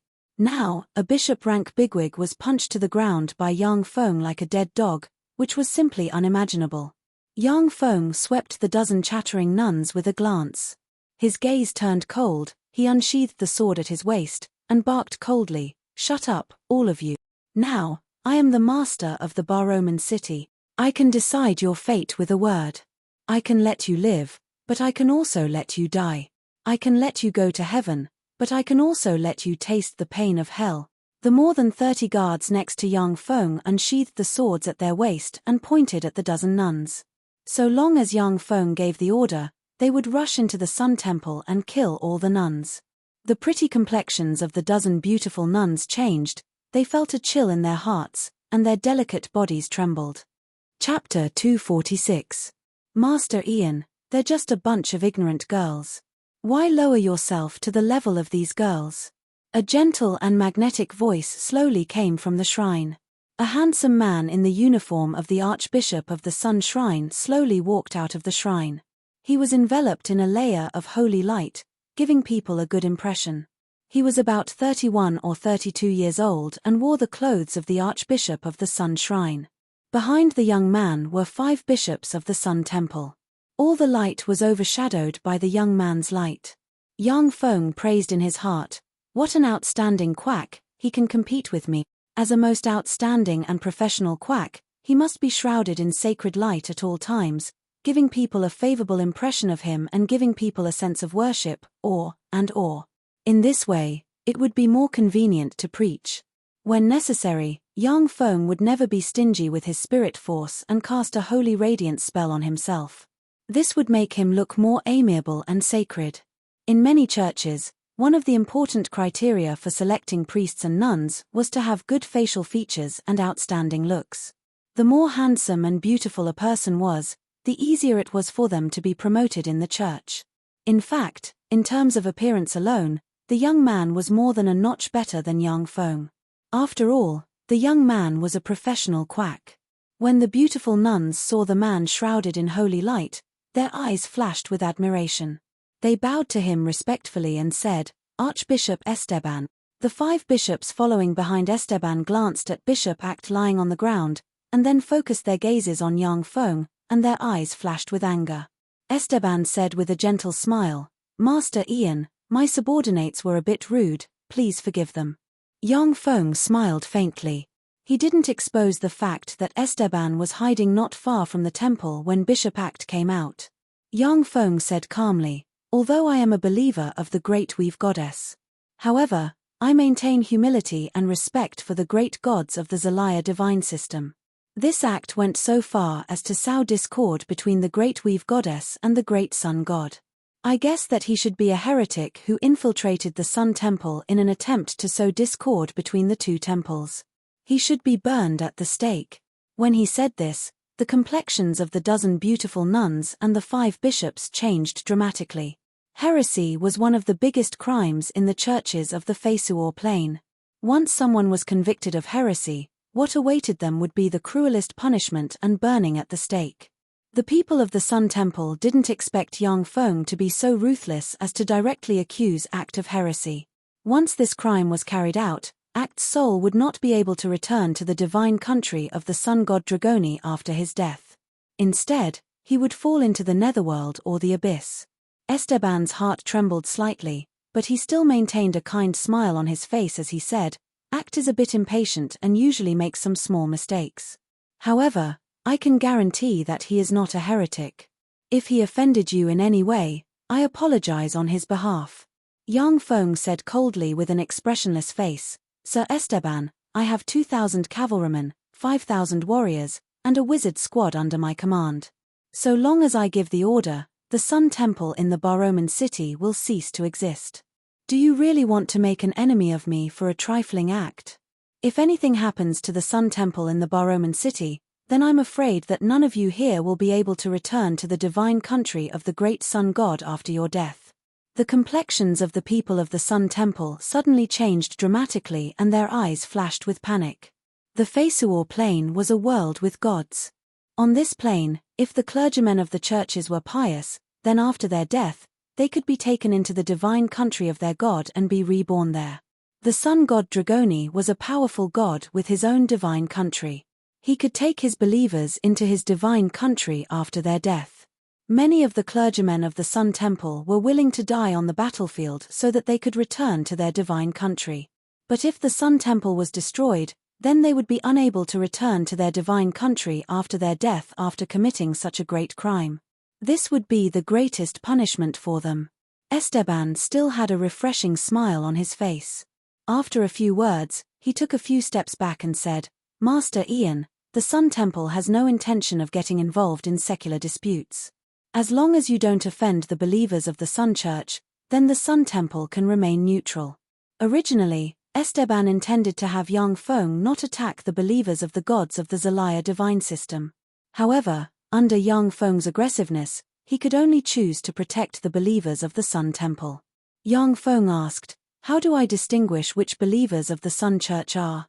Esteban said unhurriedly, "Every devout believer has a temple badge bestowed upon them by the Sun Temple in front of their house. Please don't harass them." Yang Feng waved his hand, a silencing spell shrouded him and Esteban, and said with a light smile, 50,000 gold coins for a badge. Every time I find a badge, I have to collect 50,000 gold coins from the Sun Temple." Esteban frowned and said, "The Sun Temple doesn't have that much gold coins." Yang Feng said in a tempting tone, "You can say that the Miracle City forced you to collect it. There are so many greater aristocrats in the Baruman City. What's 50,000 gold coins for a badge? You can directly collect 100,000 gold coins from them. Didn't the 50,000 gold coins fall directly into the hands of the Sun Temple? The culprit of all this is the Miracle City, while the Sun Temple has no other choice." "You really are a fiend." Esteban sighed slowly, revealed a smile, and said faintly, "In order to spread the glory of the great Sun God, I can only be forced to cooperate with a fiend. Gods didn't need gold coins, only faith. However, churches in the secular world didn't lack gold coins. Without gold coins, the influence of churches couldn't expand." Esteban only weighed the pros and cons for a moment, and then made a wise choice. In any case, with Yang Feng as a scapegoat, no matter how high the badge sales fee he collected was, the greater aristocrats would only be grateful to him and hate Yang Feng. Yang Feng and Esteban looked at each other and smiled, and their relationship became a bit closer. Yang Feng said, "Esteban, I need proof of identity as a bishop of the Sun Temple." Esteban frowned slightly and asked vigilantly, "What do you want that for?" "I want to meet the governor of the Molinson province, preferably in a peaceful manner." "What do you want to do with him?" Yang Feng said with a light smile, "I think that the Molinson province needs a great hero who can defeat the fiend Ian. I hope that this great hero will be the governor of the Molinson province." Esteban was silent for a good while, before revealing a smile and exclaiming in admiration, "You're really a smart man." The governor of the Molinson province was a good-for-nothing among good-for-nothings. Esteban originally planned to take the experts of the Sun Temple to defend the Baruman City. As a result, not only did the governor of the Molinson province run away, but he also caused the collapse of more than 100,000 soldiers. Esteban's Sun Temple did nothing. If the governor of the Molinson province was the great hero who subdued the Molinson province, then it would be the best choice for Yang Feng. In this way, Yang Feng wouldn't have to face the experts of the Morince Empire, and could calmly return to the Miracle City to recuperate and strengthen himself. After all, the Morince Empire was one of the most powerful empires on the Feisuor Plain, and its comprehensive strength was more than 10,000 times that of the Miracle City. If the battle continued, then once the huge war machine of the Morince Empire was fully activated, it could easily crush Yang Feng's Miracle City. At present, Yang Feng had already made a fortune in the Molinson province, looting goods and gold coins in the hundreds of millions. As long as he returned to the Miracle City and digested the spoils of war, his strength would soar geometrically. Retreating and admitting defeat was the best choice. This was an open and above-board scheme, and Yang Feng wasn't worried that Esteban would find out about it. As long as the governor of the Molinson province knew of Yang Feng's intentions, he would firmly grasp this life-saving straw. Although the governor of the Molinson province was a good-for-nothing, but he had a huge force behind him, which could suppress all dissent. Esteban said, "I'll go with you to see Buso. With me around, you can easily see him in person." Yang Feng asked in amazement, "You're going in person?" Esteban said meaningfully, "That's right. Although Buso is a good-for-nothing, but the South Royal Consort Katerina behind him is my best ally. I have to give him a hand personally." It was easy to be an official with someone in the court. In order to influence the huge empire of the Morince Empire, the temples would send their agents into the court or the harem. Obviously, the South Royal Consort Katerina was either a believer of the Sun Church or a staunch ally of the Sun Church. In addition to the Sun Church, the forces of the various churches also deeply infiltrated the Morince Empire. In the Morince Empire, the struggle between imperial power and church power had never ceased. If it wasn't for the noble divine bloodline flowing in the royal family of the Morince Empire, the Morince Empire would have been under the complete control of the churches. Although the imperial power was slightly suppressed by the church power in the Morince Empire, but the imperial power was still very powerful and couldn't be underestimated. North of the Baroman city, an army of about 20,000 people was fleeing in a sorry state. People were constantly taking off their leather armor and discarding their weapons in order to make themselves more relaxed.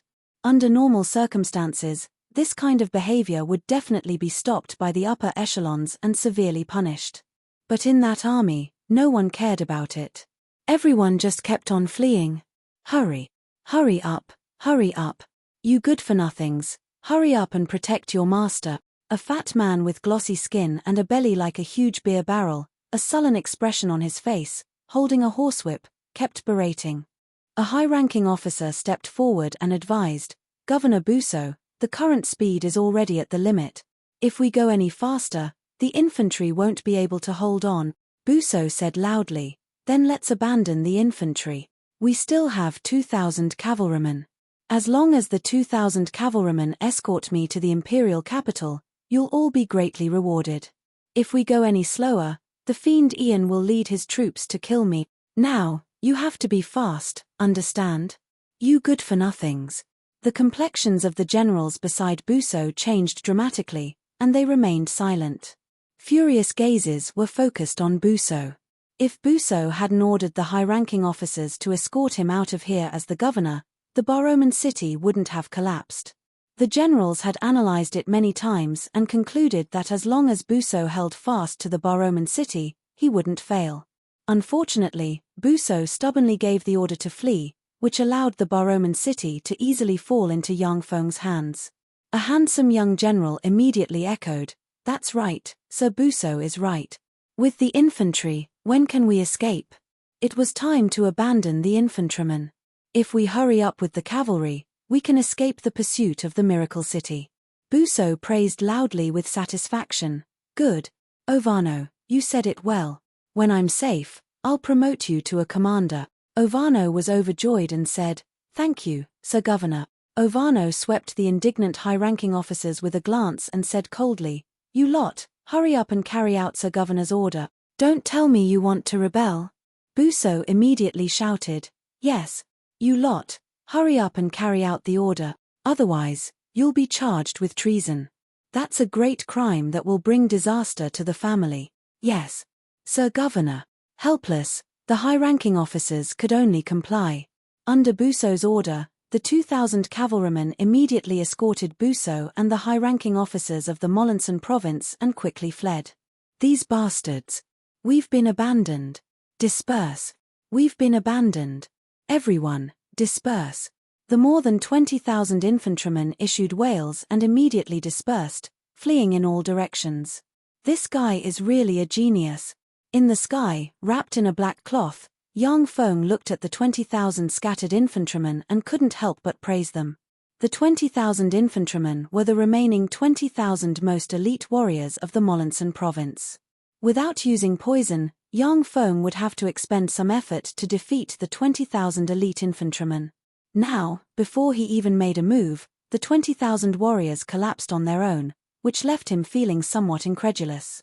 Esteban smiled bitterly and shook his head, saying, "He usually behaves well. When he was young, he was a famous genius in the aristocratic circle.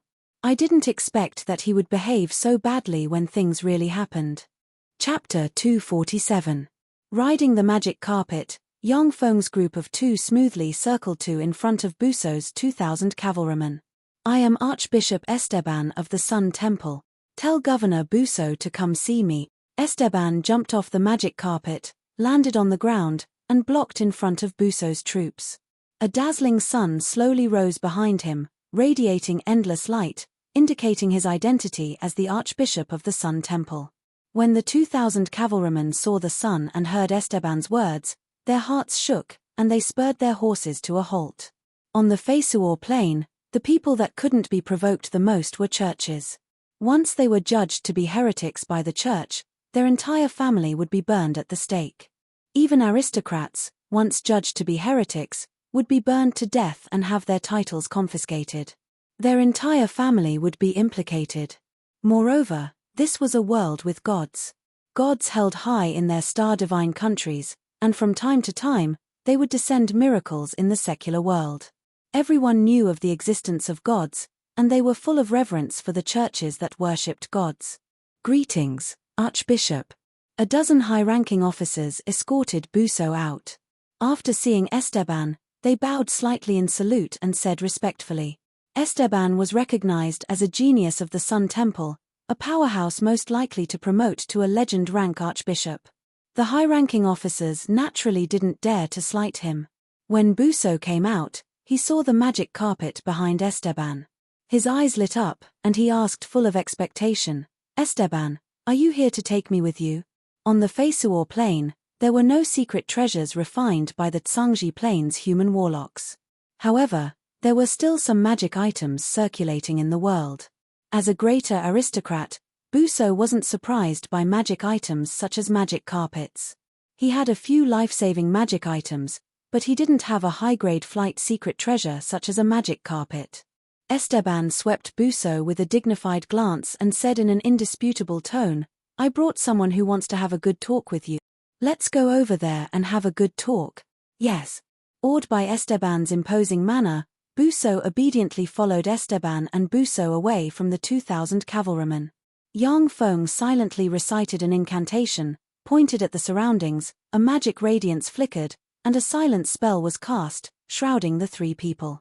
Esteban said lightly, "This person who wants to see you is Master Ian of the Miracle City." "Greetings, Master Ian. A friend of Archbishop Esteban is also a friend of mine." "No, Master Ian, you are Demon Ian." Buso spoke straightforwardly at first. Suddenly, he reacted, and his face changed dramatically. He took a few steps back and looked at Yang Feng with fear in his eyes. Yang Feng pulled away the black cloth covering his face, revealed his true face, and said with a smile to Buso, "That's right, I am Master Ian, the fiend Ian you speak of. Master Ian, please spare my life. I beg you, spare my life.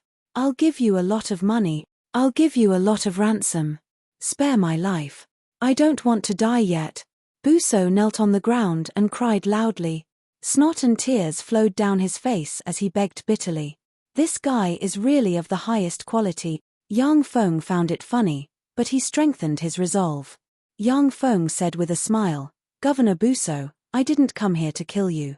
Instead, I came here to give you a great credit.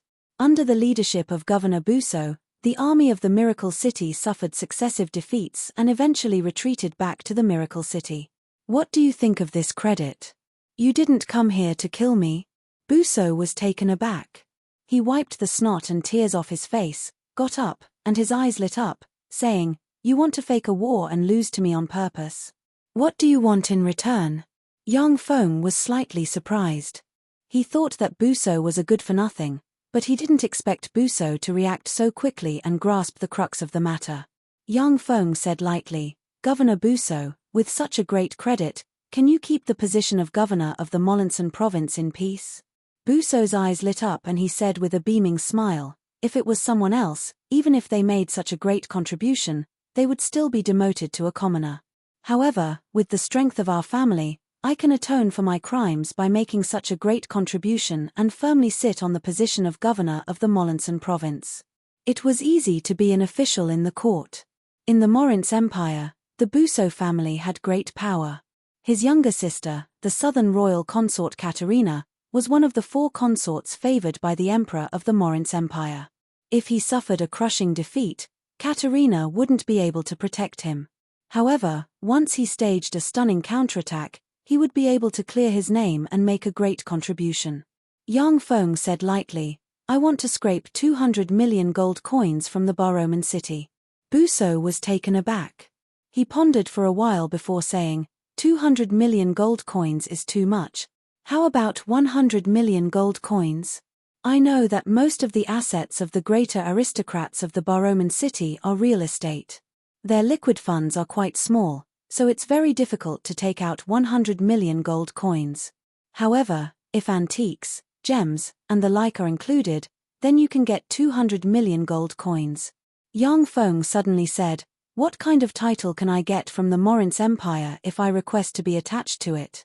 Buso's eyes lit up and he said enthusiastically, "Good, good, good. Master Ian, please leave this matter to me. I'll help you get it done properly. Don't worry, a hereditary peer title of Earl is out of the question. As long as you leave this matter to me, we'll be best friends." The Morince Empire sent troops to attack the Miracle City, but suffered a crushing defeat. The entire Morince Empire lost a lot of face. At this time, Buso came forward and summoned the Miracle City to surrender, expanding the territory of the Morince Empire. The Morince Empire also gained a lot of face. Buso definitely made a great contribution that gave him a lot of political capital and laid a solid foundation for climbing to a higher position.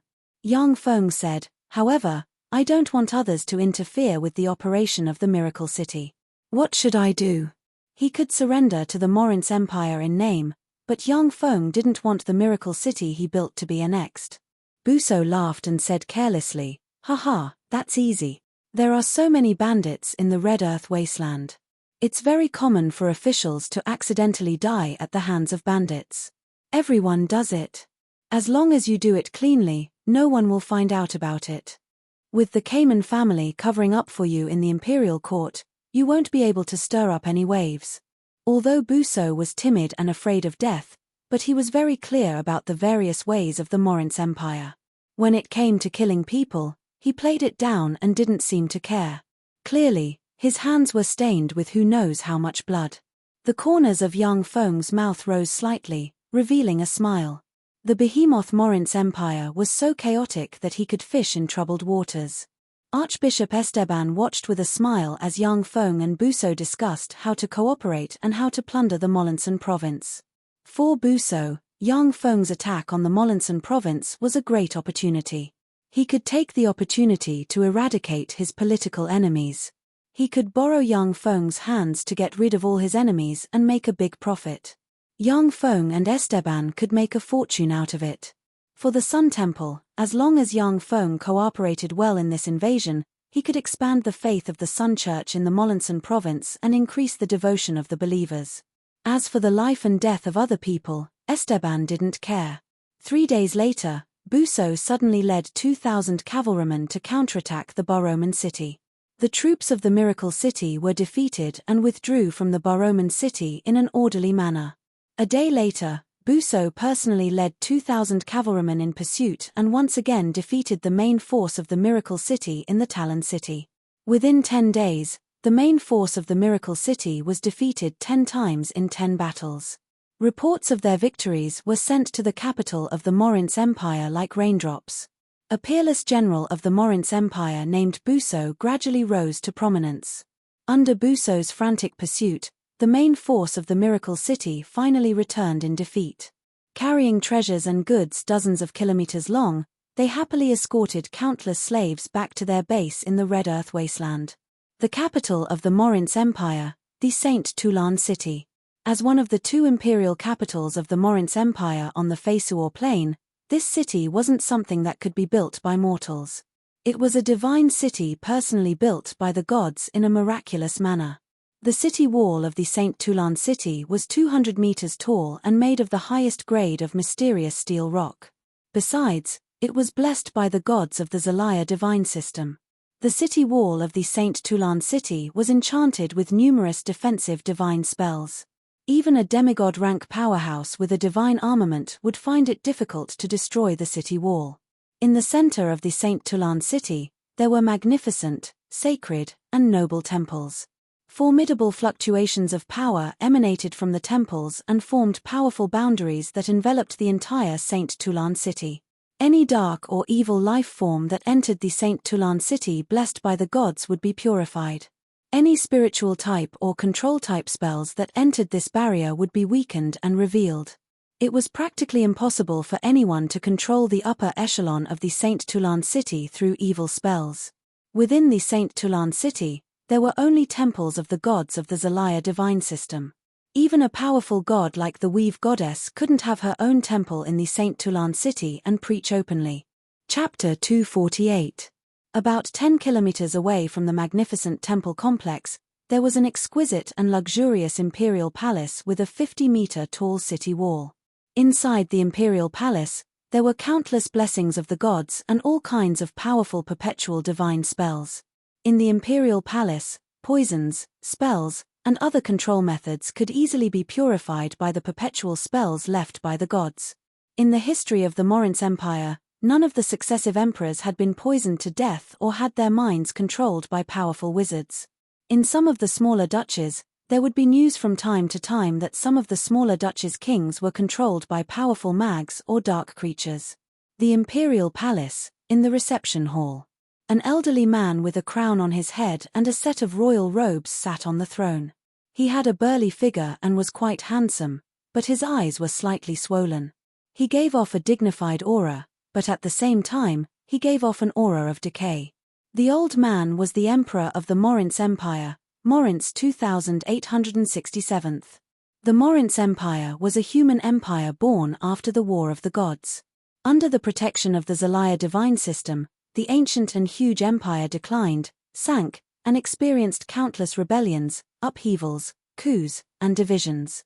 Even so, it was still passed down from ancient times.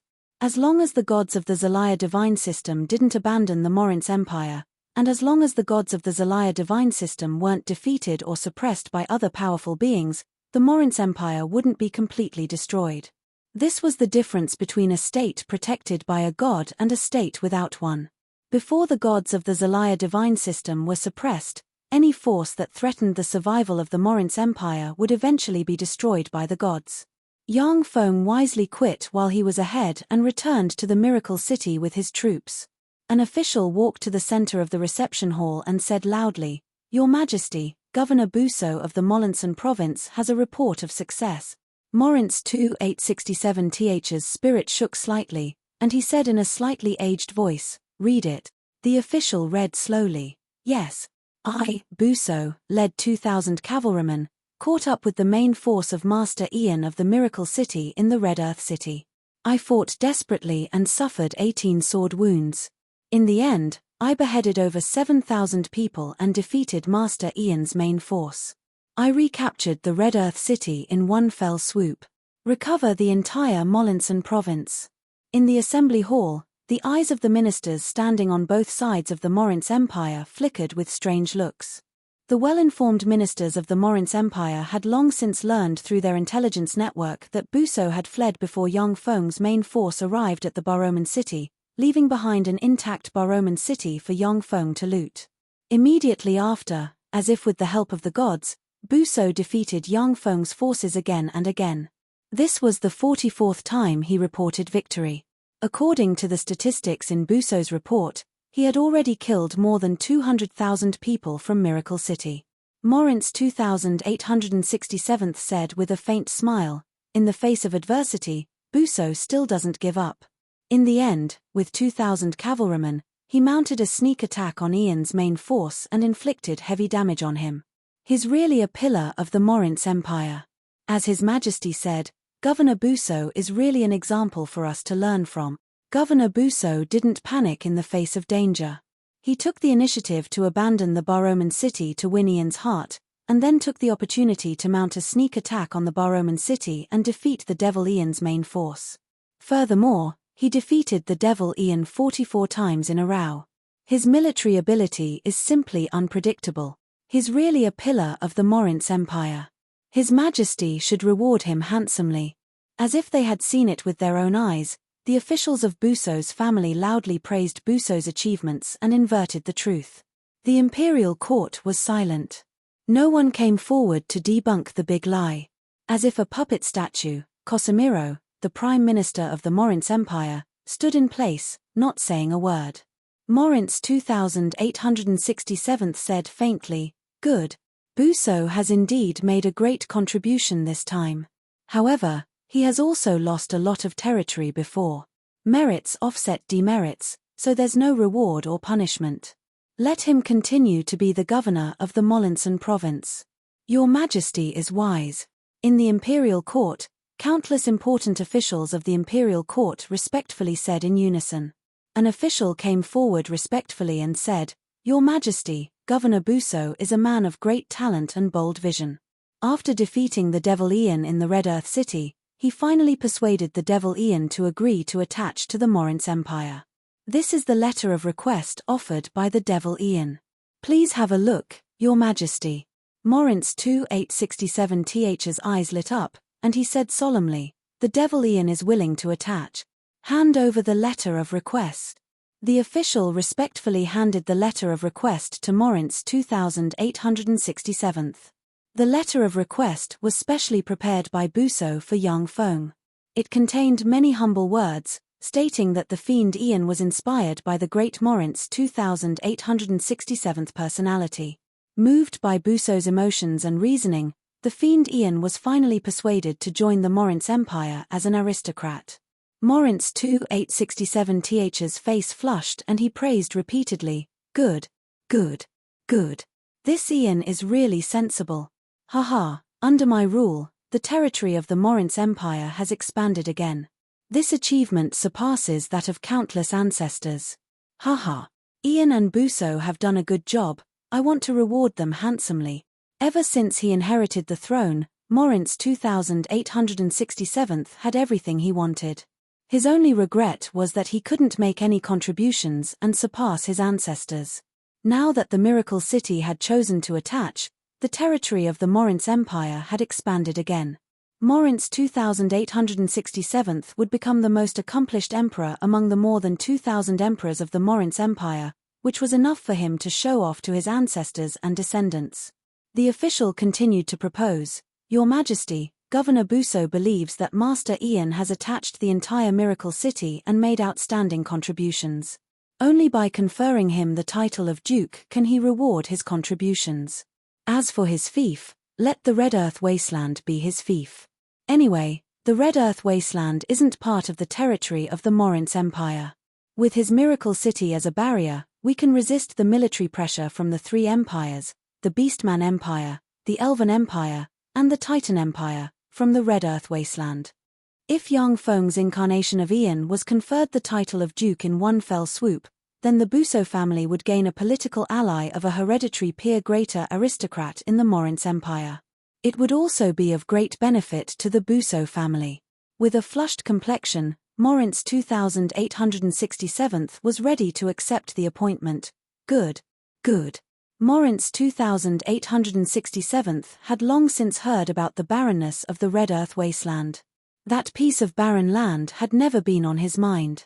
The mobilization of the Hunting Fang Corps was promoted by some greater aristocrats who coveted the wealth of Yang Feng's Miracle City in the imperial court. As long as Yang Feng's Miracle City was captured, then those greater aristocrats would be able to swallow it whole. The Morince Empire was huge, but many of its vast territories already had their own masters.